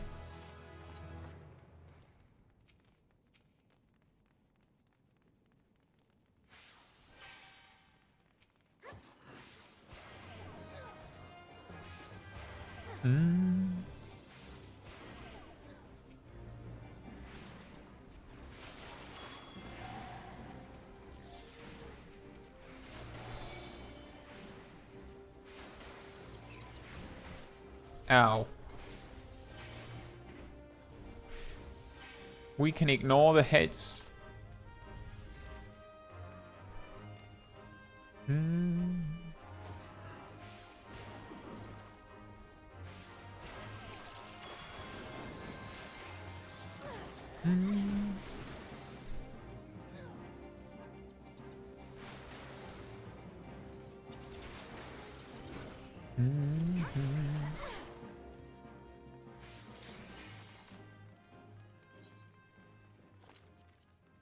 Imagine remembering to maintain food buff. I keep forgetting.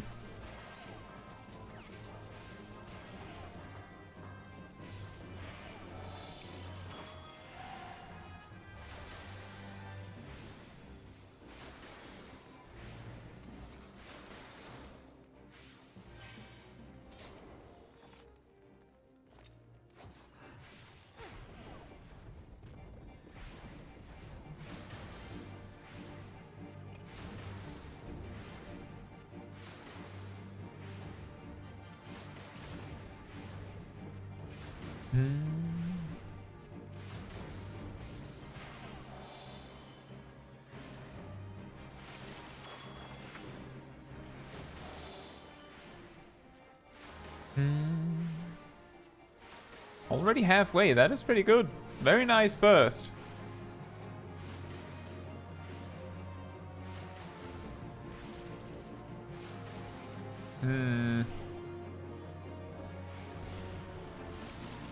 That'll make the second step a lot faster.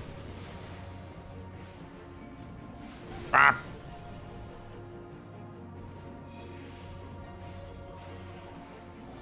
Just yeeting me off into the stratosphere.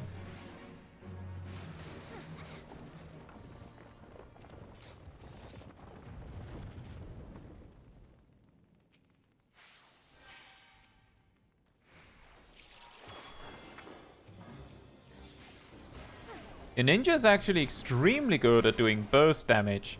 Like on that fight especially, it wouldn't be a bad idea to just do 1, 2, 3 combos and sit on your cooldowns until the soul stone can, or until you can hurt the boss for real, and then just burst it as much as you can, and like just 2 Raitons under the mug effect. It's pretty good. I think that is as good as you can do it, in fact.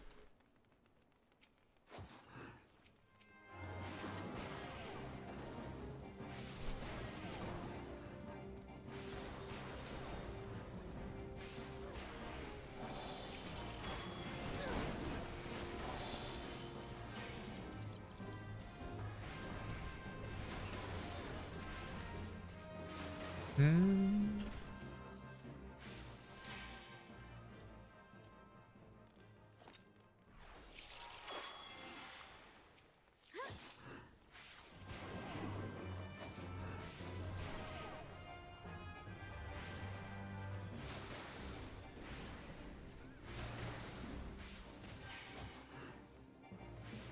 I do very much enjoy the, like, kind of more simple toolkit of low-level healers. Like, while you don't have a lot of answers to situations, it also it instead circles back around and makes it so that the options you do have are all meaningful.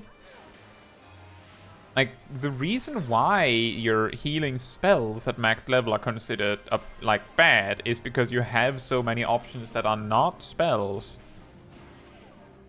At least in my opinion, that might be the cause.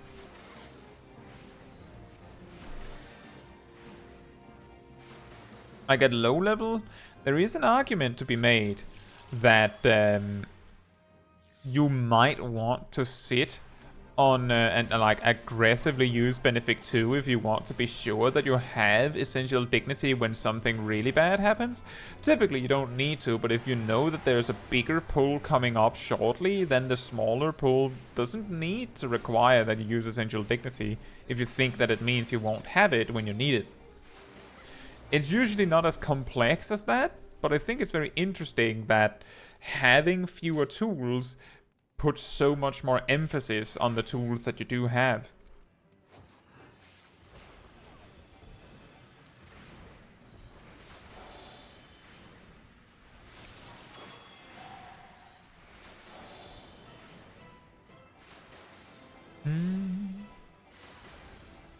And that kind of also applies for all other jobs, really. Like, the less stuff you have, the more important the stuff you do have becomes.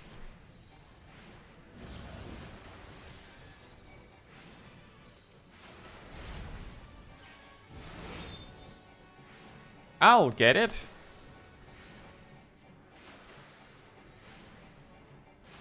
Apparently I wouldn't get it.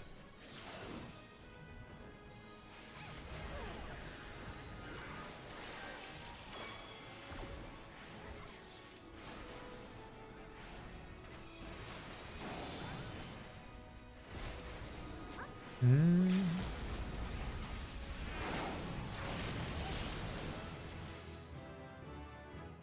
$38. Nice.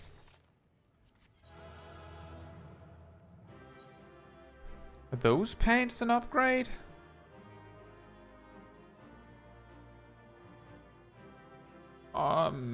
Kind of? Sort of, maybe? A little bit? Gazel says not sure where to put the boss. Normally when I do that boss fight, I place the boss in retrospect, it would have been easier to explain if we were still in the dungeon, but I place the boss such that when the Sun Jura, you know, the face thing appears, I can just provoke it and it'll stand in one of the platforms and I'll just kill it, because that's how you kill it, is that it has to stand on a platform, as demonstrated throughout the dungeon. It's like, it doesn't really matter where you put the boss at the end of the day, so that's just what I do.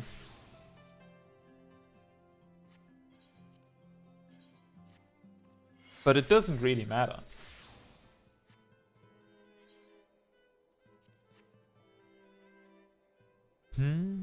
Oh, we just barely managed to reach that we could do Cutter's Cry. Does everyone have Cutter's Cry?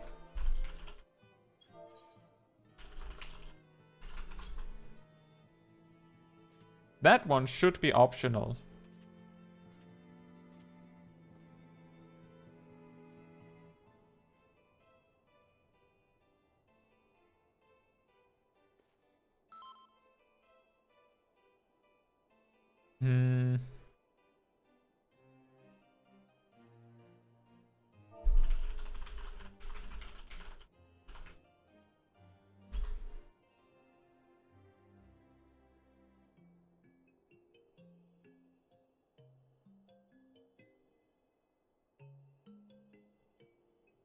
Gazel says, I don't know how to skip mobs in Cutter's Cry. I don't mind doing the mobs in Cutter's Cry, so we can just kill them. Part of what I don't like about doing Cutter's Cry is specifically being put in the situation of having to do the skip. Because the thing is, the skip is so common and so popular that if you don't do it, it confuses people. You know what I mean? Like, the rest of your team is going to run ahead and click it, regardless of what the tank is trying to do.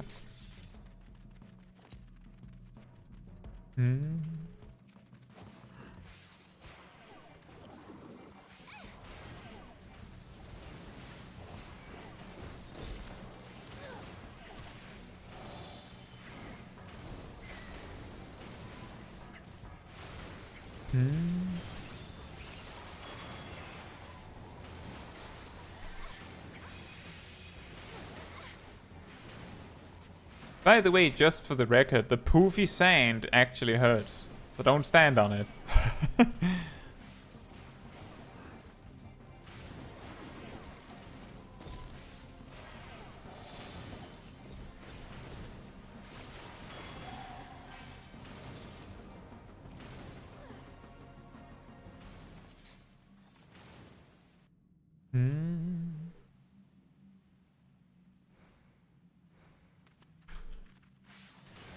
James says sync down to level 50. I missed my Shadowbringer. I feel like Shadowbringer would be one of the buttons I would miss less.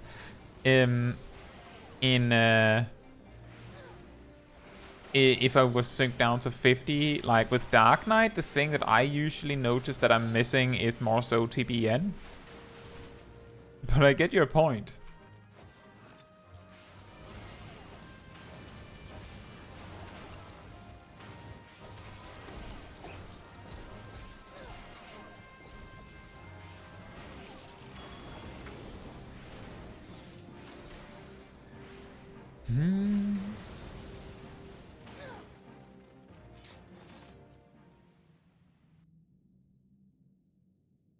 Like losing your gap close. I think that's...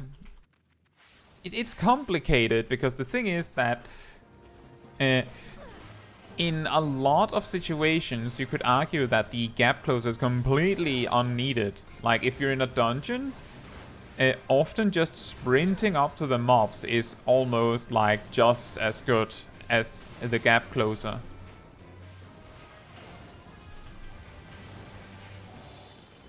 That's more so by design of how we do pulls in a dungeon than it being better or worse.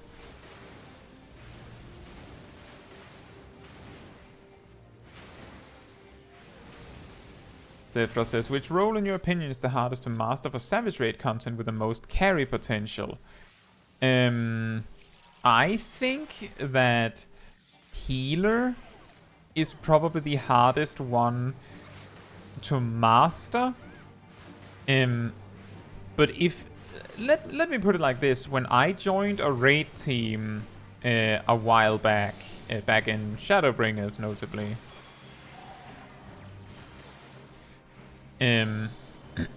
I switched from healer to DPS because our group needed more damage output to be able to like progress better. Like basically I deemed that the difficulty of performing your attack rotation while dealing with boss mechanics was kind of harder in a way.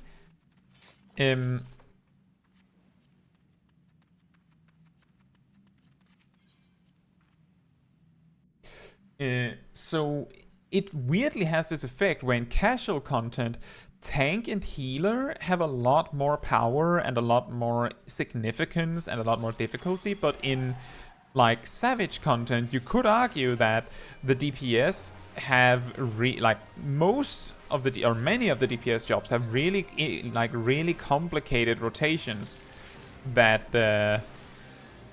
that not everyone knows how to do. So if you want to be like the one-man army, be the hero and carry for yourself, then DPS might be the best choice because you know for certain that you're doing your best. You don't know if the other DPS are. So if you can carry, then I think DPS is the, like, if you're capable of doing like perfect performance, then I think DPS as like a solo player is probably the most effective one. But because of how healers are impacted by how other players play and what people are hit by, healer might at the end of the day be the hardest one to master.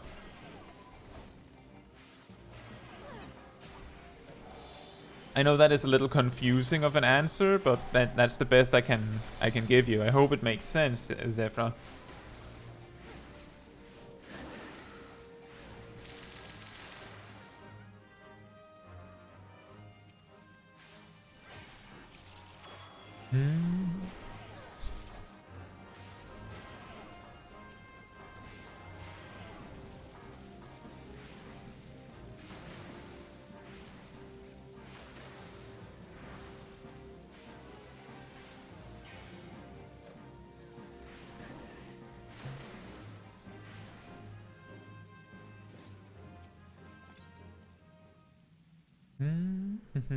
But yeah, in casual content, you can like, I would almost say like in casual content, the thing that I used to say a long time ago, it's not as perfect and not as true nowadays, but it used to be the case that if you were in a group,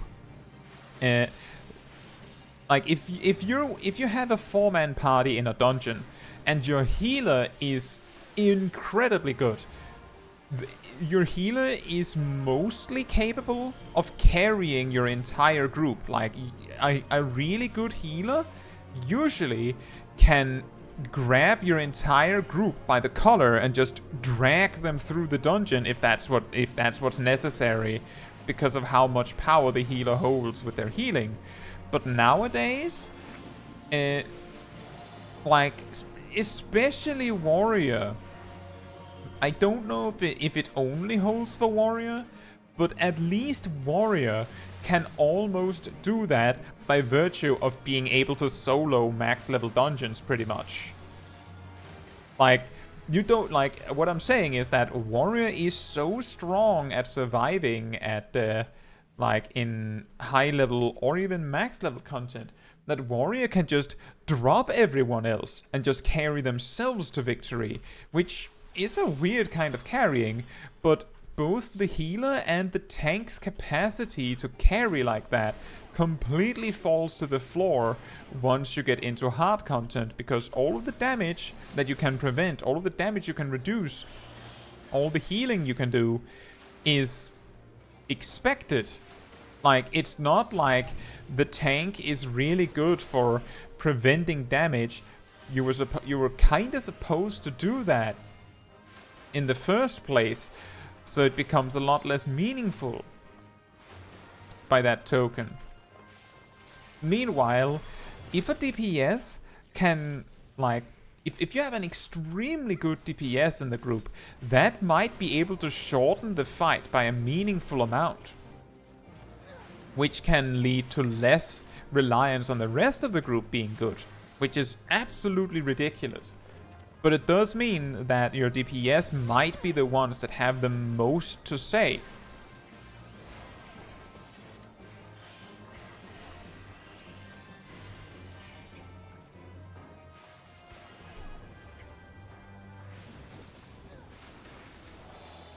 But it is really backwards, because it's pretty much like, if you've ever heard the argument that the reason why all jobs are stacking damage is because the best defensive cooldown is if the boss is already dead, which is silly.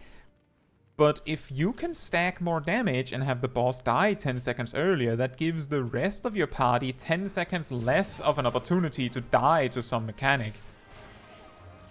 And the DPS players have the most control over doing that.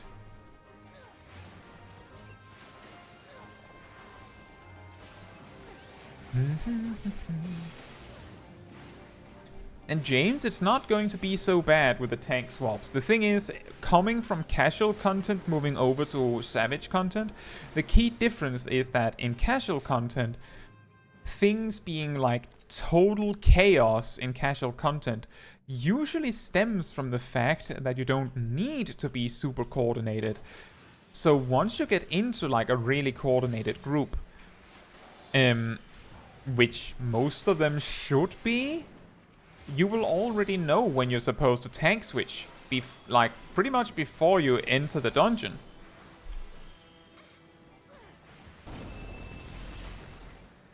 So all you have to do is just keep track of that. If you remember when you're supposed to do a thing, then it will not sneak up on you. You don't have to be afraid of it, because it's going to be consistent every single time. The scary part is being able to remember all that.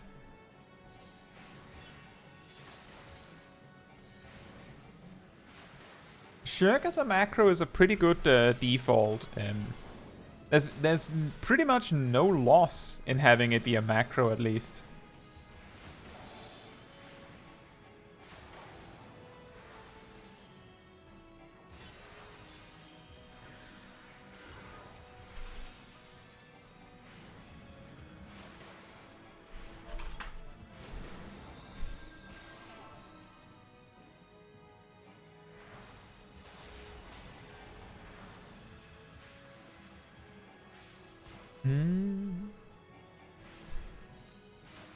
There's mostly no downside to having a Shirk macro, and the reason why I say mostly is because there's no situation where you would want to Shirk someone other than your co-tank. It will pretty much always be your co-tank that you want to Shirk. So there's no situation where you would want to Shirk someone else. The only downside to Shirk on a macro is that, well, macros are mildly unresponsive. I've talked about this like a bunch of times before, but they're mildly unresponsive when their abilities, especially when they're abilities that you want to use on a certain player.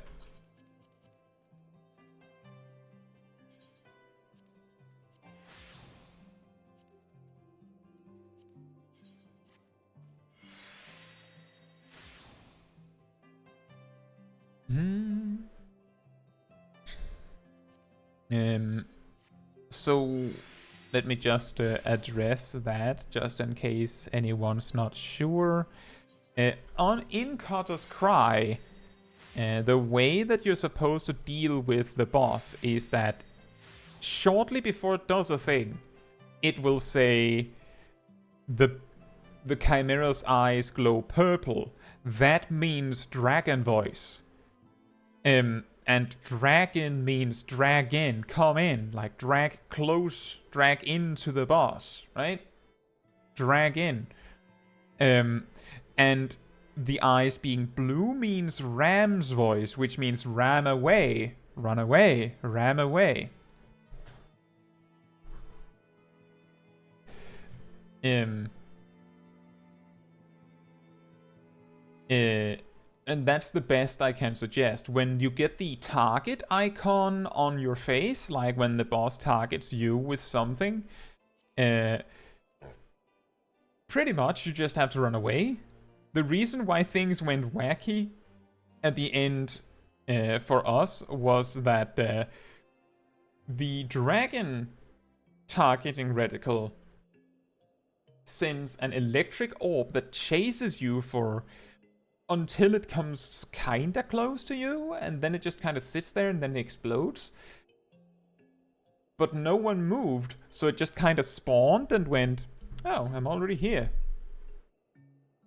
And then we all got hit, because it exploded right when Dragon Voice was resolving, where we had to be close. John Wong says, I heard sprint macro is better than regular sprint. That might be true. The reason why that would be is because sprint is coded weird. Like that's the best way I can explain it. It's coded weird. And what do I mean by that?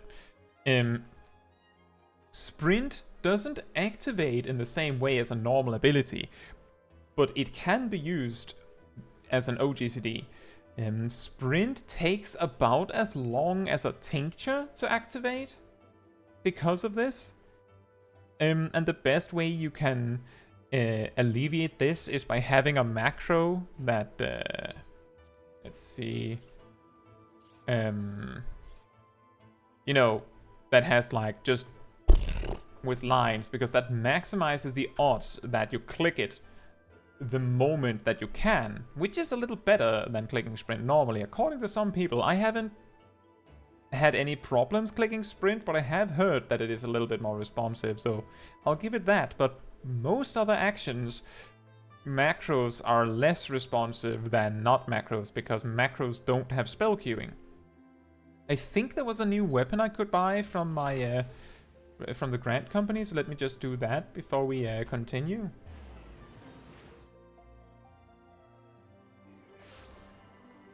And when I say continue, we have a new job quest.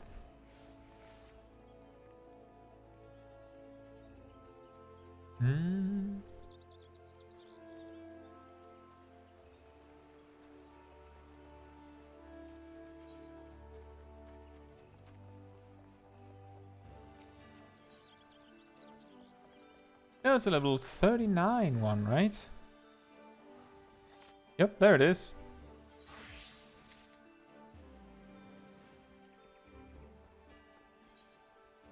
And there's some 34 equipment.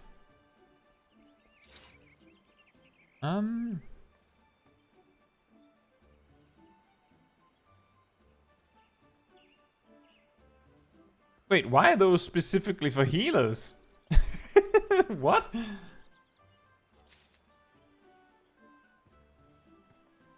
This gear is so random.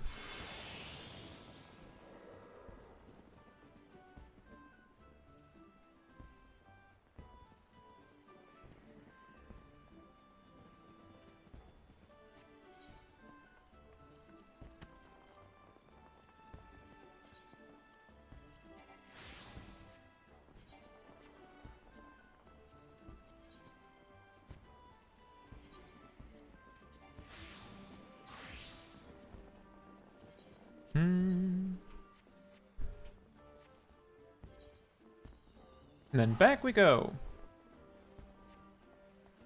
John Wong says it might be latency dependent. It could be latency dependent.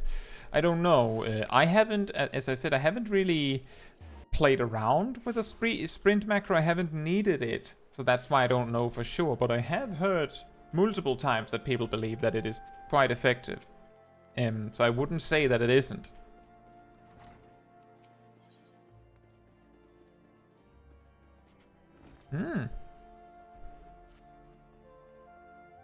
Are you doing well, Caetsu? Well then, that at least makes two of us. Oh, I cannot keep such important news from you, Caetsu. Lady Liveva and Quimperain. Just last night they fell victim to another ambush at the hands of bandits. Oh boy, again. The ever-resourceful Quimperain proved his invaluable worth once again with a dashing display of chivalry that would shame any knight in the sea. A statement that attests to the sorry state of our knights, but that is a chat we can have over a different cup of tea. What kind of tea? When Lady Liveva attempted to retire to her room at that filthy inn in the Broom, I had our sorely disused second floor cleared and furnished with trappings from my own home.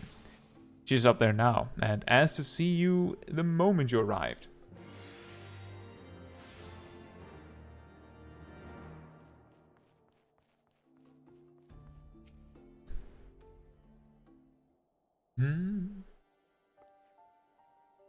Wait, you don't seem at all surprised to see me here. Did Janiquinat tell you of the attack? Damn the fool. And after I told him to keep his mouth shut. Though I suppose I must bear some of the fault for ever thinking he could do as he was told. Rude? Now, I suppose you're wondering why I summoned you here to these makeshift chambers. And no, it has not to do with the bandit attacks. It appears are much more common in your realm than I thought. You know, she is surprisingly unlucky on that front. There are times when the heavens may provide you with a vision of a future that is slightly beyond your original aim. In these cases, the stars are not flawed, only out of order. So by shuffling a card back into the deck, we're in no way ignoring or denying a future, merely postponing a reading intended for a later date, and replacing it with something that better pertains to the present. I trust that you will pick up this technique swifter than Janiquinard. That is hilarious. Wait, was that it? Okay.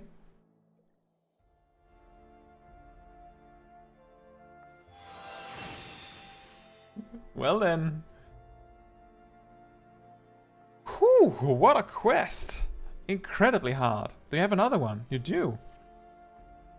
Are you ready, my pupil? The gate to the fourth heaven awaits. However, the location I've chosen for attunement will not remain the most optimal for long. You also travel with Janiquinard, and I will make the journey with Quimberain. There are no objections? Good.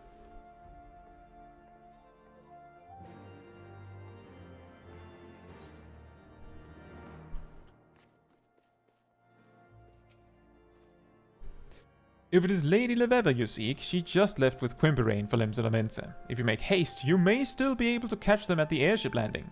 Me? As much as I would like to indulge myself on the pillows of Rotano pleasure barges, there's a congress to be held in the vault, and all the prominent houses have been summoned. My presence at such an event would be sorely missed, so I fear this next lesson must needs proceed without me. I'm certain the Lady Leveva will understand. I can always open the third gate another day. Or was it the fourth? Third or fourth. It is of no matter. The stars certainly will not be going anywhere. Since we're just doing more quest stuff, you can be in the party if you want.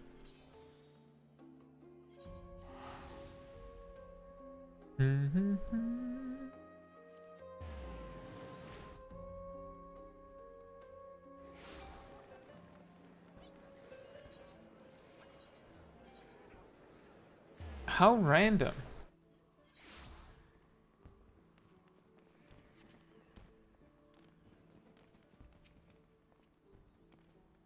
My lady, the Lady Leveva is missing. We disembarked the airship together, but became separated in the chaos at the landing. Seeing as how the lady has found herself the victim of bandit attacks twice since arriving in Eorzea, I fear she may be targeted once again, especially considering the location. This is my first time setting foot on Limsalamensa, but I have been made aware of its landmarks. Might I suggest we search independently so that we might cover more ground? I shall start with several of these seemingly more disreputable locations such as the Drowning Wench, the Astrologian, and the missing member. Would the lady be so kind as to search Fisherman's Bottom and the Coral Tower? Let us meet at the Seventh Sage once our survey is complete. Oh boy, a treasure hunt! The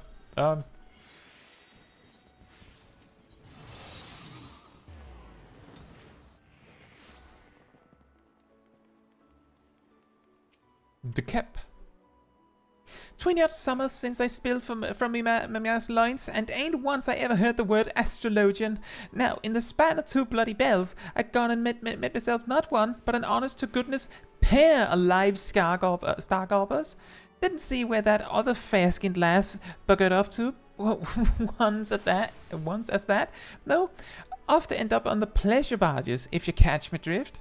Rude.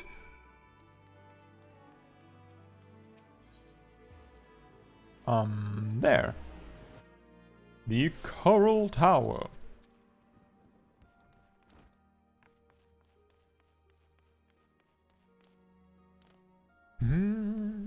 Hello. Another Astrologian. How odd. It is not often that even our city-state, known for its diversity, welcome a single reader of the stars through its gates, let alone 2, and in the same day, no less. Yes, I took a few moments from my duties to speak with her about the city-state. She seemed quite interested in our dealings with the Sahagin, the Serpent Reavers, and the Guardian Empire. I told her what I could, but she left after only a few moments. It was as if she thought she was being pursued. But the Sharlian was gone before I could assign her a yellow jacket escort.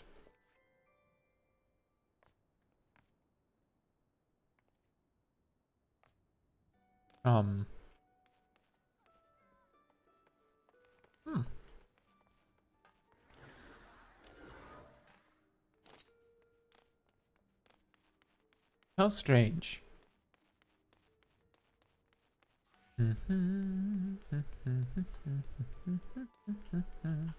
Bruinpa. I seen me a stuffy lass in Rumgar poking a lovely head in holes where it weren't wanted. 'Tis rare we get one so worldly down in the gurgling belly of the tower. I had to halt training to work out what the fuss was about. The maid inquired as to where she might find herself a nip or two of some of the strong stuff, so I pointed her in the direction of our resident apothecary, Carvalane, at the Seventh Sage. Oh. Convenient. Oh yeah, the Musketeers Guild, that's true.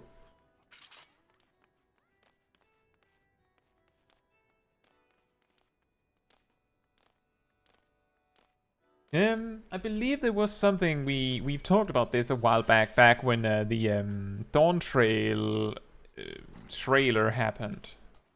That Limsula Mensa has a Musketeers Guild. That was where we were just now, I believe. But there never was a Musketeer job.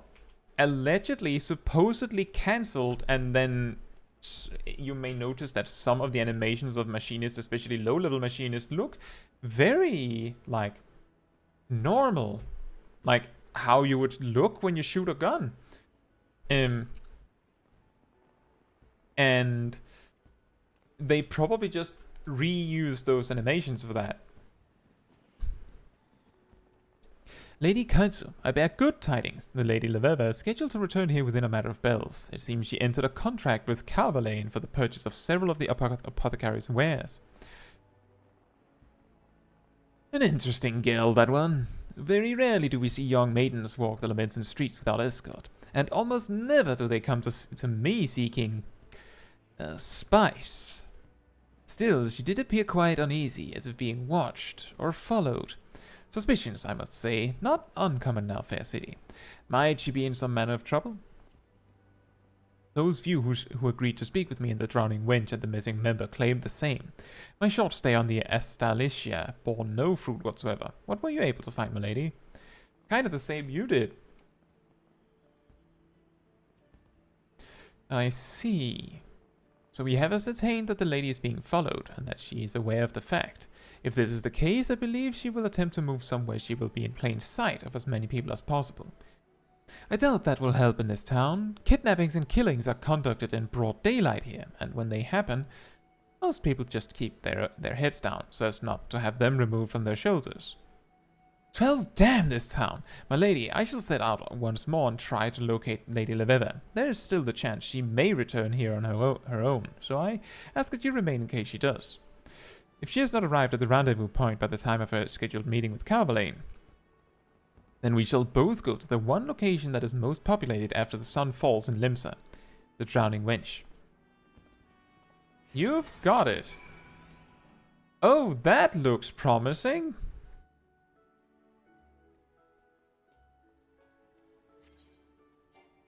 I have to leave the party.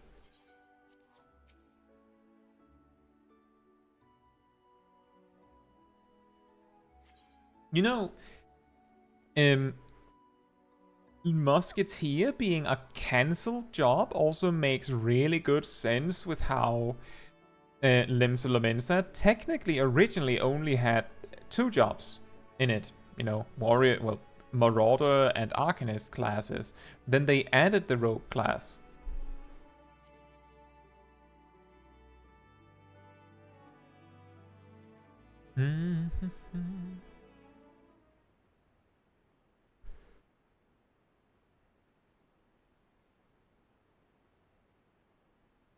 Carvalane like, I have to babysit this child. It appears that your companion is tied up. Not literally, I hope. Perhaps you should you should head to the wench and see if she is there like your friend believes. Though I fear that if she did not make it that far, you may never find her again. At least, not alive. Worry not, my starry-eyed friend. If by chance she were to arrive here after your departure, you have my word that no harm shall come to her while she remains behind the Seventh Sage's doors.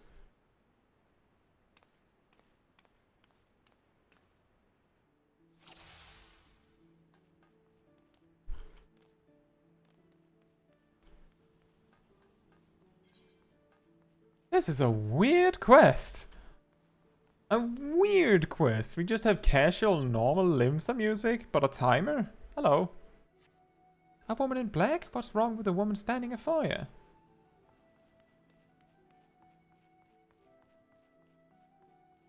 Nothing. I just wasn't looking for you.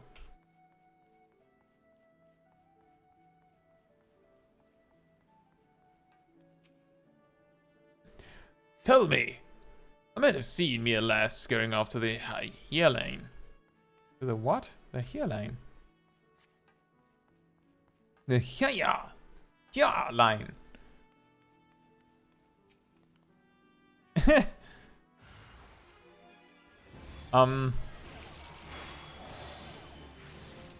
What?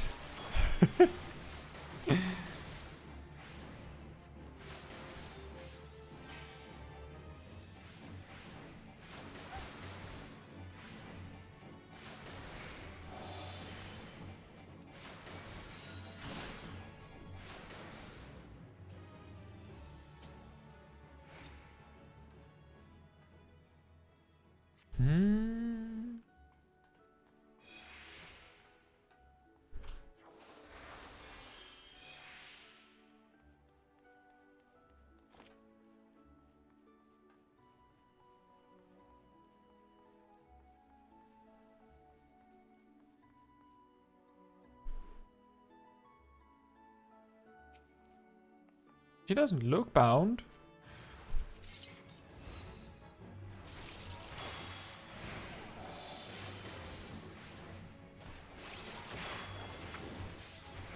And okay, Quimbrain, I think she got it. Did you just use flash twice?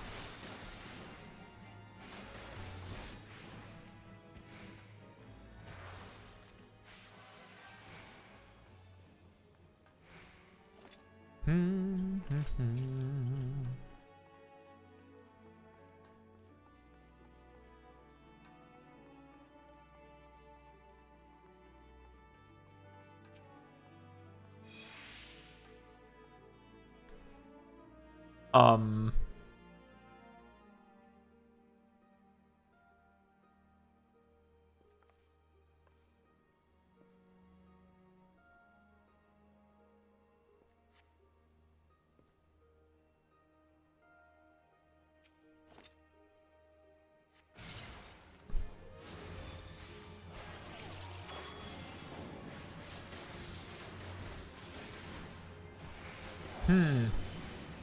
So the reason why I could see which one was the real one was because the one that I didn't choose said it was Leveve with 2 V's at the end. Lady Leveve, you have my apologies. It was my fault I allowed us to become separated. Do not blame yourself, Quimbrain. I sensed danger at the landing, and it was my instinct to run, as ever I have. I forgot that I could trust you. Unfortunately, by the time I realized such, there was no sign of you, so I did what I could to blend in. Choosing crowded places, being with as many locals as possible, though all the while feeling there was unseen eyes watching my every move. By the time I realized that my pursuers were simply leading me away from you, night had already fallen, giving them the perfect opportunity to strike. It was then that I witnessed several of the bandits had disguised themselves in garbs similar to mine. I assumed this was to confuse the 2 of you still searching for me. It was then I conceived the idea to play the part of an imposter myself. Why hide in the shadows when you can hide in plain sight? That is actually pretty genius. That was quite brilliant of you, Lady Leveve. May I ask, were you at any time able to discern who these pursuers were? The amount of effort put into your capture would suggest they are more than mere pirates looking to sell you to slavers. Unfortunately, no, and I wasn't about to walk up and ask them who they were or who had hired them, but that is all behind us now. Let us see if we can salvage something from this horrible night. The 4th gate ascends nearby, Caetsu. Shall we not see it made yours? To the anchor yard!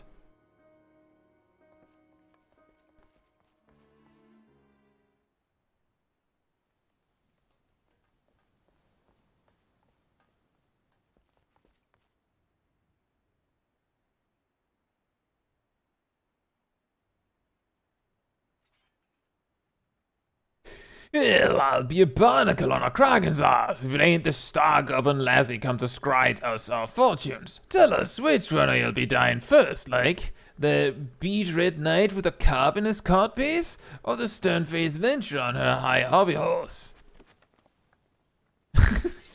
Okay. Oh, damn it. How many pirates are in this godforsaken hell? People talk so crudely in Heavensward and A Realm Reborn.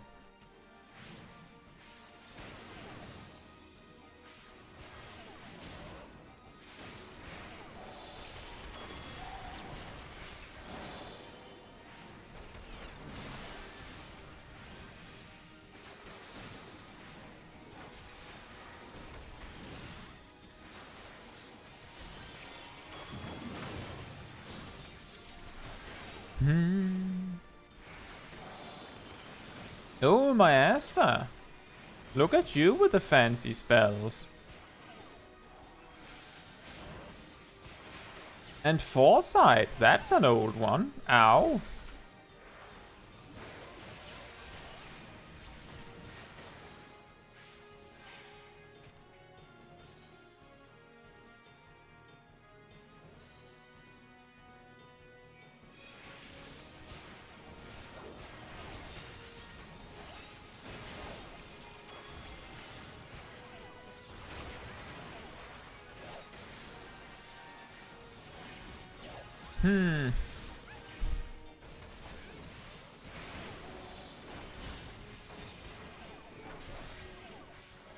Oh, wait, they have a healer.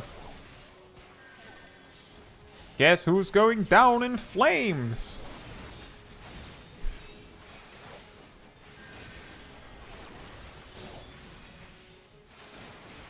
Hey, we're getting help.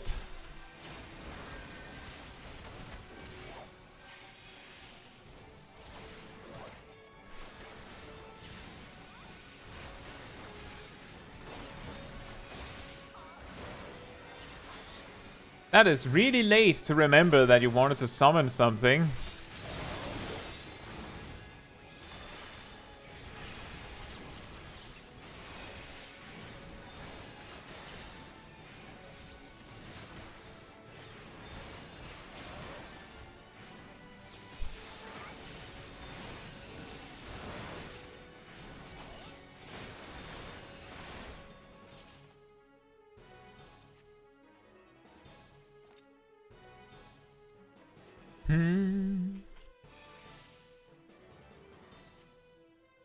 We did it! Azul says Leveva has such a slow GCD. Did she cast very slowly?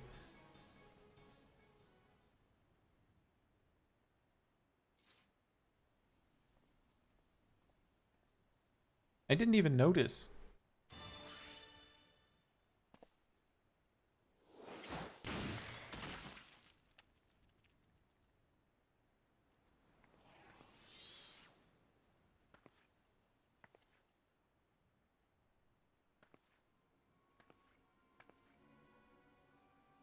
Ha ha!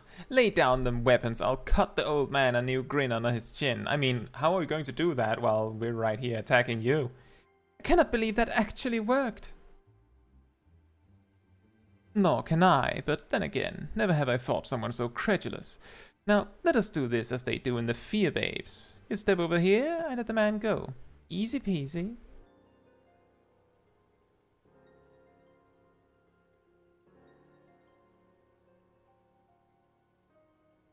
Wait, I know you. You're the bandit leader who attacked Lady Leveva's grandfather in the Black Shroud. Someone has a good memory for being so on in years. Well then, this changes everything. First off, I can finally drop this annoying pirate accent. And secondly, I suppose I can simply kill you now, rather than after pretending to let you go once the lady is drawn close enough. Don't you just love it when you have to win a fight and then the cutscene just goes, but then you lost anyway?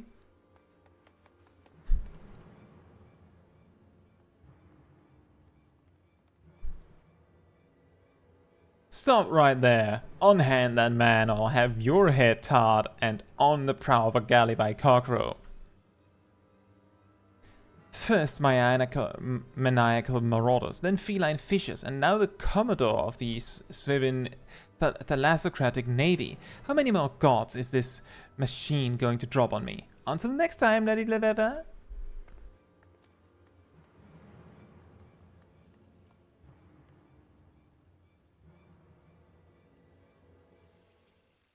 You have my apologies. I was a fool to fall for the bandit's trick.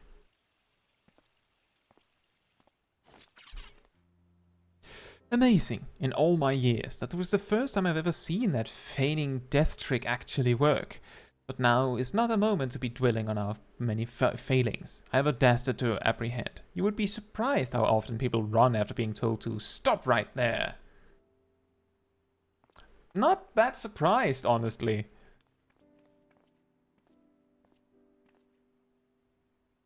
Lady Leveva, that pirate, she was the same bandit who... Yes, I know, and that changes little, for I still have no idea who she may be or who she may be working for. There's naught we can do until the Commodore brings the woman to justice or until she decides to attack us again. What we can do is what we came here for, Caetsu's training.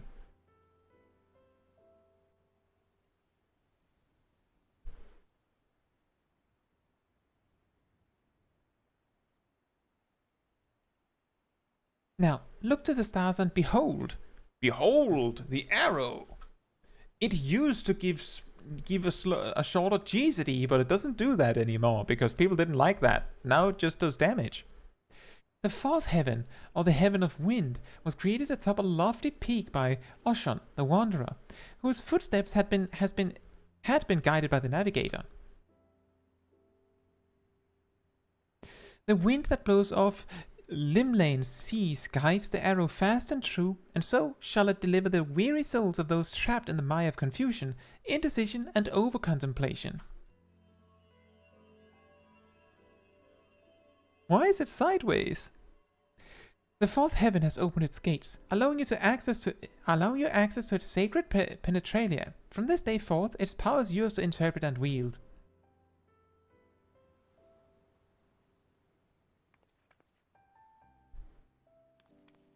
That power will further aid you as you continue to hone your skills. Now, let us return to Ishgard. I have a few words to a certain student of mine who felt inclined to forego this particular lesson.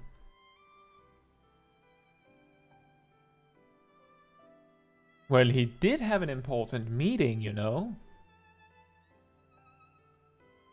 The arrow blazes in the Velkin, unlocking the gate to the fourth heaven.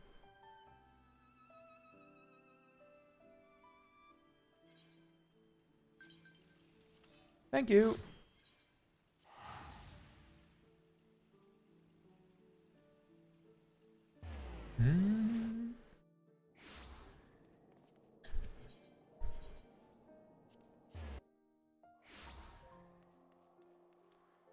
Forward and back, and then forward and back. You.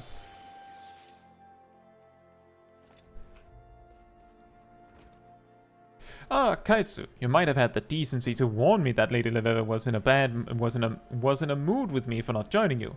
She seemed to think I was to blame for your misadventures. Now, why would that be? It is not as if my being there would have prevented the bandits from attempting to abduct Leveva. These being the same bandits who attacked you in the Black Shroud, which, by the way, is another location I was not at. This is plainly something far beyond our control.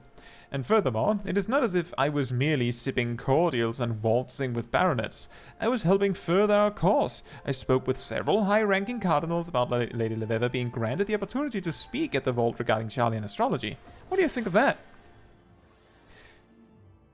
I was politely turned down, of course, but it is the gesture that will one day lead to another gesture, which will one day lead to a head inclined slightly in the general direction of another gesture. Little steps, my protege, little steps. Wow, Janequinard. Wow!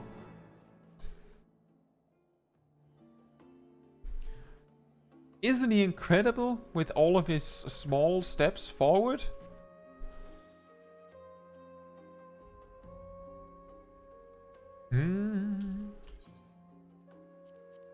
Oh, we actually still only have Carter's Cry. So, who's up for Cutter's Cry again?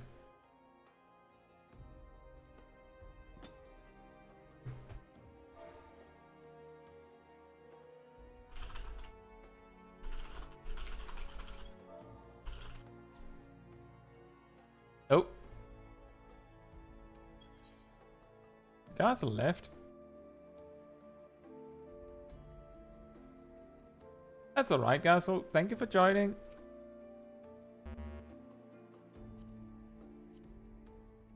Okay, so the reason why Aradel is so quick is because Aradel's generally totally inclined to sit out if there is anyone else that wants to join. So I think they're always ready to just hop out.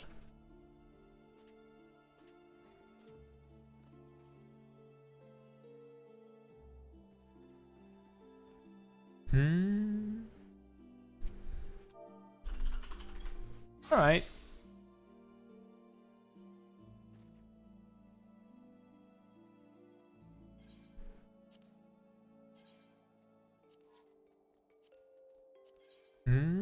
But that makes us 3.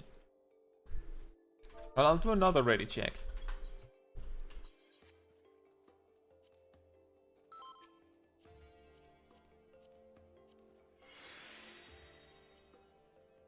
Boom.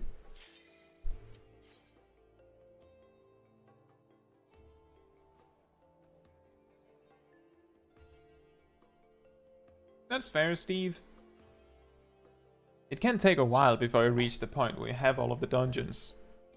I believe we didn't, like, truly get everything unlocked until we started leveling Black Mage. After we had completed the MSQ for the most part.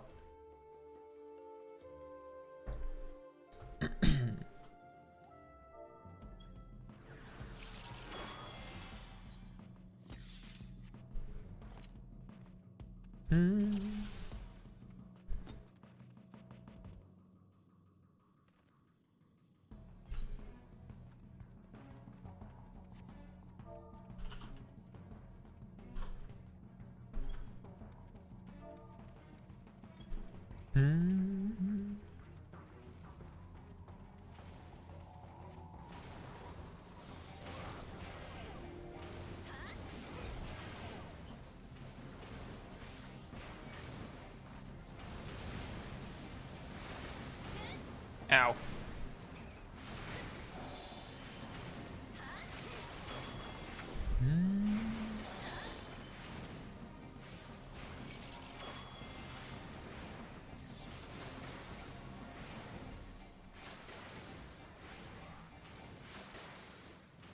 I was wondering, yeah, I thought I was expecting that the reason that you logged out was because you were going to like move data center.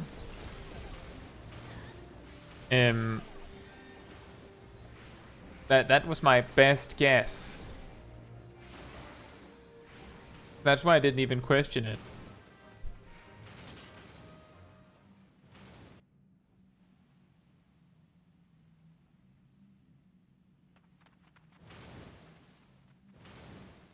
Thank you, Bubble. Thank you so much.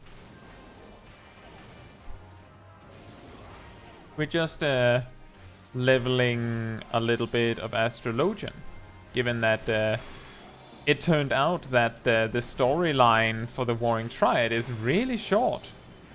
Or surprisingly short.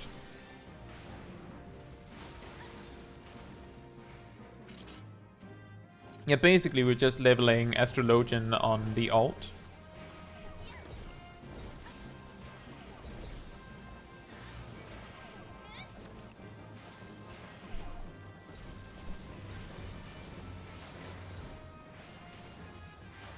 We are on Alpha Light. On EU, yes.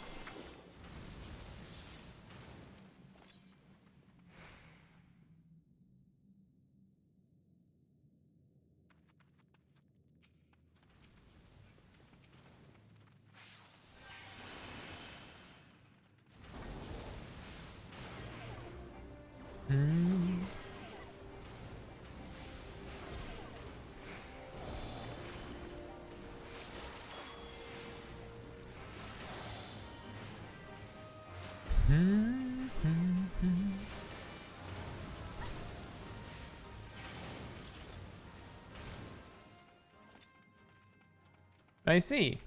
Yeah, the reason why we, of course, did all of the story on this alt was because the whole point of this alt was to re-experience the story.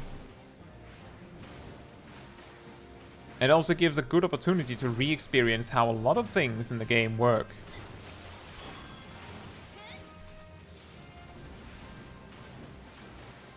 Uh-oh.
Yeah, that makes sense, Bubble. If you're specifically making a character to play with someone, then, like, if you can afford it and you've already done all of the story stuff, then, like, the main purpose behind making that character is being able to play there. So you would, like, if you could, like, just ultimately pay to skip anything that you've already done, it kind of makes sense.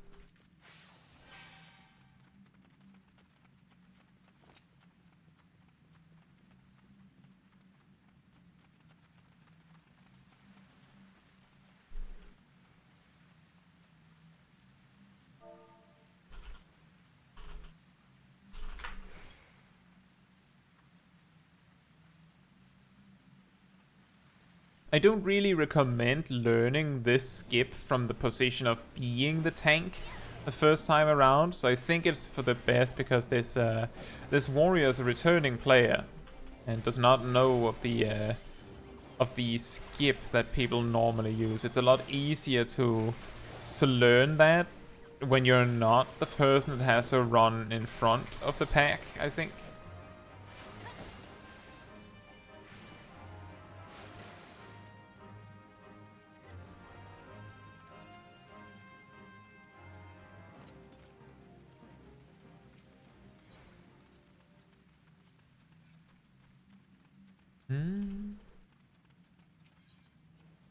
One says, the skip for this part isn't worth it, usually someone gets left behind. The thing is that if you actually do it carefully and you make sure that everyone is running together, then it is very effective. The problem is that most of the time, people don't know how to do that. And when you don't do it right, then things go extremely badly really quickly. So that's why I'm saying it's bad to learn from the tank position the first time. I've done it consistently in Duty Finder. The thing is that I know how to wait and run at the correct time. But you basically have to wait until everyone is ready to run. Which, you know, typically the problem that things can get really awkward is because people don't communicate or look at each other.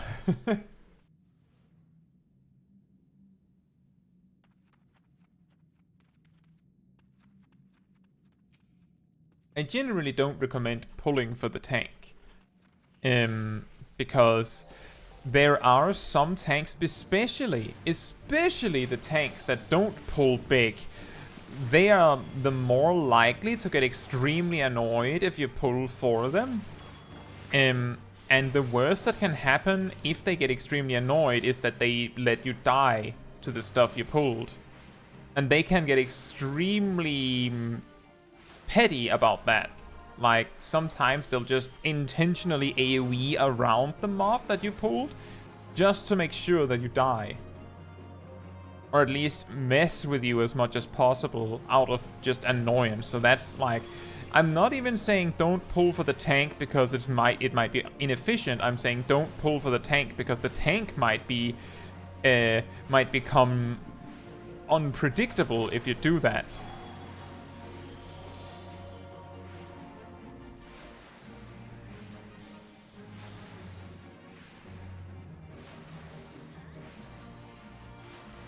I know, Bubble. I know, but the thing is that those kinds of tanks that think like that do genuinely think that they are very special.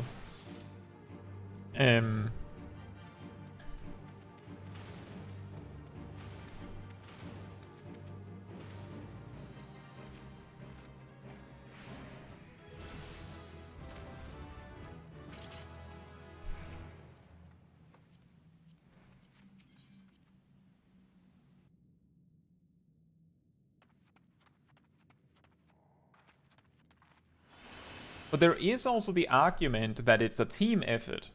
If you pull for them, but they didn't pull much because they didn't feel comfortable pulling much, then that might not be good either, right? Even if it's totally obvious that they would be able to do it.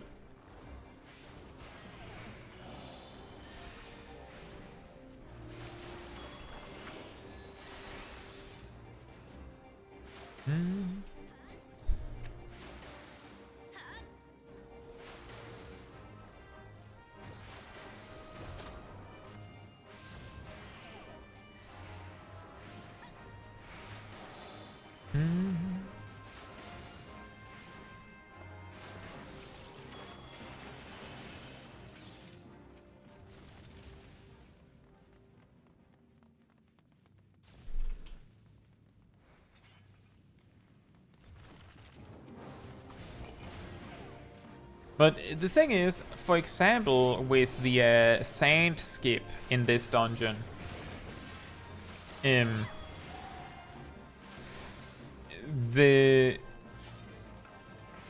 it's funny because if you do it right, then it's very good. It's just that a lot of people do it wrong.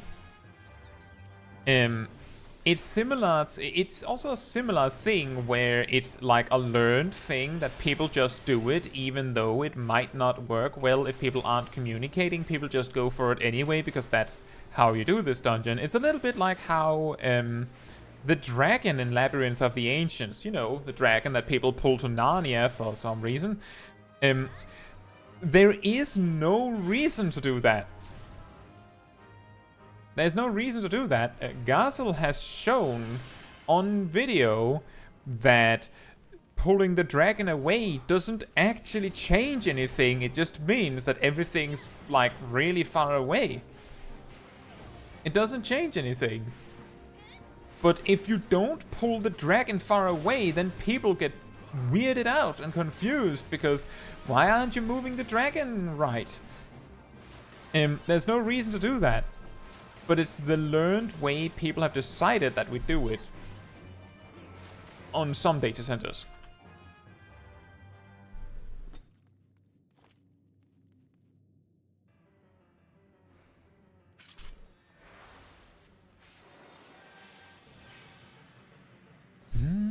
It's actually quite interesting, Bubble, but I had a conversation a while back where we actually talked about that specific aspect.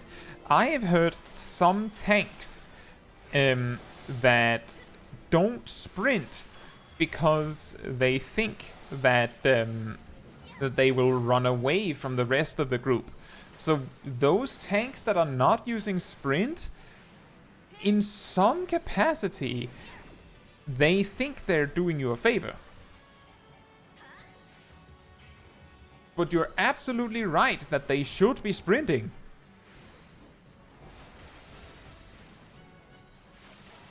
So I'm not saying that they're in the right, like they're doing it right for doing that.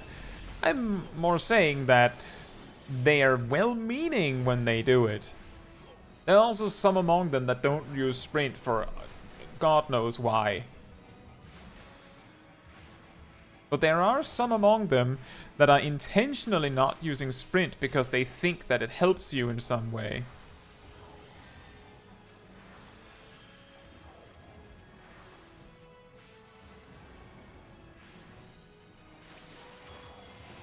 There's also plenty that don't use cooldowns, that's true.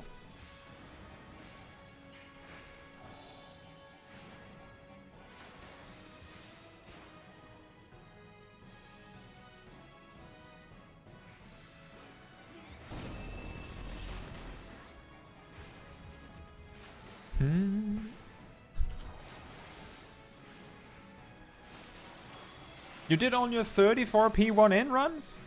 Nice. So, how are you feeling about P1N, Viek? You want to do it again?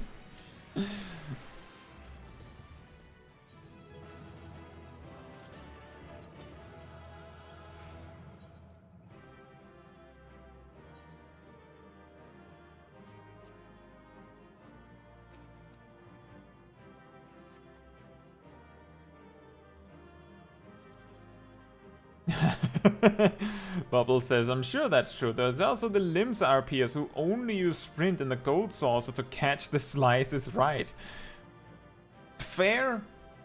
Fair. I'm just saying that there are some among them that, like, it's quite funny because it's similar to something that I've talked about. I think I talked about it last week.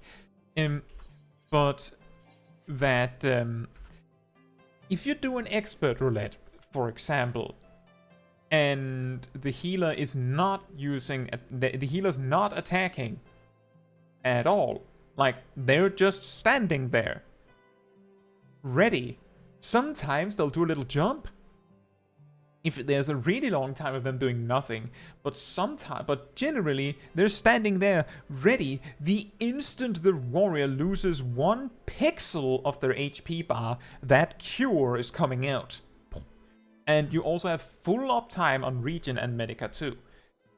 The reason is that these healers didn't really learn how much healing they need to do. They just understood that if there is a health bar that is not topped up, then that means they should be doing something about it.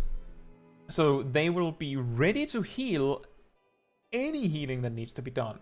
Now, this is something that I kind of address in my 6 tips for healing video. Is that learn how much your healing spells actually heal. You might not need to use regen when the tank doesn't have regen. Think about whether that healing is actually helpful. Do you need to use Cure 2? Like, wait until the tank actually will benefit from the healing. And the reason why that is important is because if you just throw out healing whenever someone isn't at full health, then first of all, you're going to lose all of your abilities like that, because you're like, someone is missing 10% HP, better use Essential Dignity. Oh, they lost 5%, better use it again. And then you don't have anything for when things really go bad. And furthermore, you will never learn how much your spells actually heal. Like, you don't know if the tank's in danger when they're at half health, or they aren't in danger until they're at a third of their health, because you never give it a chance to, like, go that far. And that means that these healers, like, you think, like, in the warrior position, for example, you're literally just slouched back, like, just... It's the easiest thing in the world. You're just mashing overpowered Mithril Tempest, just blah blah blah blah with no problems, and almost sleeping, right? Like, it's the easiest thing in the world. Meanwhile, that healer who's spamming you with healing, they are watching the health bars, not blinking at all. They're just... because they don't know. If they blink, maybe you're dead when they look again. Because they don't actually understand. They never learned whether they need to do that. Because in some MMOs, it is like that. So, from your perspective, we're in no danger. In fact, the healer could actually just stop healing you and you might be okay as a warrior. But you can try and tell the healer that. I had a healer like that and I tried to tell them, genuinely, listen, on the next pull, don't heal me. Just don't heal me. Trust me, I can take it. And they said, okay, and spam healed me. So, the thing is, they never learned this aspect of healing. So they don't understand when you're safe. So from their perspective, you're never safe. And they need to let go to learn that. And that's similar to how a tank might choose to not pull too much because they're afraid of overwhelming the healer. Meanwhile, the healers, they're like, when is he going to pull more? I'm waiting. And the tank isn't sprinting because, oh, I don't want to get too far away from the healer, and so on and so forth. And then you have the complete opposite end of the spectrum where it is a legend that has done at least one ultimate who doesn't know how to use mitigation in a dungeon for some reason.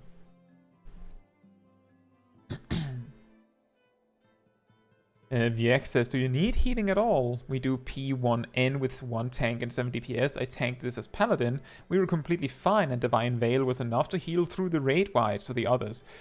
It depends on the group. The reason why you can do P1N with 1 tank and 7 DPS is because P1N was balanced around an item level of around 570, and most people now that were doing those spam runs are at 640, 650 or 660. So you have close to double the HP that you were supposed to have. So the attacks that are supposed to be threatening are not. And most jobs have like a panic heal they can use. But I actually, when I was doing my P1N spams, because I did some as well, I ended up tanking myself because every group that I went in, the tank was an outright lunatic. One of them didn't know how to use their defensive cooldowns, so they would die. Another one spun the boss around like, I don't know why. We had melee players in the group. So I just went, I'm just going to do it myself, and it was the easiest thing in the world.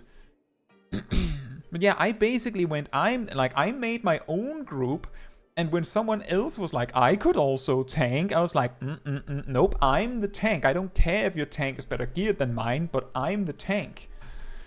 Because every single tank that I got grouped with was some sort of lunatic.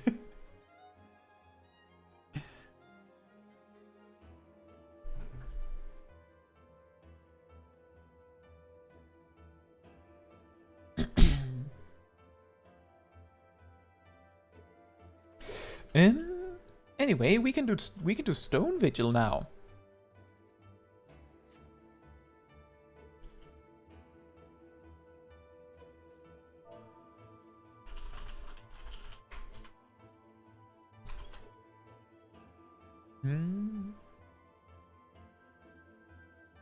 But yeah, my point in that whole rant almost is that while some of the tanks and some of the healers are absolutely ridiculous in one way or another, maybe they're too careful, maybe they're not using their cooldowns right, some subsection of them are playing like that because they think they're helping you.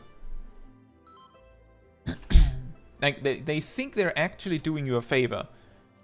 And then I mean that in a friendly way. It's not like they're, I'm doing you a favor, you wouldn't be able to handle my big pulls. It's more like they think actually that you need this, that it's better for you. And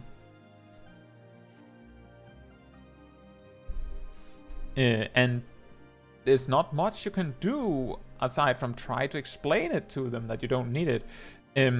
This actually relates to something that I've talked about before, is that some tanks will do this thing where they ask the healer if they should do big or small pulls. The thing is that that's a losing proposition for the healer. If the healer says small pulls please, then the healer is the guy who asked the group to go slow. So the healer, some healers will choose to not answer what they actually want. Like if they actually want the group to go slowly, they might not say that.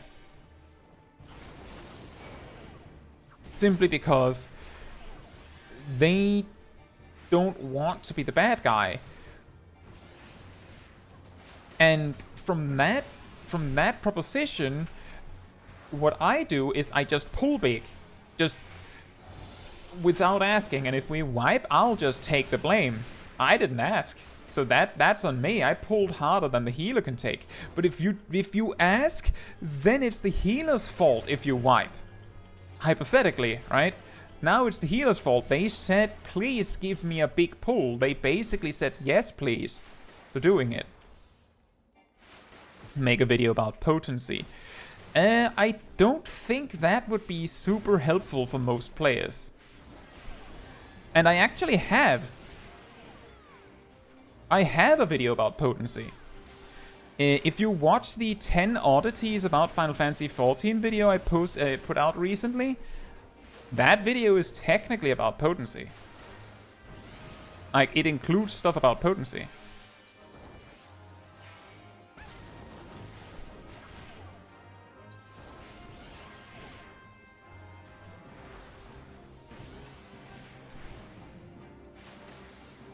The thing is, with potency, that the entire point of potency is to make it so that you can clearly compare your spells with each other.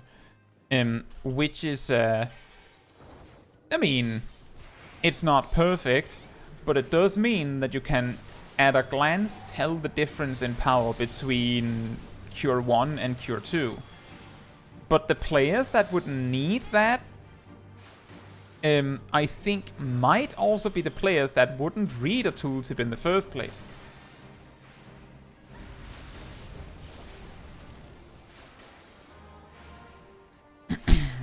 Bubble says, in other games they would say Cure 2 heals 1500 HP, for example. This game works it through potency.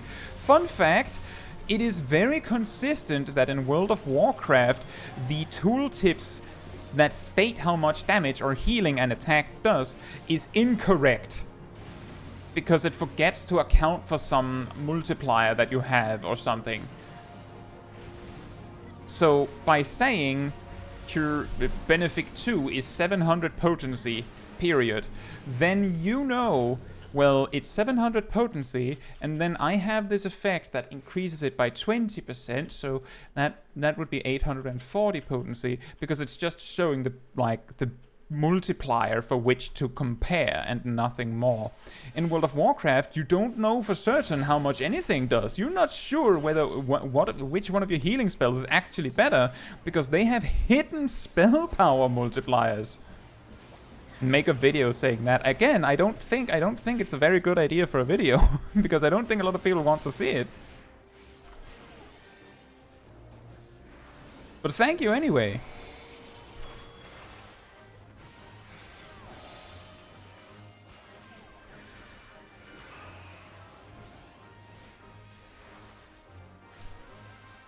How would an exact number work with level up or synced? Oh, it would just show you exactly how much the action would do. Like, logically, it makes perfect sense that you just have the tooltips flat out say what they do.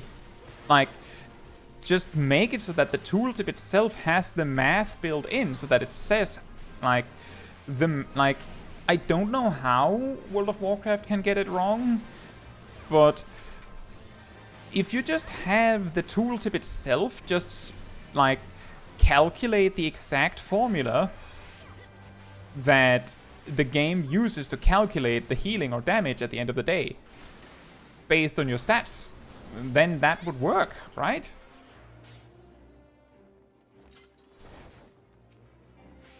But the counter to that is, should you or should you not include like multipliers? Like if you have a healing buff active, should we include that?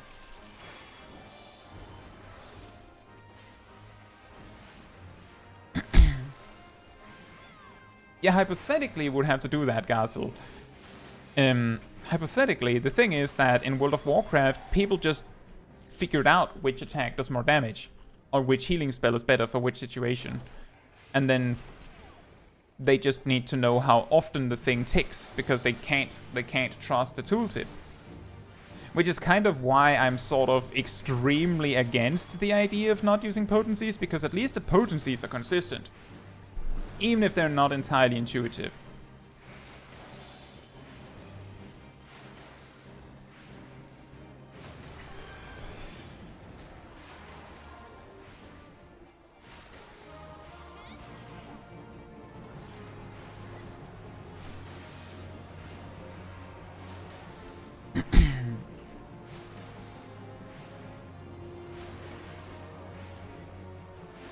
The reason why, Bubbles, I'm saying I don't think people would want to watch such a video is because over a year ago I put out a video about how to read a tooltip. And no one watched that. So I'm pretty confident that a video just about the potency on a tooltip wouldn't land very effectively either. That's the reason. I kinda have a pretty good idea that people don't care.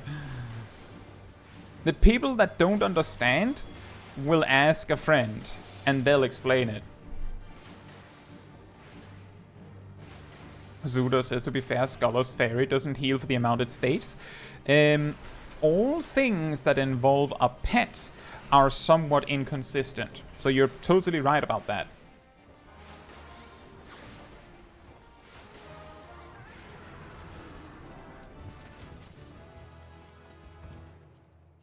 The reason why they're inconsistent is because the pets, for some reason, have their own scaling.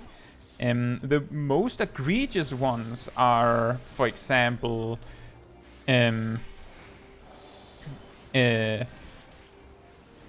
Dark Knight's Living Shadow is always a Hure, which on the one hand makes perfect sense.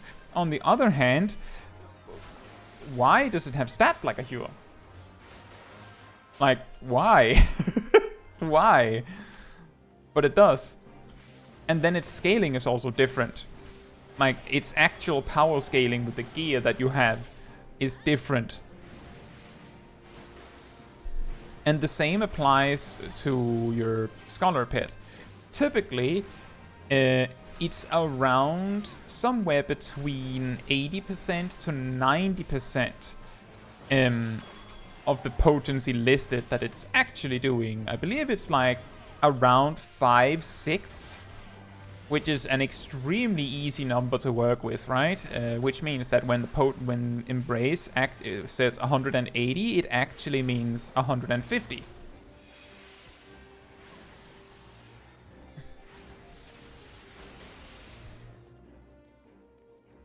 And you know, Zudas, if you want to get even weirder, Astrologian's Earthly Star,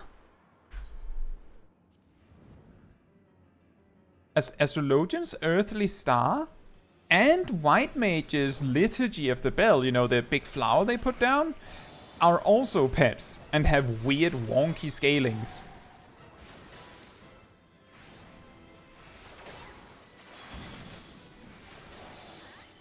And Ninja's Bunshin is also a pet. Yep, those are pets. They have pet scaling at least. Yeah, Ninja's Phantom Kamaitachi and all of the Bunshin actions are also pet attacks that scale weird. There's pretty much no rhyme or reason to it, it's just chaos. And that is a really interesting aspect to potencies. The Bubble says, does Automaton Queen have a race? I'm pretty sure that Automaton Queen just is based on your base stats, so it's basically the same race as you in that regard. I think. But I'm not 100% sure on that. Bubble says, I think Earthly Star doesn't snapshot at time of casting. That's because it's a pet. Correct. It doesn't snapshot because pets scale with your stats live. And Earthly Star's a pet. It's pretty funny. Completely absurd. But that is actually the reason why it scales with your stats live, is because it's a pet.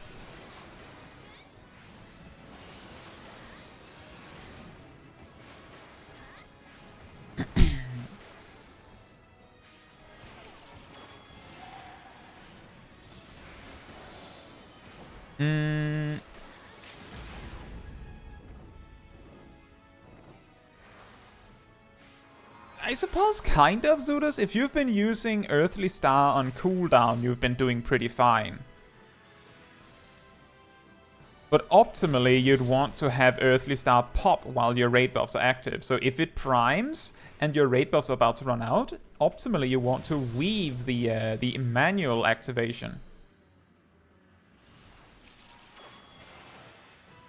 Gazel says that's why you could pre-pull with Earthly Star, I believe. Well, the reason why you pre-pull with Earthly Star is both because, well, you can place it up to 20 seconds in advance, which is pretty good, right? But it's also because, by the time it should pop, in most situations, you have buffs active by the time it pops. But it is really, really, really weird.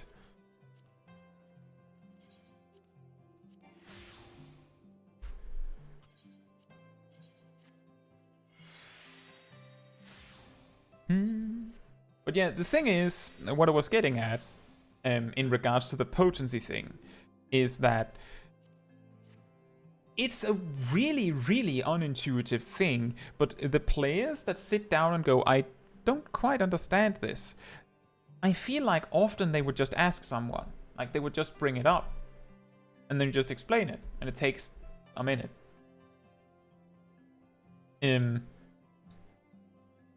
And that's that.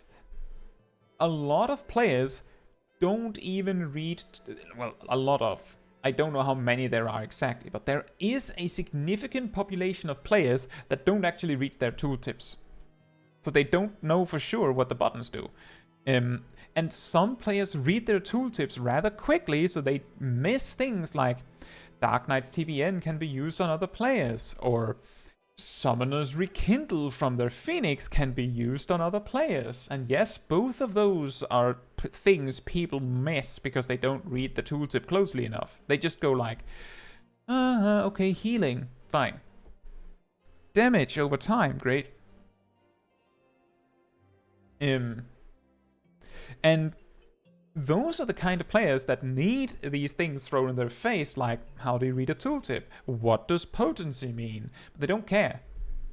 Like, they don't care. Unfortunately, they don't care. So you can't reach them. Like, we talked about tanks at max level in an expert roulette not using mitigation. They're unreachable, most of them, because they don't care.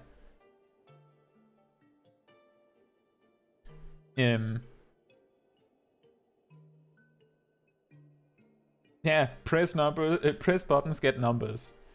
Kitsuneko says, talk about potency. I'm still unsure if my thinking is correct, but I see it as 100 potency being 100% of your flat damage value before buffs, more potency being more percentage to flat damage of skill. That is a pretty reasonable way to see it. It doesn't necessarily mean that. It doesn't necessarily mean that, but it can. It means, like, that is one way to interpret it. And you will not go wrong assuming that. If I remember correctly, your auto attacks have a potency of, and your auto attacks have an average potency regardless of what job you are. physical potency based on your strength or dex stat of 90 potency every 3 seconds, or 30 potency per second. So like imagine a dot that says 90 potency.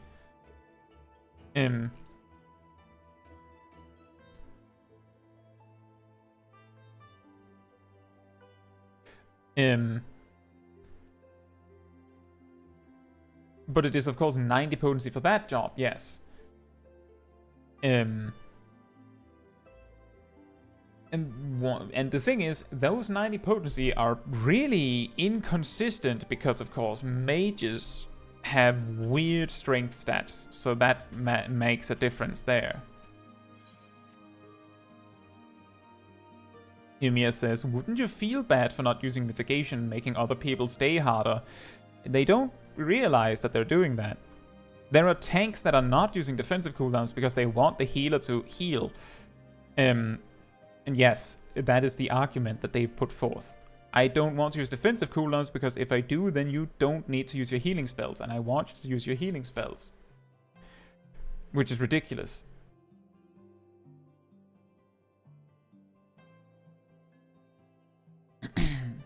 And it's like the same as the argument of, like, you know, in real life. Why are people mad that, like, things are better for the next generation? Like, why does it matter that you had to, like, walk uphill in a snowstorm both ways to school when your children don't have to do that because somehow we got rid of the double-sided uphill and the constant snowstorms? Does it matter? Not really. And it's the same idea for those people. They want you to work hard for some reason. Bubble says the potency is relevant to your job. 100 potency on a monk isn't 100 potency for a bard, for example. It's actually a lot more complicated than that. And then not.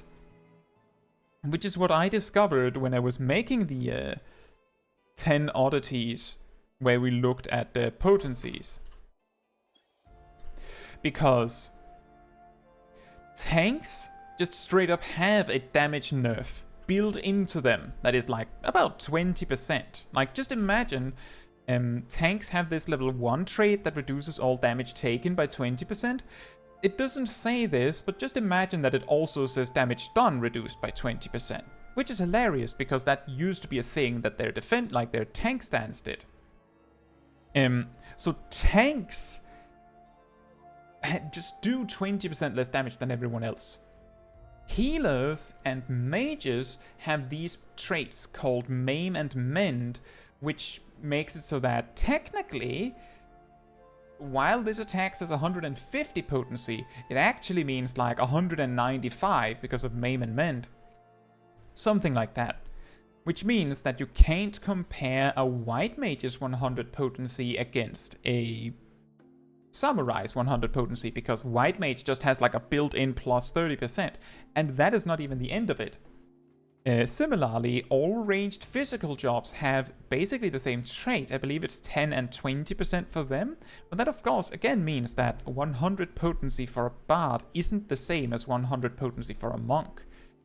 And that is things you have to consider when comparing jobs. That's why if you want to compare potencies between jobs, you actually have to count all of those traits. Every single trait, every single little passive damage bonus, everything.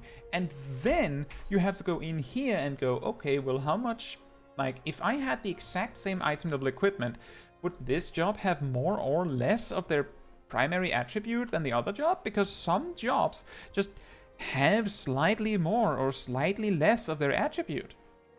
So that also matters. Like, did you know, fun fact, that warriors have slightly more health than all of the tanks? Like, it's irrelevant amounts, but warriors have more HP than the other tanks. All the other tanks. If you put on the exact same equipment, a warrior will have, like, less than 1% more HP than any other tank. For some reason.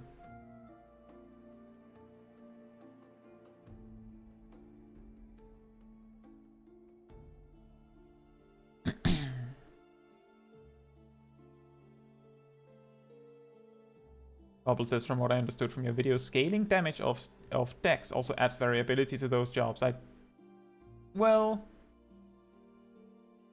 if the ninja, so if you have a ninja who has 2000 dex and a samurai with 2000 strength, then as long as none of them have any passive traits that increase their damage, and I don't believe they do, 100 potency on a samurai should be the same as 100 potency on a ninja. And I say should because there might be an extremely small variance because the math behind it all is complicated. To put it simply, there is a lot of modifiers that go into your damage, and that is of course primarily to calculate how much damage you're doing based on your magic damage or physical damage, depending on the job, and your primary attribute. And after all those calculations, they're like, well, how much determination percentage do you have? And then how much tenacity do you have if you're a tank? But ultimately, if each job has the exact same amount of primary attribute, is not a tank, and has equal weapon damage on their weapon, and has the same amount of passive damage gains from their passive traits and active traits for some, then you could compare 100 potency against 100 potency. Like, it's complicated, which is why it can be disingenuous, inaccurate, or otherwise unrecommended to compare 100 potency against 100 potency.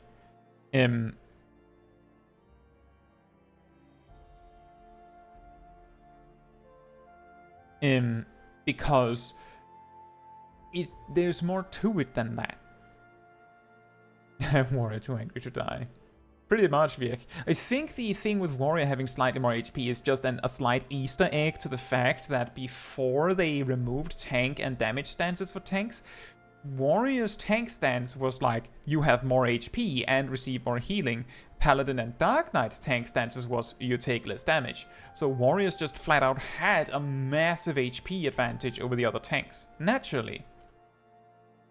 Zudo says, so what you're saying is all the hoopla about this job being better than that job because more damage is all just that hoopla. When people say this job is better than that job, they usually do it after after testing. Like, there's logs. People can see that this job is actually doing more damage than that job. And the game acknowledges this. Because if you know what the Stone Sky Sea is, it's like an in-game DPS check, basically. If you go in for the Stone Sky Sea test for P12S, like the current final boss, hardest boss in the game, the amount of HP on the striking dummy is different based on what job you are when you enter the test.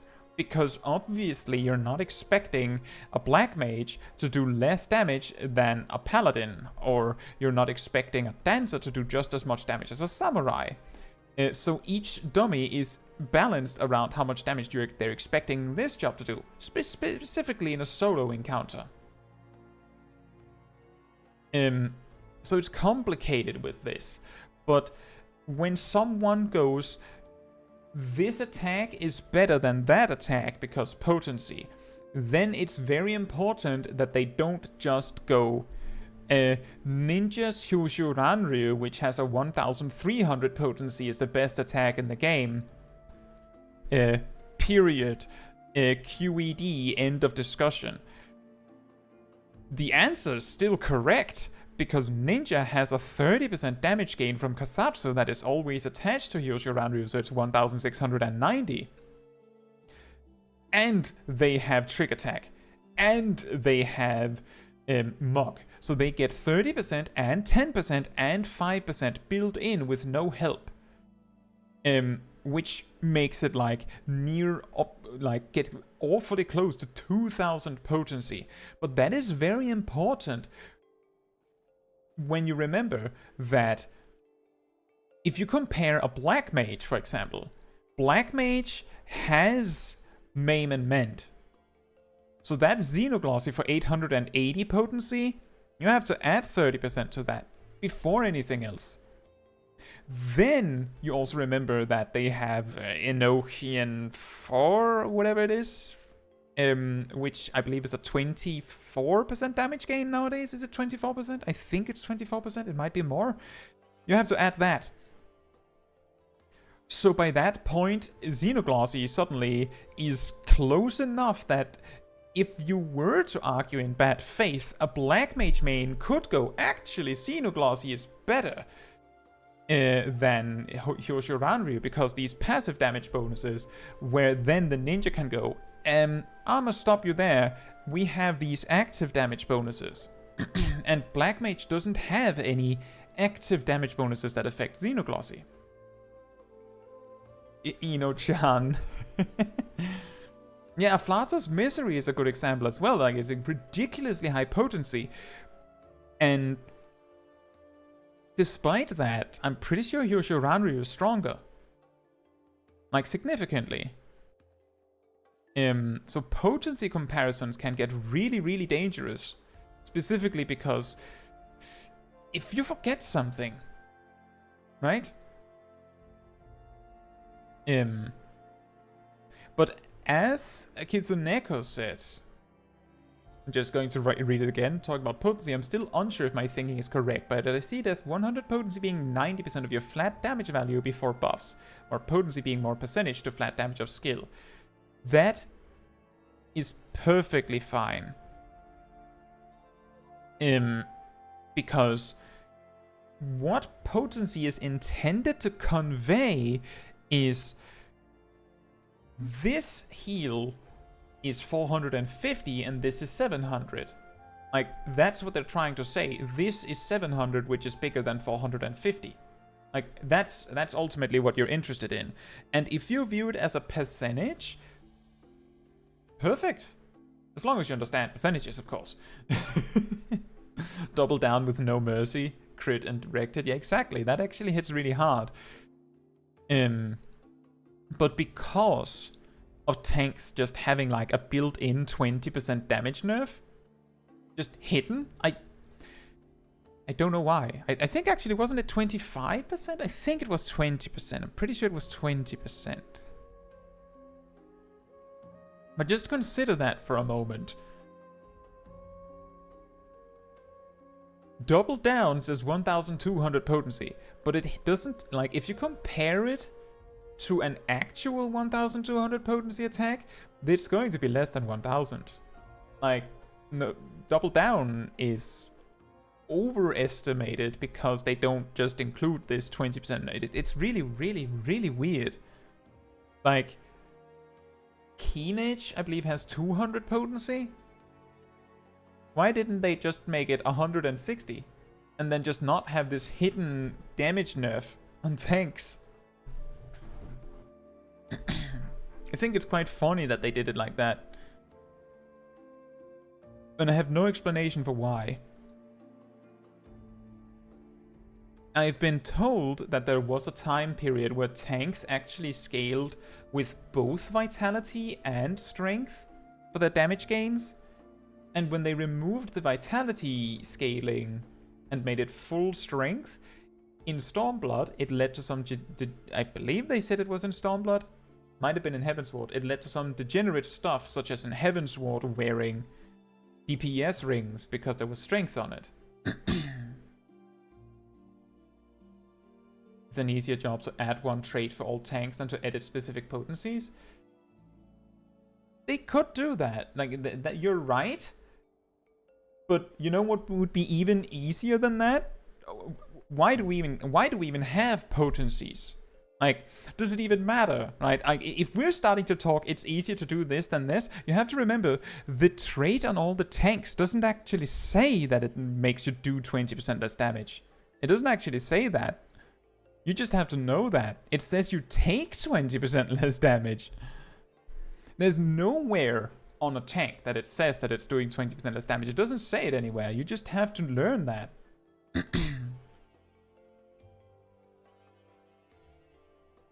And also Ren says tanks used to use slaying accessories. Yeah, exactly.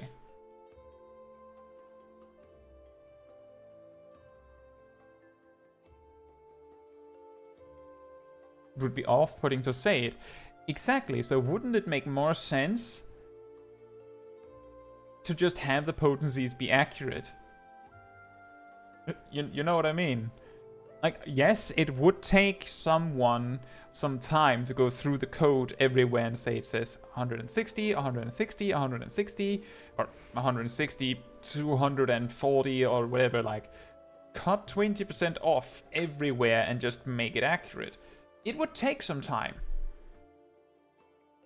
But it would be more accurate, right? It wouldn't be as confusing. Like, if we're starting to argue it's easy to have a trait that says that that's how it works, but then we remove the damage down part because that's off-putting, then I mean, then what do you do? Like, I can understand why casters get these like passive damage gains here and here, and those aren't just baked into the job because you don't start with them. But tanks actually start with it. I don't quite understand why they start with a trait that says you take 20% less damage, but if you compare it to another job that isn't a tank, then it makes sense.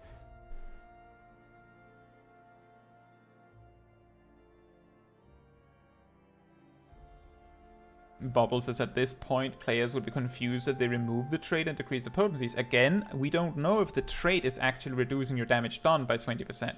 We can just assume that it does. They just feel like their job got weaker or that nothing has changed. They didn't want the potency to look kind of bad when they removed the other tank stances. The interesting thing, let me actually check that.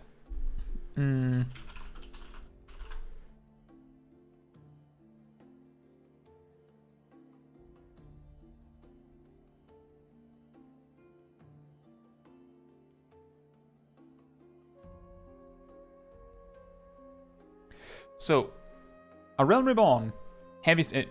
I'll get to my point shortly. A Realm Reborn Heavy Swing Warriors combo starter is added. We must assume that its potency has always been 150. Because it was never changed. It was increased from 150 to 160 in mid-Stormblood. Okay. In Shadowbringers, they removed tank stances and, presumably, added the hidden 20% nerf. And increased the potency of Heavy Swing by 25%. If they'd just not added the damage nerf and just not done anything with the potency, then it would have been fine. Like, my best guess as why they did that is that they went, no, we're not nerfing you by removing your damage stance. Look, 25% buff. And then just in the behind the scenes, they just add in the damage nerf anyway.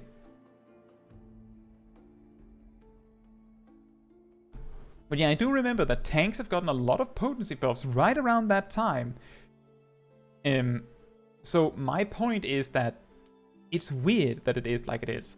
But I think Bubble, that you have a point that it would confuse the players. Like, there's a huge amount of tank mains that have no idea, and all they see is that suddenly there's a patch where every single tank action in the game just gets like a flat 20% nerf to its potency out of nowhere. And the only thing that would save it is that there's like a big red text at the top that goes, by the way, there's a built-in damage change to the damage formula that means that you're actually not getting nerfed. And most of the tanks would go, I don't understand that. Exactly, Gazel. It's like, before Shadowbringers, you had the choice between a tank stance and a damage stance. With Shadowbringers, they basically just attached the tank stance to your face and went, here you go. You can't turn it off anymore. Which is why you're both taking 20% less damage and doing 20% less damage. Bubble, I don't think there's anything for the data miners to find. We already know that tanks have this scaling.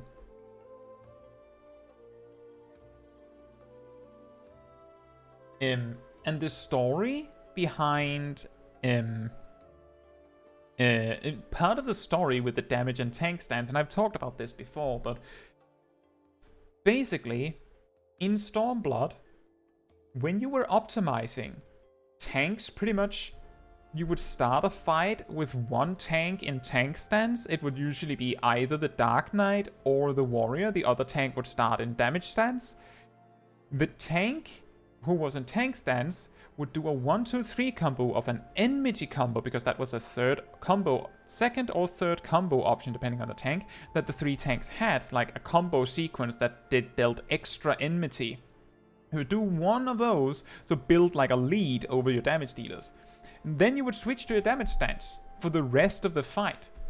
And then you would do tricks such as provoke, shirk juggling to build a lead, and all of the DPS players and the healers would have to use their enmity management tools to not overtake the tanks, because the tanks didn't actually generate that much enmity if they weren't in their tank stance at the end of the day. So it required an effort from the entire raid to make it work. Now, the problem is that the savage, like hardcore savage raiders pushing and passing and all that, knew that. The random people watching the footage just sees that, well, the warrior's always in its damage stance, and the paladin is always in its damage stance, and the Dark Knight is never in its tank stance, because Dark Knights didn't have a damage stance. They just had tank stance and not tank stance. And they would then surmise that tanks are supposed to be in their damage stance, but it doesn't work if the rest of the group isn't working with you. Which means that in casual content, tanks kind of had to use their tank stance all the time. In savage, hardcore savage statics that knew what they were doing, they could, for the most part, just use the damage stance all the time. There wasn't really a choice here. Like, it was obvious that you're doing the best thing. There wasn't like, oh, for this phase you have to switch to the tank stance. Maybe there was on rare occasion, but you could just use Rampart, right? So it made this system where you have the casuals who are using tank stance with the tryhards getting angry with them because they're not using the damage stance, because allegedly that's the best, because they don't understand the context. And then you have the statics where they're using the damage stance and the casuals don't understand the difference.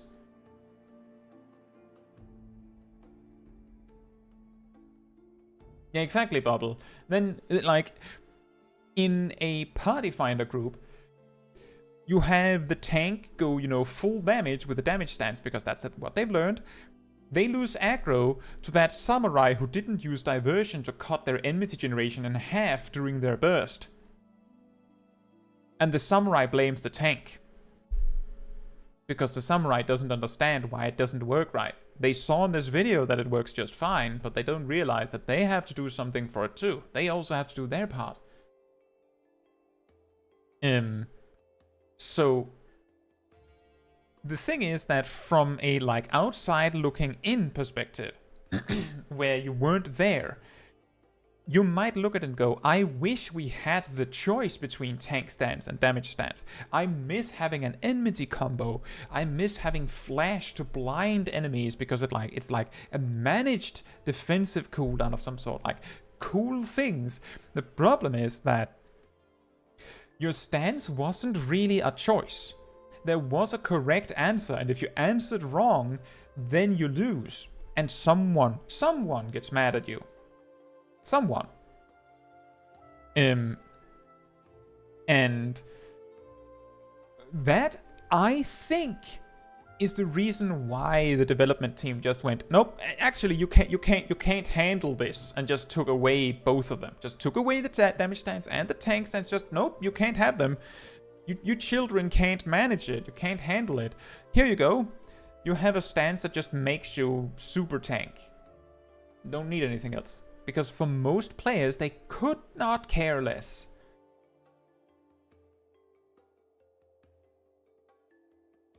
That might be true, Bubble. But the problem is, if you're trying to cater to everyone, then you might have a hard time catering to anyone.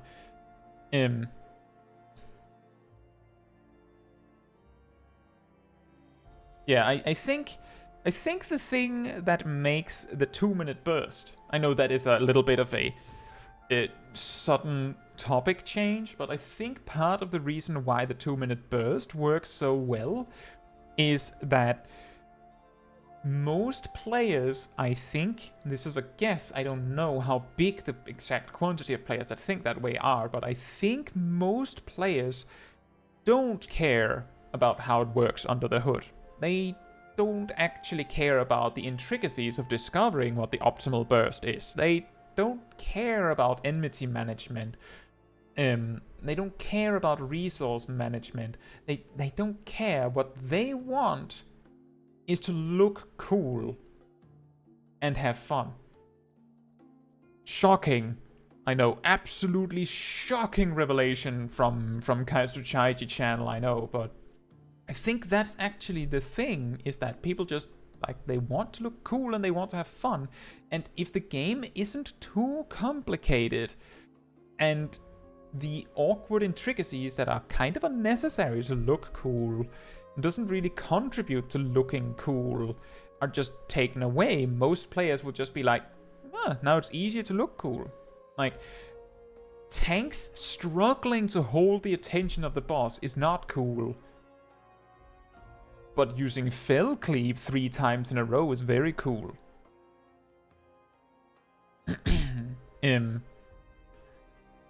The ninja throwing a huge Ranryu that critical direct hits for over 100,000 damage is very cool, but in the old system your tank would hate you for it, because now you have aggro.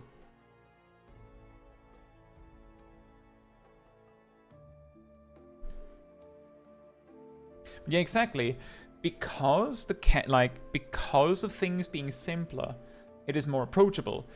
But that can go both ways. I just want to point out that healers used to have to switch into cleric stance for their attacks to do any meaningful damage. And cleric stance basically made your heals bad.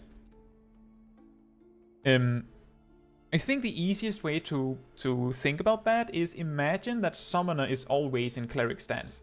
That's why Physic is so bad.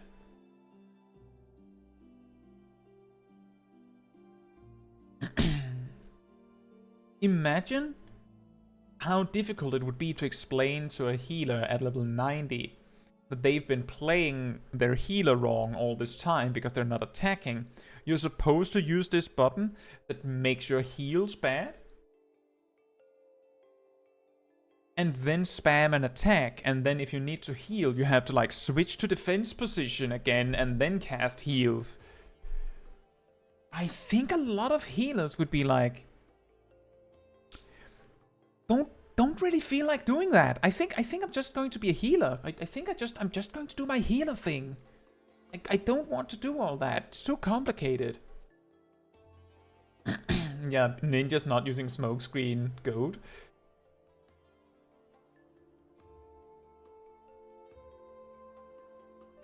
Yeah, exactly. Healers deal damage with int. Healers heals with mind, and then cleric stance, I believe it made most, either it flipped their mind at int stats, or it just turned most of their mind into int, something like that.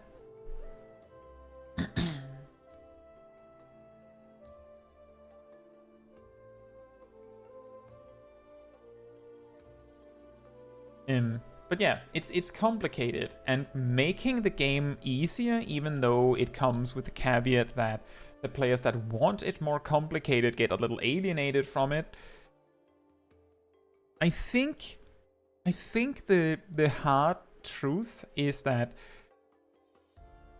the game kind of needs to aim at the biggest part of the player base as best they can, like try to satisfy those that are the biggest pile, and a huge amount of Final Fantasy XIV players. I think one of you said it before.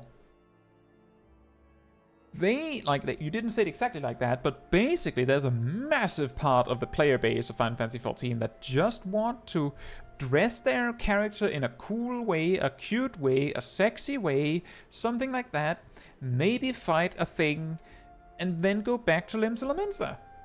And it's way easier to be that guy or that girl if the game isn't too involved.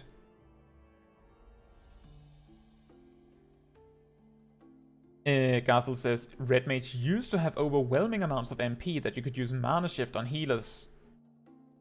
Red Mages didn't used to have overwhelming amounts of MP. I specifically remember that Mana Shift was added in Stormblood as a role action. Red Mages had enough MP to go around that they could use Mana Shift if the healers needed it. Summoners could too. Black Mages, on the other hand.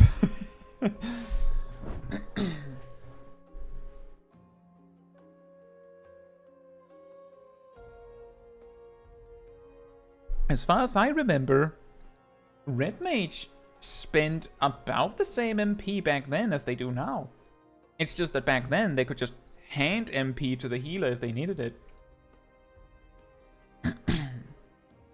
Yeah, that's true, Bubble. It's also very hard to sell Savage, but the interesting thing is that Savage raiding is such a big part of Final Fantasy XIV that it has to be there as something to strive for. So it's like they add it, even though it's like a relatively small part of the player base that plays it, because it gives the rest of the player base something to enjoy and view together in a way. It's a little weird. It's a very, very strange system in MMOs that they do it like this. Like they have this really hardcore content that a really small part of the player base actually plays, but if it wasn't there, it would be missing. Exactly, it's like esports.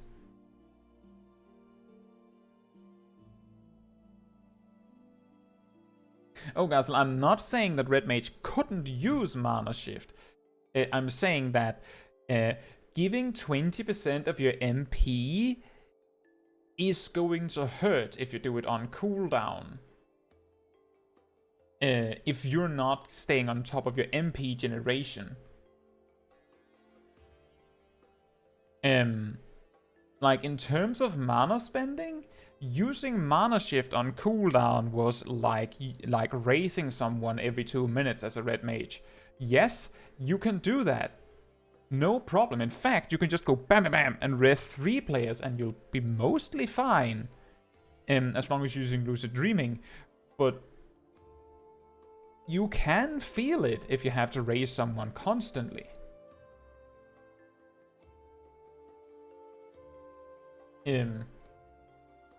But anyway, regarding Mana Shift, as I recall, when they moved to Shadowbringers and deleted Mana Shift, they buffed healer MP options to to balance it.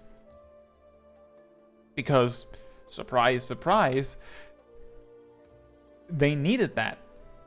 Like, the healers were actually planning around getting Mana Shift. When playing optimally, of course.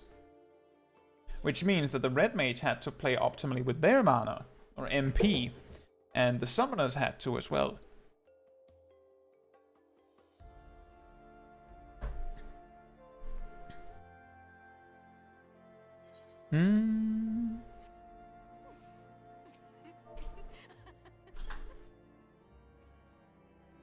Actually...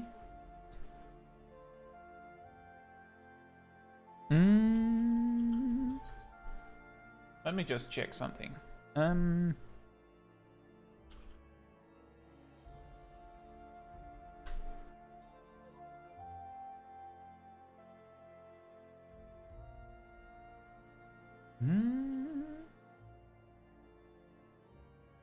Gazel says, I wonder how things would go. Things go when you didn't have a caster in your party. That is a good question. Because, and that is of course because some people might say, but wait a minute. why would you not have a caster in your party? I believe it was in Shadowbringers they made the party bonus like this. Before Shadowbringers, it was a 3% stat bonus to the appropriate attribute. So, if you didn't need intellect, or intelligence, then you didn't need a mage. And who needed intelligence? Mages? In Stormblood, healers didn't care anymore. They relied on mind. So, you didn't actually need a mage. If the mage didn't provide any sort of like practical benefit, you didn't need a mage. The mage needed you. In fact, in the party, the mage benefited more from the tanks giving vitality to everyone than anyone else benefited from the intelligence the mage provided. Kind of funny. They changed that in Shadowbringers. Anyway, I think I should find a spot to take a picture for the next stream, and I think we'll do it over there with the Sky Pirates. If you all want to be in the picture, you can come with. Don't know if Kitsuneko's completely out.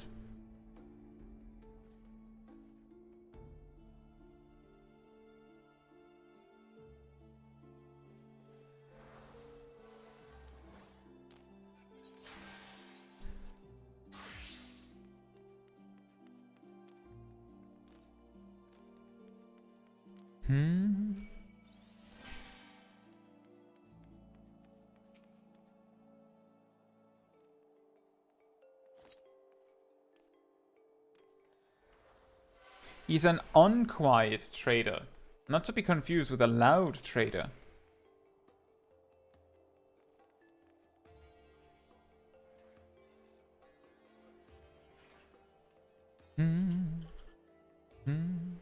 Hey Pyro, hope you're doing well.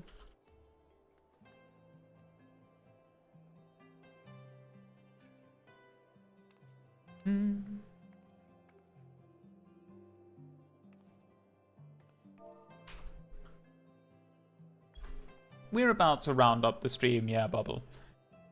So I'm taking a picture for next stream, then I'm going to an inn and taking a picture for the weekly schedule, and then we're just about rounding up the stream. And next time we will be doing the Shadow of Ma storyline. So, let me just check something real quick. Yes, we will be doing next time we'll be doing the Shadow of Ma storyline, because we had a little vote on the member page, or the community member page, and I asked, do you want to see me doing the MSQ on this character on Saturday, or should we do more side questing? And the winning prevailing option was more side questing. So we're doing some more side questing. And we'll wait a few weeks with 6.5 so people have a chance to do the MSQ themselves before Smol Caetsu does it.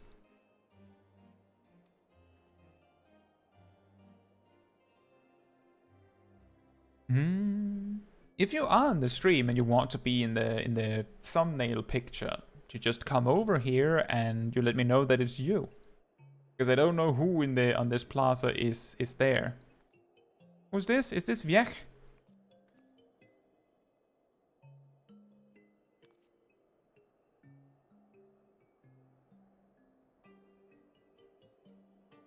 Who this?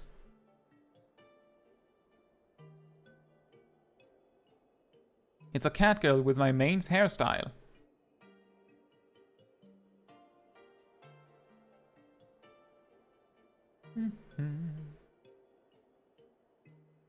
Thank you, Bobble. Thank you so much for the super chat and the banana. Thank you so much. And thank you for enjoying my content.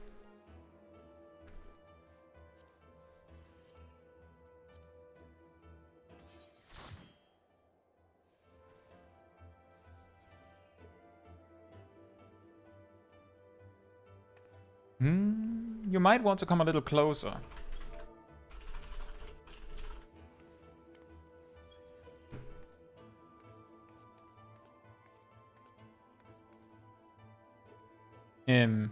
You might also want to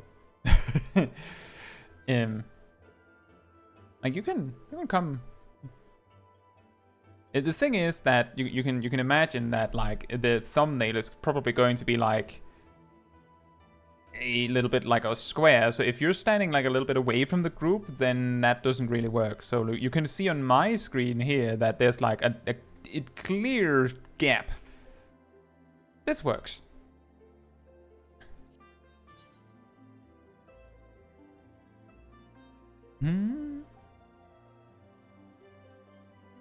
And also do an emote if you want to be doing an emote on the thumbnail. And if you want to be smiling or doing an expression or something, make sure to do that after the emote.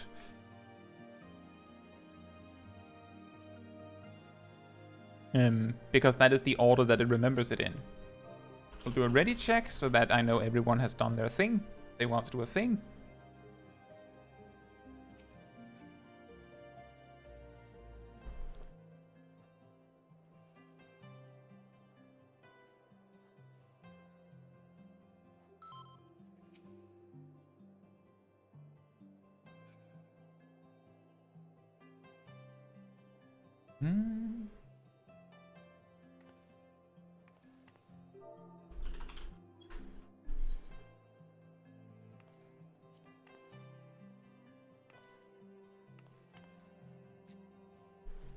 Oh.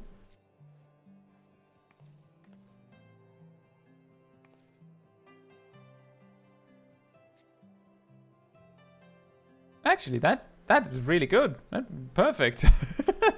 Just random pause. There you go. That works really well. Do we even need extra lighting? I'm not sure if it's overkill. I feel like actually the lighting might be pretty fine as it is.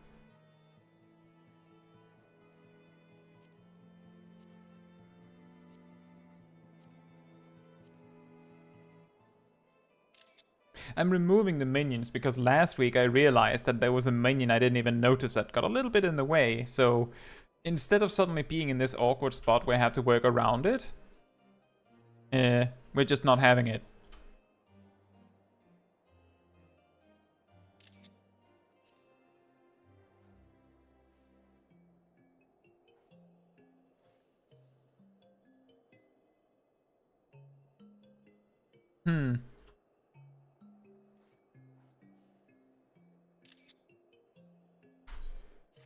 Perfect.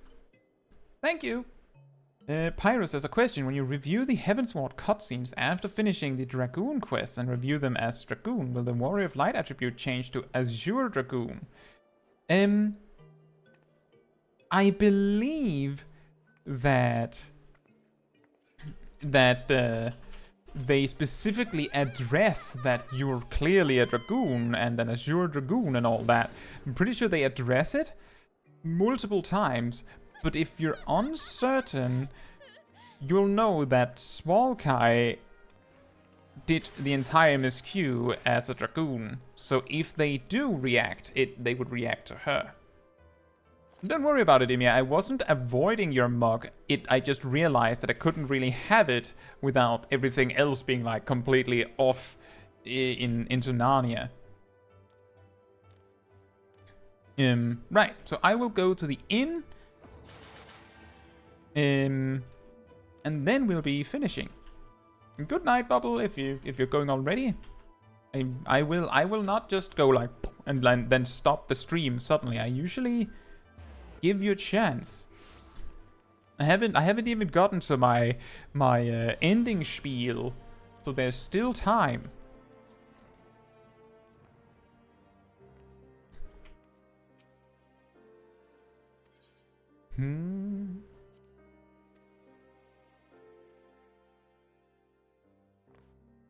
I will leave the group. Thank you for helping me with the dungeons and the Warring Triad and all that, by the way. It's a lot more fun with all you, and it was also probably faster because of all of you.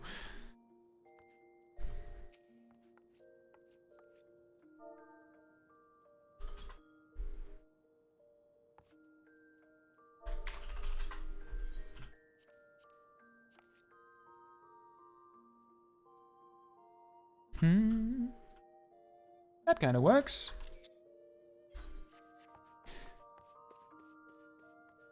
Coco, I go 6 hours every Saturday. I don't know why you're surprised. Also, hey Coco. Right, so if you did enjoy the stream, then remember that there is a community Discord server that you can join, where you will find many of the wonderful faces that, or names that you've seen in the stream chat, and you can hang out with them and talk with them. I will also be there. They're very wonderful people, and we talk about all sorts of stuff. You will also find the weekly schedule, which is posted usually Sunday or Monday when I made it, which shows what's happening in the following week. You will also be able to find the announcements channel, where you can see every time I plan a new stream, post a new video, whatever it is. It usually shows up there first, before anywhere else. And it's probably more consistent than YouTube's bell, although it also helps me when you ring the bell. Fun fact, YouTube tracks that on me. But don't do it if you find the notifications annoying, of course. And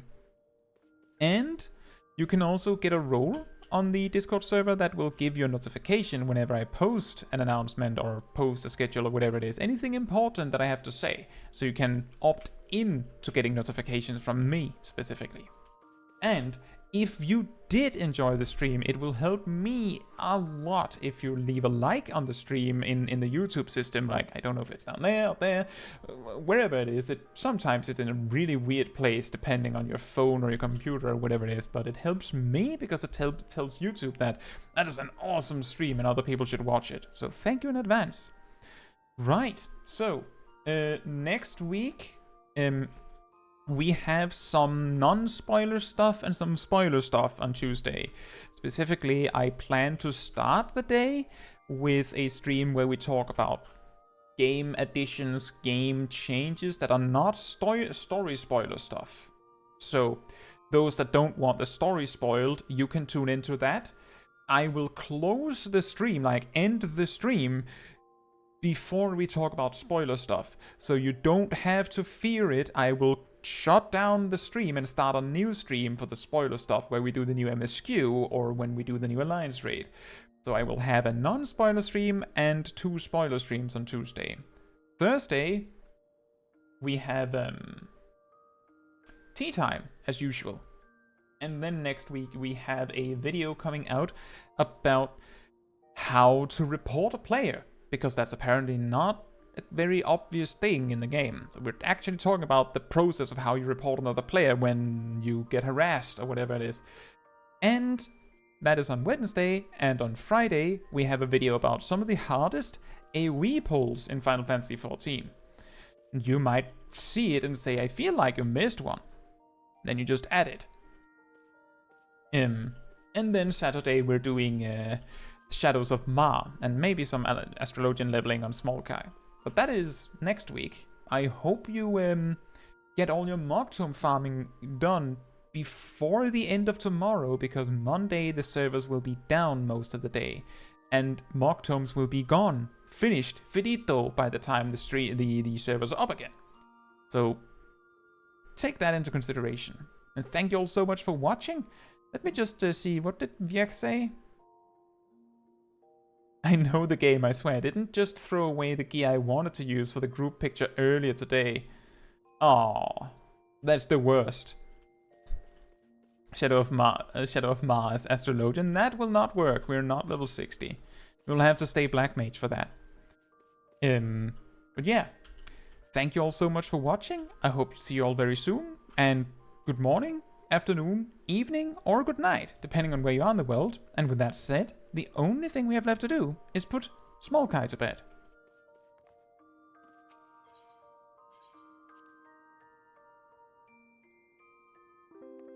Good night. Good night.